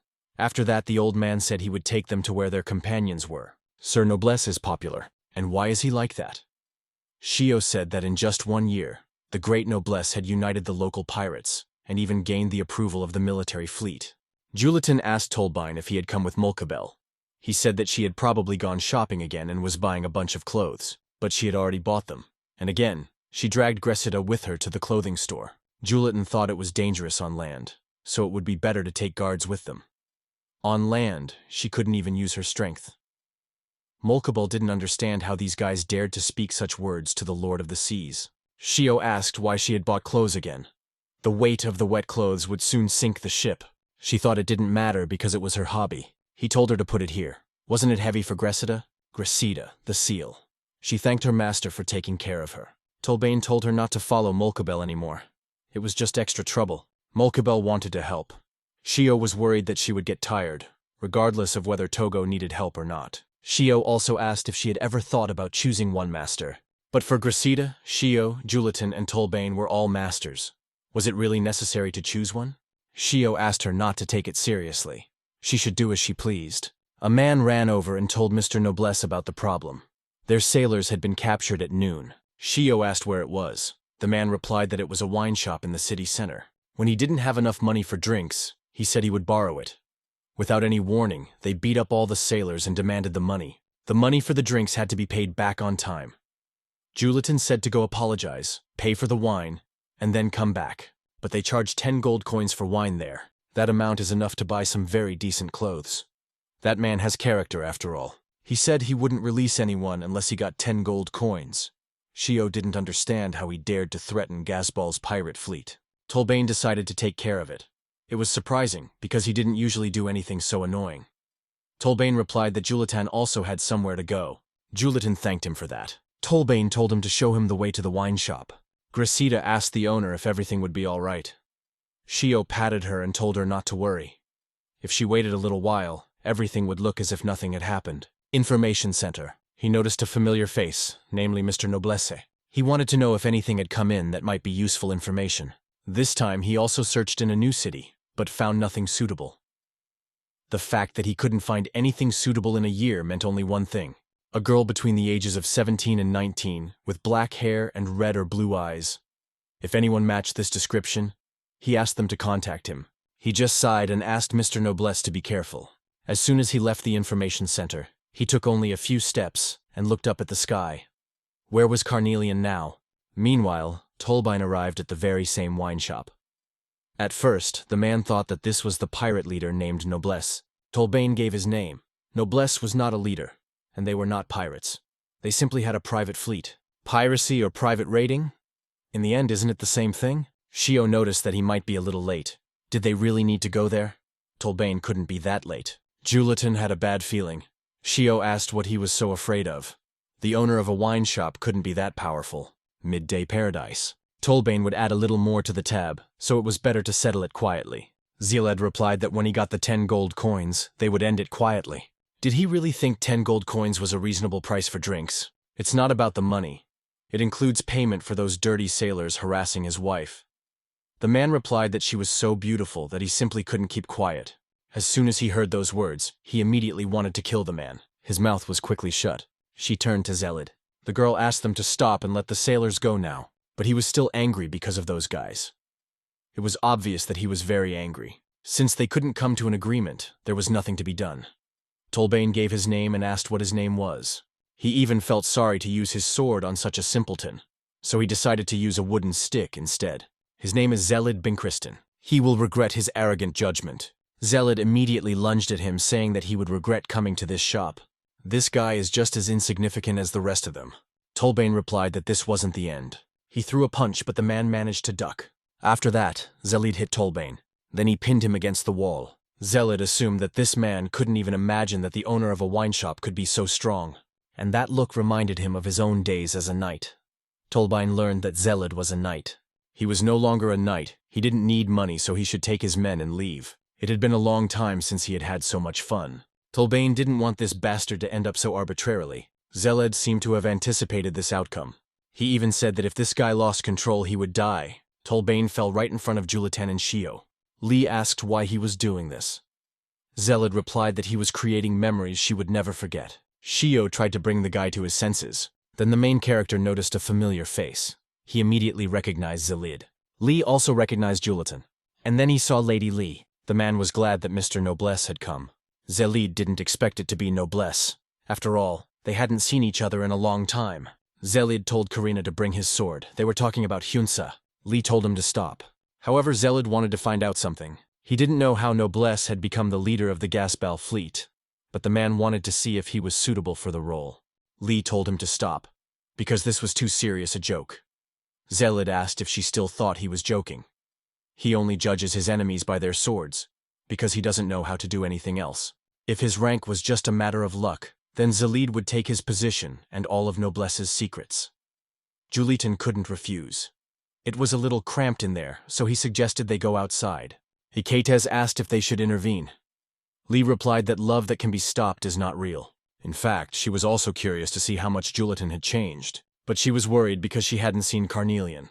It seemed like a lot had happened in all that time, but people had gathered to watch their duel, talking about how Mr. Noblesse had taken part in a duel. They had never seen anyone holding a sword in the city before. Julitan had never been a knight. Sille was right next to the guy in a second and hit him. Since Sille was not a knight, he did not use all his strength.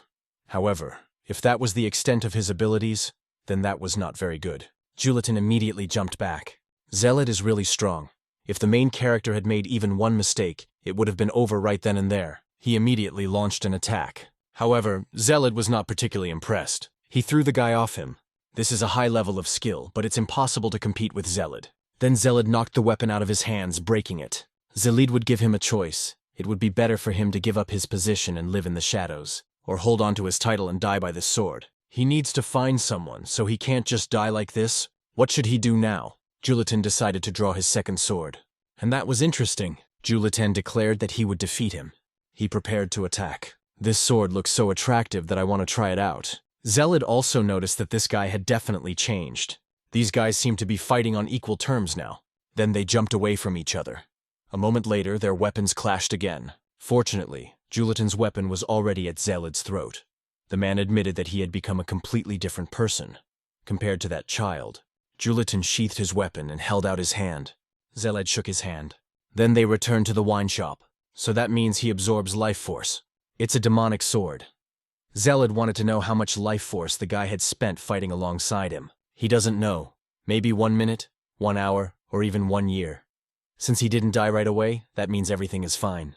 His words are so calm. There is nothing more precious than life. Julitan also wanted to know about her hair color. As it turned out, it was her natural hair color. At that time, her hair was dyed. In Reisenberg it was blue. Although it was too late to talk about it, he apologized for suddenly disappearing that time.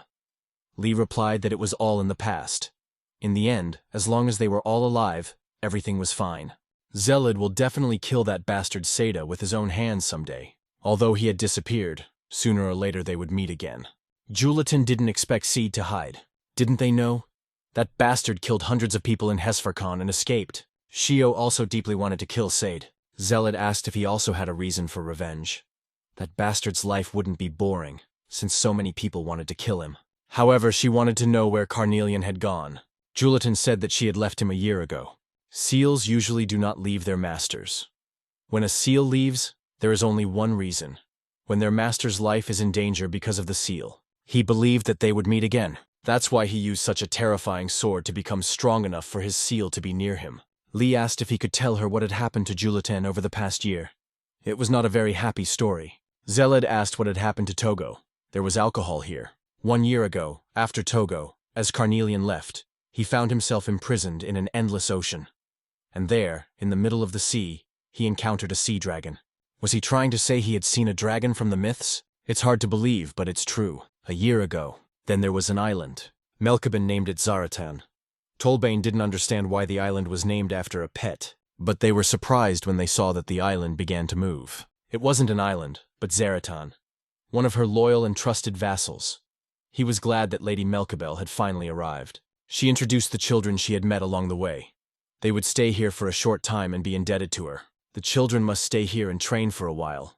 Julitan said that he had only once drawn his sword against Infitar. Immediately afterwards, he had fallen unconscious. She asked what the young man had been thinking when he drew his sword. Julitan had thought that he would no longer hesitate and would take responsibility. If he was going to take over the world, or if he had thought of something absurd, like killing Offenbach, he would have been dead from the start. Infitar would give him as much power as he wanted, but it would take just as much of his life energy. To handle this sword, he had to be able to control his desires. Suddenly they saw a meteorite. Julitan noticed that she looked worried. Melkabel replied that if you disappear in a flash, you will remain only a fragment of a beautiful star. But if you reach the ground, this place will turn into a sea of fire. That is why Carnelian left Julitan. The meteorite flew right past the house. Then it reached the ground.